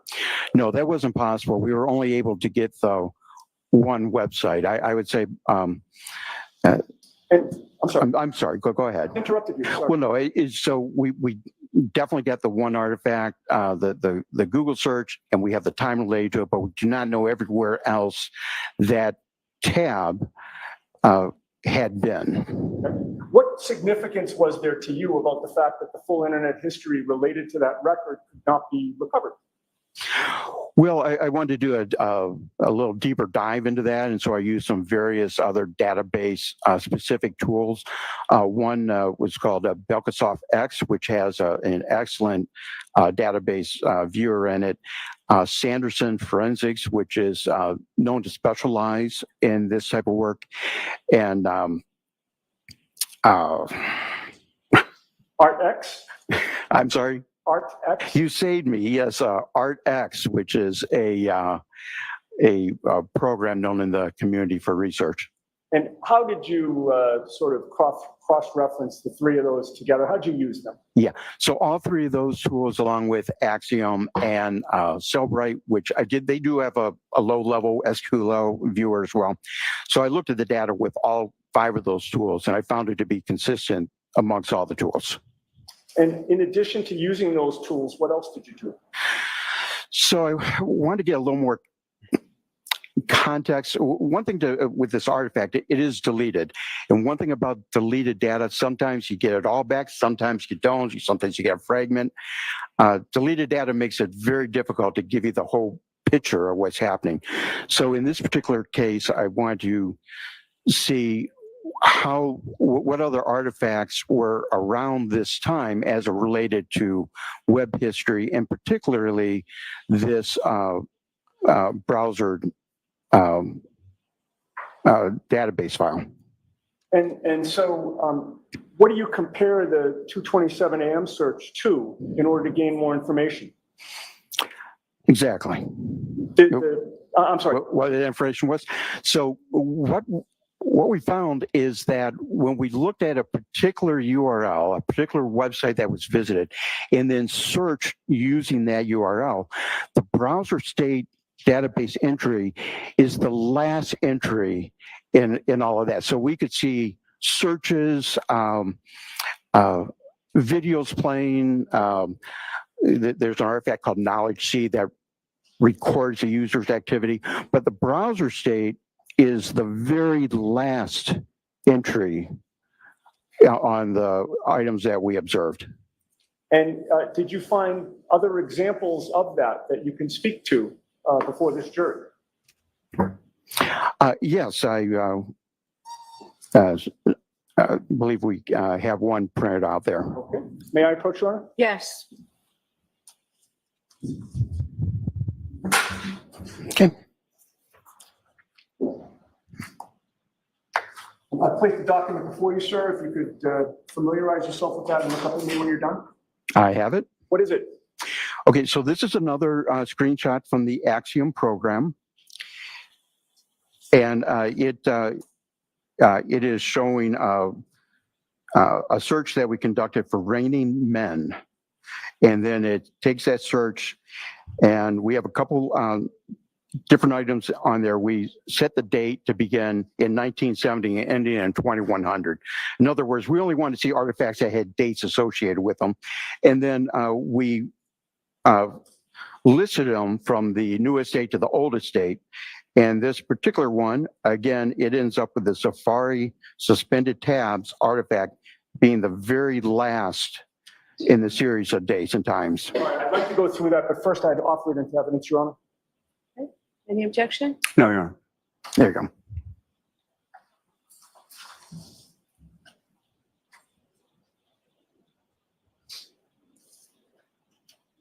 It's 6:54. And with the court's permission, may it be published, Your Honor? You want this? Yes.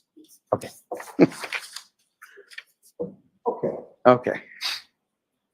So we have a number of columns here. Could you explain to the jury what's going on with that exhibit? Certainly. So I'm gonna switch glasses back here. Forgive me.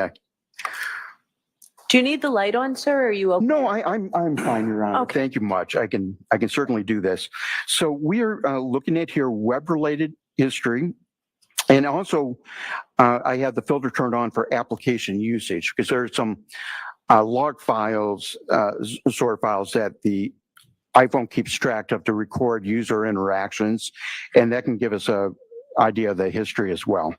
And then, as I mentioned, we have it filtered so that it's only showing dates that dates existed, and we took the earliest possible date to a date way in the future. And then it's listed, and next to the date and time, you'll see a little arrow, and it's skinny at the top and big at the bottom. That tells you it's going from smallest, earliest time to latest time. And this particular view is showing us the last of that series, because what's relevant and really important here is that the Safari suspended state tabs ends up being the last of the entries related to that, not one of the beginning of the entries related to that. And what is the significance of the Safari state tab being the last entry? What does that tell you? Yeah, well, so it tells us the internet history happened before that, and the purpose of this tab on at least this particular iPhone with this very specific iOS version is to record the state of that tab when the user left that. And the whole purpose of that is if you're on Safari, you're on a website and say you have to take a phone call or answer a text message and you navigate away from the Safari app, when you come back, it remembers where you were and allows you to pick off from there. It also allows you to hit the tab button and see what other tabs you might have open and navigate to one of those tabs. All right, so as I see the last tab, am I correct that the time is 1:29:22, same day, like 2:27 and 38 seconds? Is that what it says on your? I'm sorry. I'm definitely getting a pair of bifocals. I apologize here. I feel a little silly.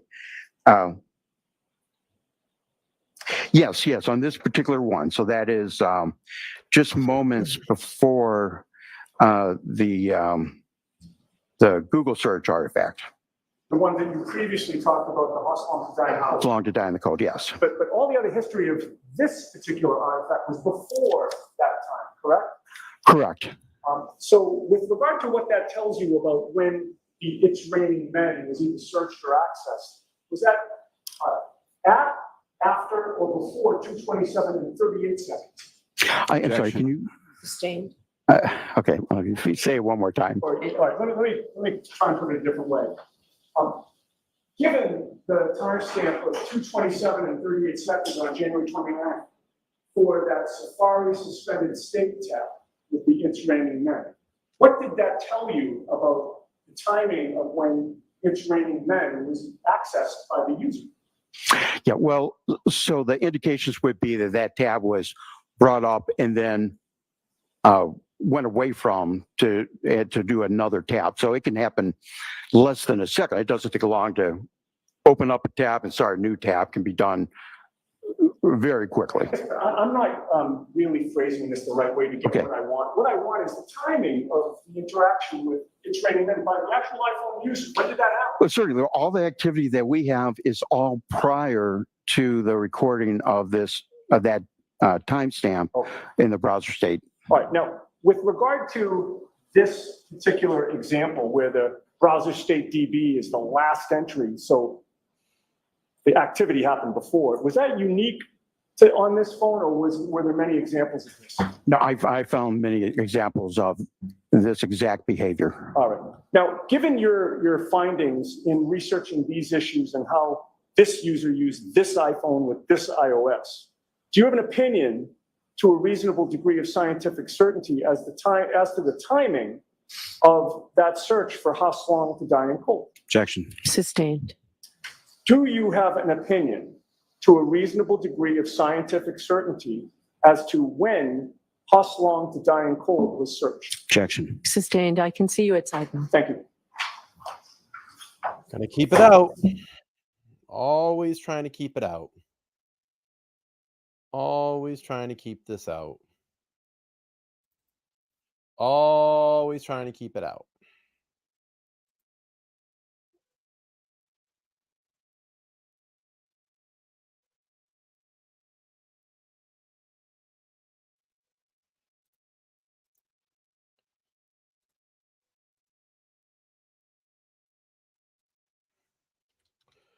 Always trying to keep it out, Bev.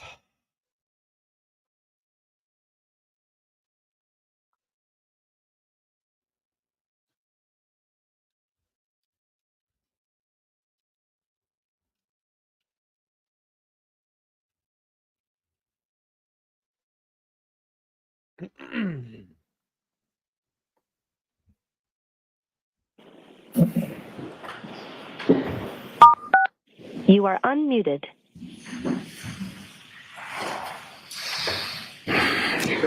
Do you have an opinion as to the timing of that first search for how long to die in cold? Yes, I do. What is that opinion? That would have happened at or before January 29, 2022 at 2:27:40 a.m. in the morning. And what's the basis for your opinion? Again, by how this particular phone operates with that exact operating system and comparing it to other data on that phone and the way it presented it out, it's all consistent with that search happening at or before that time. And what opinions or conclusions did you reach regarding how, if any, how the 2:27 a.m. search was deleted? Well, we know that that's in a deleted state. And importantly on that phone is when I say, I keep using the proverbial we, I found a lot of other that would have been used or deleted artifacts between the midnight and the early mornings on January 29th, 2022. Okay.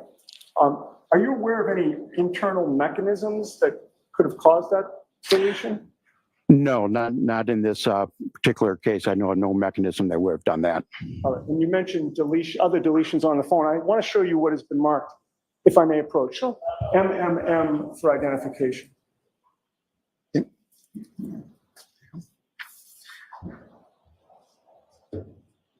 you recognize what I've placed before you, sir? Yes, sir. What is it? Okay, this is from Cellbrite. It's a program, again, like the Axiom that processes data. And this is this lists out a 623. This lists out a deleted call record.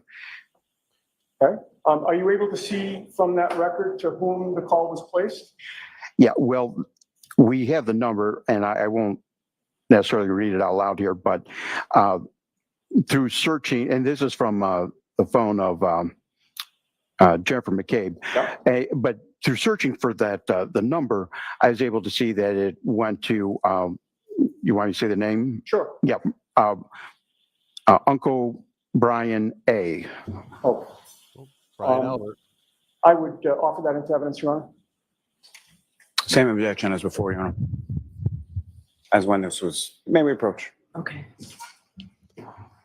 See, Lally's gonna fight because Lally knows he has no case and he's getting whipped right now by the defense. And we haven't even gotten into the ARCA experts yet, the forensic reconstructionist analysis team that was hired by the FBI as independents. We haven't even got there yet. Wait till they have their assessment.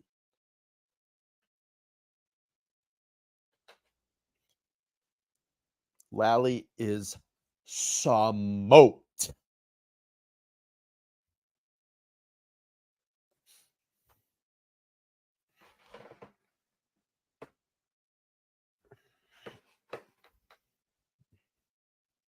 Oh, it's going to be a mop up.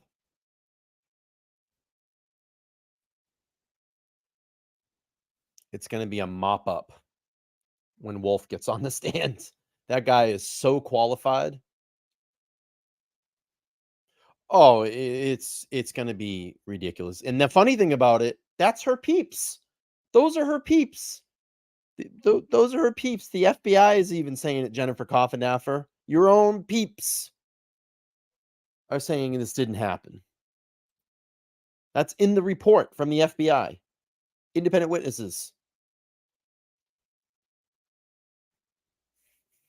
No, they sneak around it. But it has been opened up, as we saw with Ryan Nagel earlier in the trial. He did mention it. The feds, remember? That was when I interviewed with the feds. So they do know about it. Nor should they. Nor should they. Embarrassment.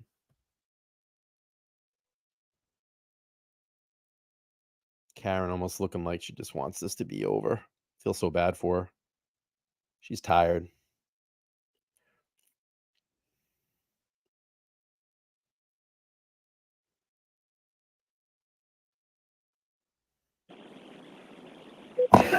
So, folks, we're trying to streamline the exhibit numbers. It looks like this may already be in evidence. It's one of 4 different numbers, so I sort of wanted to keep it with that. We are so far removed from where it was that this will just come in as the next exhibit.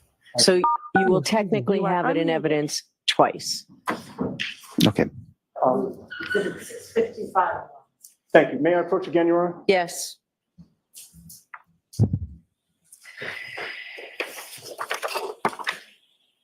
There's one final document before you. If you can identify that for the jury, please. Yes, this is another report generated out of Cellbrite. It's based on Ms. McCabe's cell phone data. And this lists out the call log with a number of deleted items and number of live items. I would offer that, Your Honor. If I could Aiden Carney just put out a great text basically saying, you know, Green has testified about 2,000 times in a trial, and he's not some expert that's trying to get people to download his app. He's just telling the things straight the way I they think it's are. already in evidence as well, but So actually, it's, I confirmed it's not. It's not yet in evidence. We looked at the exhibits that were specified. So It's 56. thank you. If you could hand that to the witnesses, if I could have first page of that exhibit displayed. What is she so pissed about? Sighing all the time. Okay, with regard to that exhibit, Mr. Green, what did you find that was unusual, if anything? objection. Sustained. Ask it differently, Mr. Yannetti. Yes. What did you find of note? Certainly. What was the time frame of the deleted records? Now, I'll just talk about this particular report here. It starts at 5:33:47 in the morning. Yep. And on the second page, we see it ends at 8:50 and 15 seconds, again, AM. And then the normal recalls, what we call live data, then begins at 8:59 and 34 seconds and goes on throughout the day with no additional deletions. And am I right that those are all, that's the call log, those are all phone calls? Correct, yeah, this is the call log. And what was the difference between the calls that were at 8:59 and after on January 29th, 2022, and the calls that were before 8:50 AM on January 29th, 2022? Yeah, well, it's the state they were found in, deleted versus live data. I'm sorry? Deleted data at the earlier time and live data after the 8:59:34. What percentage of phone calls were found deleted on Jennifer McCabe's phone prior to 8:50 AM on January 29th? So all right, I have to see you. Take this down for a minute, please. Oh my I God. have to see counsel. Oh my God. Oh my God. Oh my God. They are pushing this all the way to the end. Oh my God.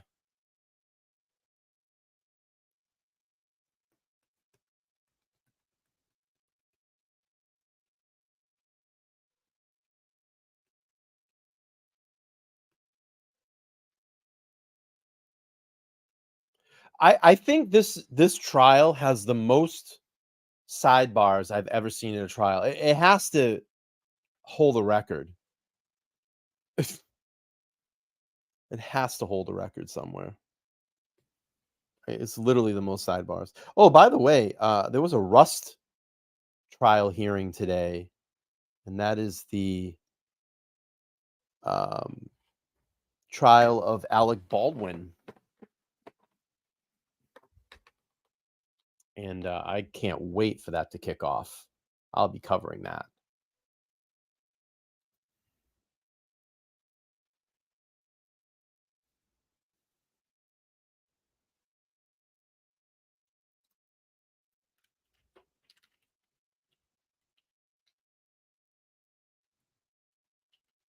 You are unmuted.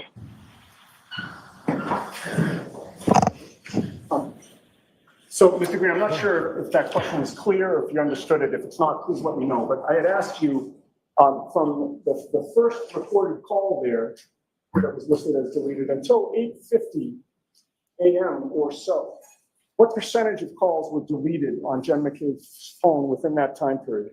Yeah, so we found no live data, so 100% of them would have been deleted. Now, are you aware of the term spontaneous deletion? No, sir. I know what the individual words mean, but in relation to digital forensics, I'm not familiar with that term.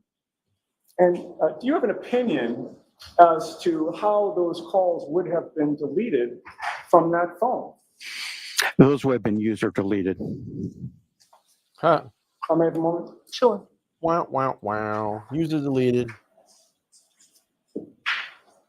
No further questions. Thank you, sir.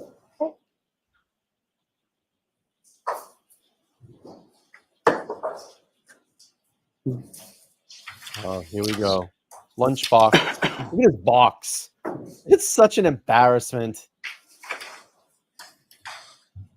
The box. Good afternoon, sir. Good afternoon, sir. Do you know who Miss Jessica Hyde is? I do. Are you aware that she wrote a report in relation to this case? Yes. Specifically in regard to the Google searches for Ms. McCabe's phone that you were just talking about? Yes, sir. It was very specific about that search.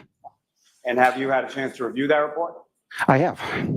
You also know who Ian Whiffen is? Certainly, yes. And are you aware that he wrote several reports or submitted several items in relation to, again, the exact topic that you're testifying about in relation to the Google searches on Ms. McCabe's phone? Yes, sir. I understand that. And have you had a chance to review those materials as well? Yes, sir. You understand that they both disagree with what your opinion is in relation to those searches? I absolutely understand that, sir. Now, Lally's going to get smoked just as here. far as your qualifications and certifications go, I'm just having a difficult time. From the certifications that you have, at what point were you, or what, if any, certifications do you have with reference to Cellbrite as a tool, as far as your use and interpretation of data from Cellbrite? Certainly. So my certifications are much more broad. They have to do with a lot of the fundamentals and how we conduct the investigations and what tools we should know and when we need to know we need to do more work and such like that. Cellbrite, I do not have any specific Cellbrite certifications. They offer many of them. However, I have participated in, God, I can't even count, hundreds of their training events that they offer, both Cellbrite, Axiom, Belkasoft. They all provide the community with fantastic support as far as that. And although certainly a class can be very good, but you really need to stay up to speed. You've got to participate in the most recent understanding being put out there. Even in the changes of their tools will change from one version to another. And so, to the point, as far as you have no certifications in regard to Cellbrite as a tool and how to use it, those kind of things? That's correct, sir. And in this specific instance, at any point, did you reach out to Cellbrite to go over sort of your findings or your opinions in relation to this search? I did. And who, if anyone, did you speak with from Cellbrite? Yeah, as close as I can remember, I know it was Leo, and believe it was Santos. And do you know what part of Cellbrite they work in or what they do? Well, he was in the technical support and contacted him. He had informed me that they had elevated this up to some higher level technical support when they came back. His comments to me, if you want to hear them, was that this. Okay. Capture his comments, but at Okay, some point, I understand. you talked to technical support, is that correct? Absolutely. And they indicated that they would refer you to actually Mr. Whitten's team? No, sir, they did not. So you weren't told that you were referred to Mr. Whitten's team and you weren't contacted by anyone from Mr. Whitten's team? No, and I forget the exact date. A couple weeks ago, maybe a month ago, out of the blue, I got an email from Ms. Whiffen saying, and I can't. I don't want to misquote them, but certainly I got an email I'm not from asking him. you about any specific conversation Okay. you had. When I'm asking Funny, you, but I'm all asking the you about a time witnesses- period more back in 2022. I'm sorry, I couldn't quite hear you. Back in 2022, did you reach out to Cellbrite in relation to this search and your opinions related to it? Yes, sir. And at that point, was that the point that you spoke to someone from technical support? Yes, sir. And at that point, did someone from technical support actually refer you or tell you that they were referring you to Mr. Whitten's team? No, sir, I had absolutely no idea about that. So no one from no one from Mr. Whitten's team reached out to you and then you just never called them back? That didn't happen? Not that I'm aware. Now, you were asked to look at a couple different phones, and I'm assuming by counsel for the defendant, correct? Can you say that once again? I'm sorry. You were asked to look at 3 different phones is what the testimony was. And I'm assuming that was by some counsel for the defendant, correct? No one else asked you to look at these phones, correct? Oh, correct. Yes, it was from the defense asked me to, yes. And so the phones that you were asked to look at were Mr. O'Keefe's phone, the defendant's phone, and Ms. McKay's phone, correct? Correct. Now, as far as Kerry Roberts' phone, were you ever asked to look at that? No. And with respect to the defendant's phone, was there any GPS location information or data that you observed in her phone? So we had an indication that location had been using, there was something called Apple Map tiles. And those probably when you use the Apple Map app, that it, in order for it to work, it will create these little tiles or little pieces of pictures, and they get stitched together to give you the view that you see on your phone. Now, for that had to be working, we know location data had to be working. This particular location data, the location data cache, is known to only be present on the phone for a couple weeks. Now, what I don't know, and Mr. Lally, if I'm going too far, just please stop me. What I don't know are what measures were taken to preserve that data, whether it was put in airplane mode, whether the location services were turned off, whether it was put in a Faraday bag. And quite frankly, Mr. Lowry, I don't know if they did all that, if the location data would have remained or not. I've never tested that, but all indications, it would have had location data on the day that it was seized, because we received the Apple Map tile. But when I got the full extraction, there was no location data there. Now, I did observe. So there was no GPS location data on the defendant's phone, correct? From what you observed. And again, if I'm, I did find deleted location data from April of 2022. Excuse me. Now, with respect to the defendant's phone, did you also find deleted web history data from the afternoon of January 29th, 2022? No, I'm sorry, I didn't observe that. Didn't observe it, or didn't look for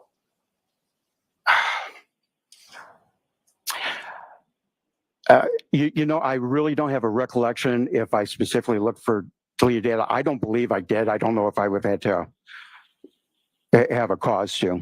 Now, with reference to, you were asked some question about location accuracy within 3 feet. You did some sort of thing last night on CellHawk using that tool. Is that correct? Certainly. And you were asked to do that after Trooper Guarino testified yesterday. Is that correct? I understand he testified yesterday. And so with relation to you creating sort of that document, and that's now been marked as an exhibit, was that something that Mr. Yannetti asked you to do in relation to Trooper Guarino's testimony yesterday? Well, in all fairness, you need to ask Mr. Yannetti. I could make an assumption here. I mean, if I'm not. I don't know quite. Doing anything. I'm not trying not to answer you, but I was asked by Mr. Yannetti to perform that search. So, Mr. Lally, please be cautious of that. Yes, sir. So, Ms. Green, with respect to that 3 feet of accuracy, are you aware that what Trooper Greeno was testifying to in regard to that had absolutely nothing to do with phone applications or anything to do with data from a phone or a cell hawk or a tool or anything like that? Now, I don't know the full extent of what Mr. Greeno would have been testifying to. And so you're not aware that his testimony was actually in regard to reviewing cruiser camera video from the Canton Police Department and photographs of where Mr. O'Keefe's body was, and then mapping that using GPS latitude and longitude based on that within Come on, 3 Lally. feet accuracy. The objection sustained. Ask it differently. Give me a break. Are you aware of any of what Trooper Greeno testified to yesterday? What you're mentioning, I may vaguely be remembering, and again, I'm not trying to not answer your question exactly. My conversation with Mr. Yannetti is 3 foot when it comes to GPS data. Can you tell 3 feet from GPS data? And no, it's not known to be that reliable, and particularly Apple location services. How that applies to the trooper's testimony, I can't say with specificity.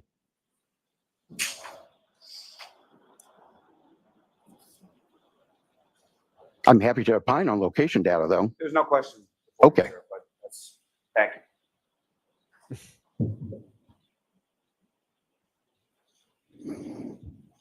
I may have a moment, Charlie. Sure. No more questions.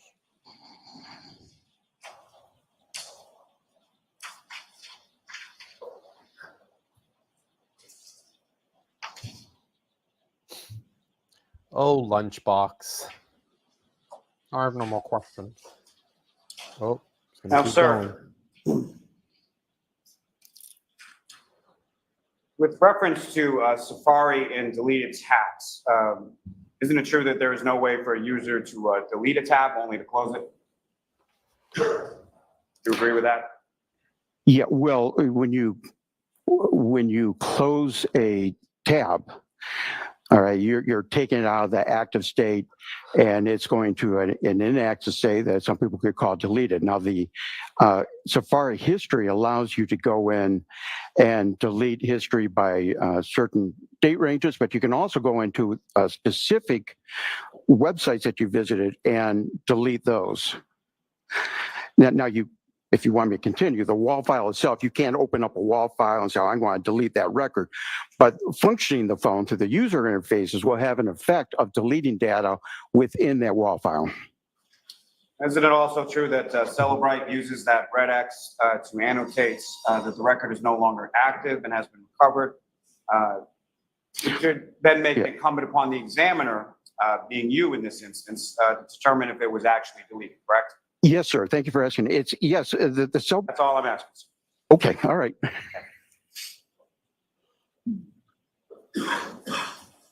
Now, you stated in your affidavit, in your testimony, that you used the Sanderson SQLite or SQLite Forensic Explorer to examine the Safari tabs DB associated with the WAL file log. Is that correct?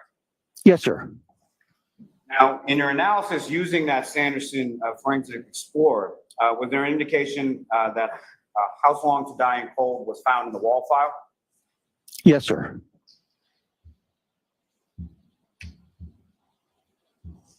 Now, with regard to that, did you independently verify the cause of that timestamp that you observed there? Yes, sir. Now, is it your interpretation that the timestamp means the search appeared at that time solely based on the naming of the field in the database? No, sir. Now, can a WAL file contain items that are so new that they're not yet committed to the database? Yes, sir. That's the purpose of it. So the WAL file holds the newest information until it's merged to the database, including additions, deletions, changes, all of those items, correct? That is correct. Now, According to your affidavit, the device was in active use between 2:23 a.m. and 2:31 a.m. And just to be clear, I'm talking about Ms. McCabe's device, correct? Correct. And what other searches did you see at that time, and where were they performed? I'm sorry, can you repeat that? I couldn't quite hear you. Searches did you observe in that time frame, and where were they performed? Well, there were a number of websites, including the Rainy Men exhibit that we did. There was Ozone Basketball, I believe. There, Hockermont, Smith. And I can tell you that those, similarly, the last entry with those there is the browser state DB file. It's not at the beginning. It's not at the end. And I have a couple thoughts on why that may be in regards to Ms. Hyde and Ms. Whippen. I'm happy to share those with you. I'm not asking you anything about that, sir. What Very I'm good. asking is it possible for a change request in the wall to a SQLite database pertaining to one particular field, leaving the other fields as what they were previously? I want to answer your question as well as I can. So can you repeat that one more time? Is it possible for a change request in the wall to a SQLite database pertaining to one particular field, leaving the other fields as what they were previously?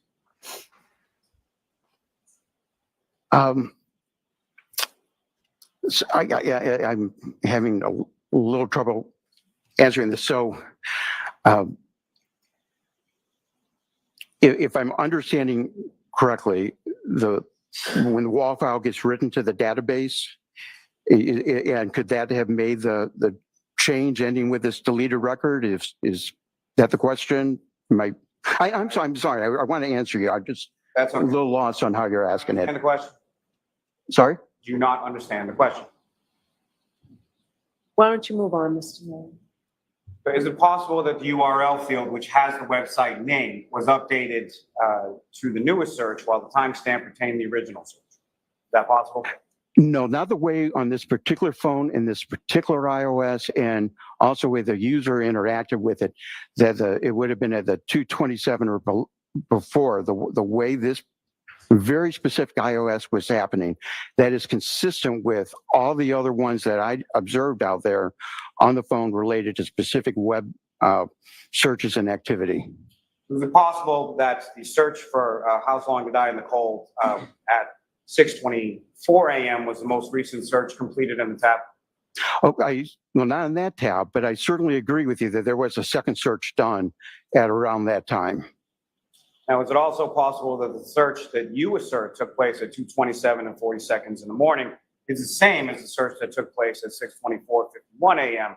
for that same search? Yeah, that's inconsistent with the actual data I'm seeing on this actual phone with this precise iOS version.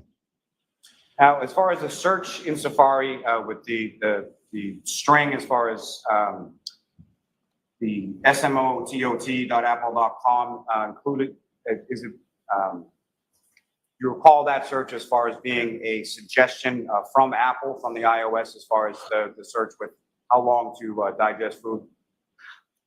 Okay, I didn't hear your whole question, but I heard the last part about how long to digest food. So I can opine on that. So my feeling on that is when the How Long to Die code was put in, that was most likely a Apple suggestion. And I've done some testing. Now, the time period I'm doing my testing, is after the fact that this would have actually occurred. But as I tested that on a live phone and using a Google search, I could see that how long to digest food would come up. I also notice the specific phrase, how long does it take to die from hypothermia? So as you do this Google search, you try to repeat what's being done. Those are two suggestions that actually came up. And so that was something that was a suggestion and not something that was actually searched, correct? Yeah, no, and I know that's different from my affidavit from about a year and a half ago, in all fairness, but that's entirely different. One person, Correct. Mr. Lally, I'm sorry. one person at a time. Yes. Okay. So yeah, in fairness, I want to give you my best knowledge as I understand it saying here today, including after my review of Mr. Whiffen and Ms. Hyde's report. So I want to do everything I can to shine as much light and clarity on this as possible.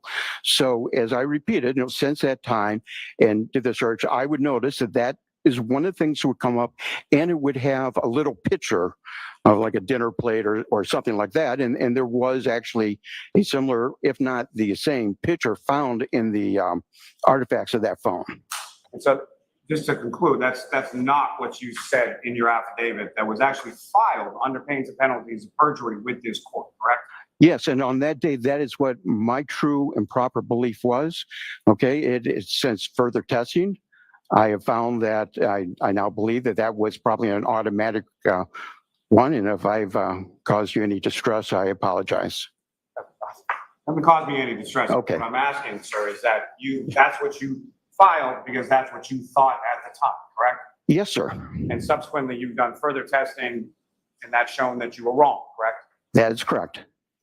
Now, according to your affidavit, there was a search for how long to digest food at 6:23:49 a.m. that precedes the search for how long to die, and the misspelling here would be the key CLKD at 6:23:51 a.m.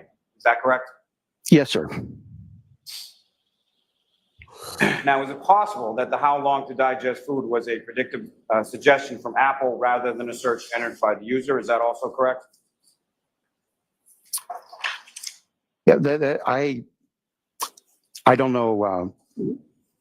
I don't know the answer to that. I believe that it was, if it had picked up a earlier search from 227 of how long to die in the cold, and then you went to retype it in, it may have then tried to give you something similar at the 6:23 and 6:24 timelines. So hopefully that answers your question. So steps, going to Mr. O'Keefe's health data, steps doesn't necessarily mean that someone is physically taking steps, correct? Again, the research that's done for this is steps tend to be a very accurate artifact. So steps could not also be coincided with, say, movement in a car or other sort of movement of the phone as far as the health data is concerned? Sure. Well, I did, geez, quite some time ago, do some testing with an actual iPhone 11, the same make and model, and took a drive and tried to see if it would register steps. It did not.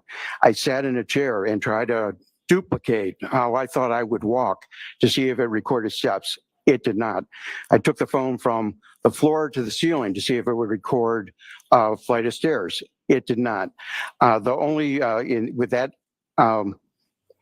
iPhone 11, same make and model that I got, it was very consistent with me actually doing walking steps, and that was whether I had it in my shirt pocket, my pants pocket, or clipped onto my belt. That's your testimony? That is my testimony, yes, sir. Now, are you familiar with GPS native locations? Yes, sir. And GPS native locations takes its data as far as defining latitude and longitude from a number of different sources, correct? Well, true GPS, okay, is going to take it from the GPS network. What you may be thinking of is assisted GPS, which the iPhone uses, and that assisted GPS will try to, it kind of does a crowdsourcing. So it'll look at cell towers, what's in range as far as like Wi-Fi's and a number of other devices to try to get you an enhanced GPS location and give you the best data possible. So it takes GPS native locations within an Apple iOS device, takes from 4 different sources. Isn't that correct? It tries to get from a variety of sources, like I just mentioned. Not all would be available. Now, with regard, did you look at any GPS native location data with regard to Mr. O'Keefe's phone? Yes, sir. And would you agree then that the GPS native locations didn't record any movement of that phone after 12:25 a.m.? 12:25. You know, I would have to look at the exhibit to see what the time of that last entry was. I don't want to misstate something to you, sir. Now, you were asked about sort of the elevation change in 3 floors, ascending, descending, and saying that you couldn't pinpoint a time period or within that 1221 to 1224 time period from the health data. Is that correct? Correct. It happened somewhere within that time. Could you pinpoint more specifically if you looked at the GPS native location data? No, well, we're talking Apple Health and GPS location. So But you said you couldn't do it. I'm sorry. Which one are you asking about? Please. What I'm asking is, you said you couldn't pinpoint it within the GPS health data. What I'm asking is, if you had looked at the GPS native location data, could you give a more specific pinpoint as to where Mr. O'Keefe's phone was? I'm going to allow that. Maybe we can see briefly. Okay. Not a good look for Lally. I mean, bullying, elderly witnesses. He's done that multiple times today. Things like that tend to not play well with the jurors. Listening to this testimony, I feel like we're just kind of traveling in circles. Lally has talked over this witness many, many times, using the bully tactic against them. That's a lot of the frustration that's been built up in Lally for the last 8 weeks, because he knows that his case has failed. He's not proved anything. You are unmuted. Other than Karen Reed is completely innocent of these charges. All right, back to testimony.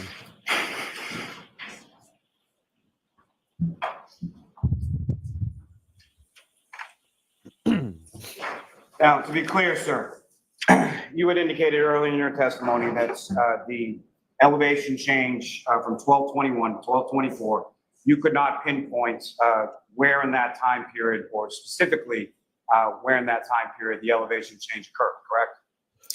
That's correct. It's a time range. Yes, sir. So what I'm asking is, had you looked at that in the GPS native location data, would you have been able to more accurately or specifically pinpoint when that occurred? Okay. So the location, are you looking for a yes or no? I'm sorry. Yes or no? I'm trying. There was, yes, there was location data within that time period. Okay. And are you aware that Mr. O'Keefe's phone from the GPS native location data was actually a half-mile away from 34 Fairview Road at the time that it made those recordings in the GPS Apple Health data? Right. Yes, I understand he was using Waze, and it had made that recording. I understand that.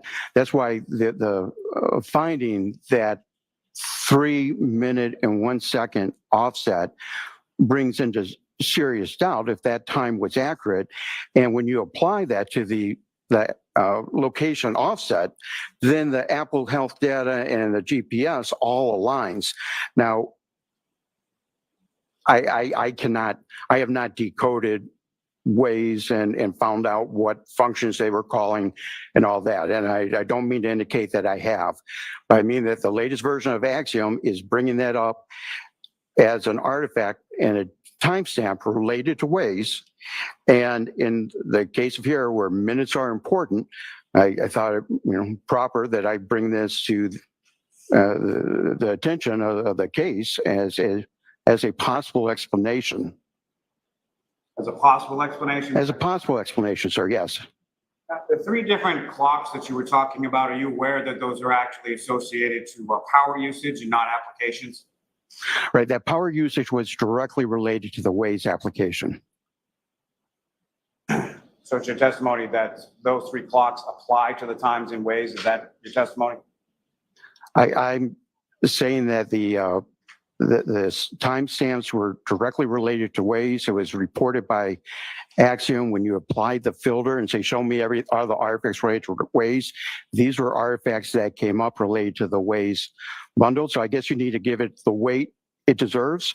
Like I said, I've not decoded Waze. That's not something that has been done, but I think we need to consider the 3 minute offset as it applies to giving significance to the Apple Health data and the Waze GPS. Now, turning to Ms. McCabe's phone again, as far as the search, what you indicated as last view time, are you aware that that is actually related to a time that it was actually focused on the screen as opposed to your interpretation of it? I'm aware that from that it appears to be the last time and date it was focused, and when it was no longer was focused, that's when the timestamp was written. That's what's consistent with the other data on this particular phone on this very specific iOS. With regard to looking at this search, you mentioned that you used something called an ArtX tool. Is that correct? Yes, sir. And are you aware that's a tool that was actually created by Mr. Ian Whiffen? Absolutely. And with regards to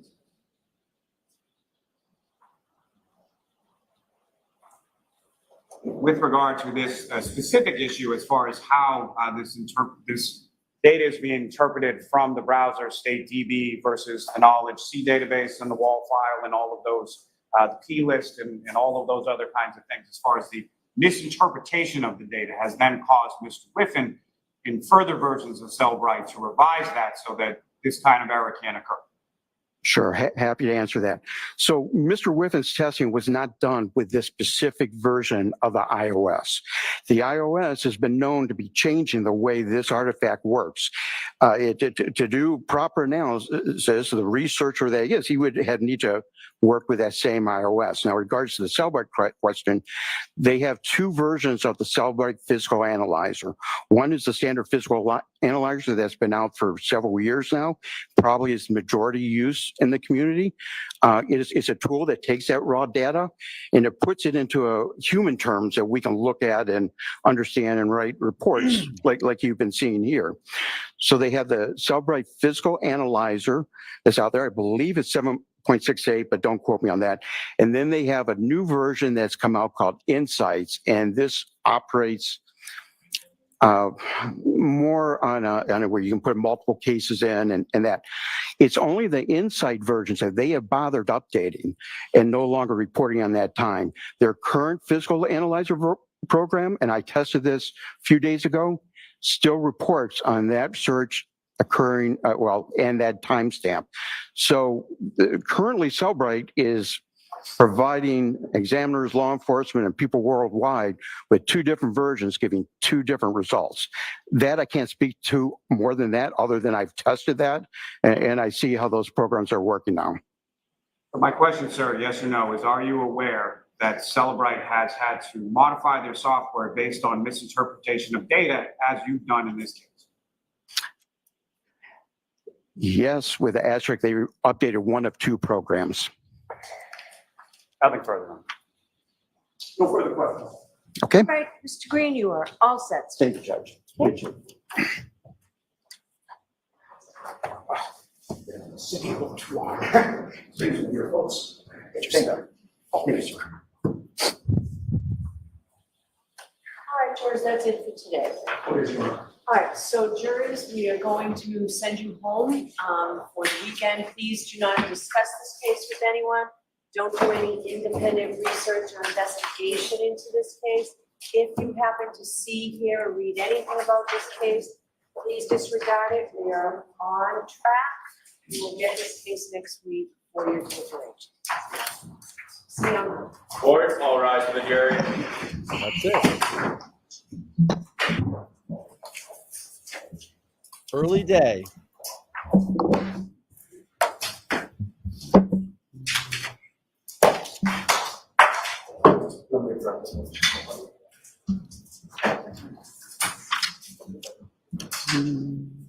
All right, why don't I see counsel regarding scheduling? Looks like the Reed team, very, very happy today. Wow, lots of smiles on the defense side.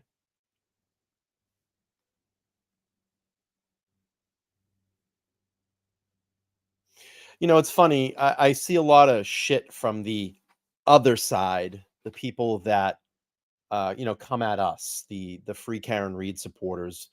And they always mock Karen for smiling and looking upbeat in court.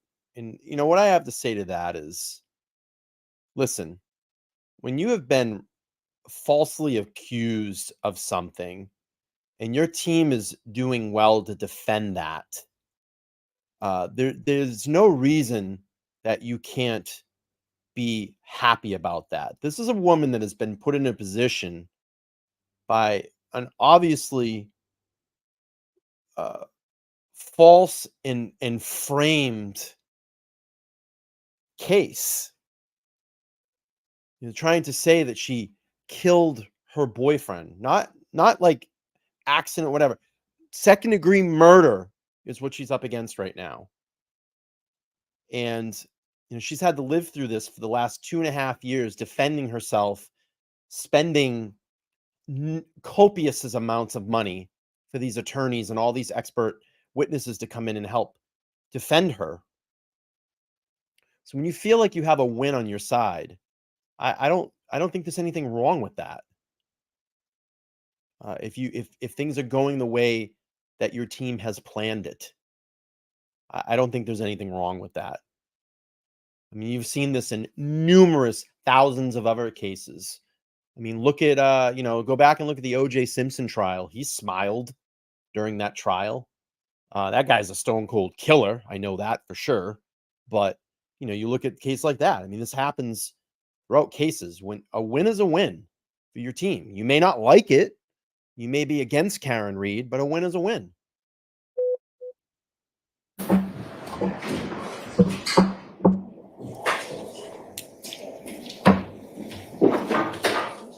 She's facing to go away for the rest of her life. Jimmy, I'll see you in there.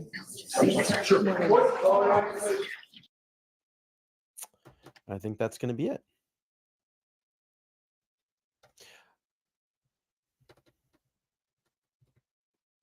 That is it for trial today. I'm tired. I'm actually a little happy that trial ended a little early today. I'm going to head over to my studio in a little while and see what the comfort level is there. It's been about a good 24 hours. So I'm hoping that the building has cooled down significantly. I'm sure it probably has. My landlord said it should take a day or two, but I want to go in and check on my electronics because he also told me that with the amount of condensation that could be in the building, with all that cool air building up, it could cause some condensation in the room. So I just want to make sure my electronics are okay. And then we'll have a live tonight at 8 p.m. Eastern Standard Time. Sunday night, I just confirmed Jess Machado will be live on my show on Sunday. So we'll have a breakdown there. I'm trying to reach out to some other guests that I had shows planned with, or trying to plan shows. So we'll see what happens. I mean, if not, I know that I can carry my channel and carry my shows. I don't need to have guests on every single day to carry my channel. I'm perfectly capable of doing this and coming out with my own analysis of what is going on and my own opinions. I find that there's some channels out there that feel like they need a guest every single day on their channel, and then they brag about the stats of their channel and the money that they're making. So anyway, I digress on that. All right, everybody, I'm going to head out. I'm tired. I'm going to rest a little bit, hydrate, move around a little bit. I've been sitting for almost 6.5 hours. I hope you all join me this evening at 8 p.m. Eastern Standard Time. Until then, everybody have a fantastic day, and I'll talk to you all soon. All right, peace. Take the change and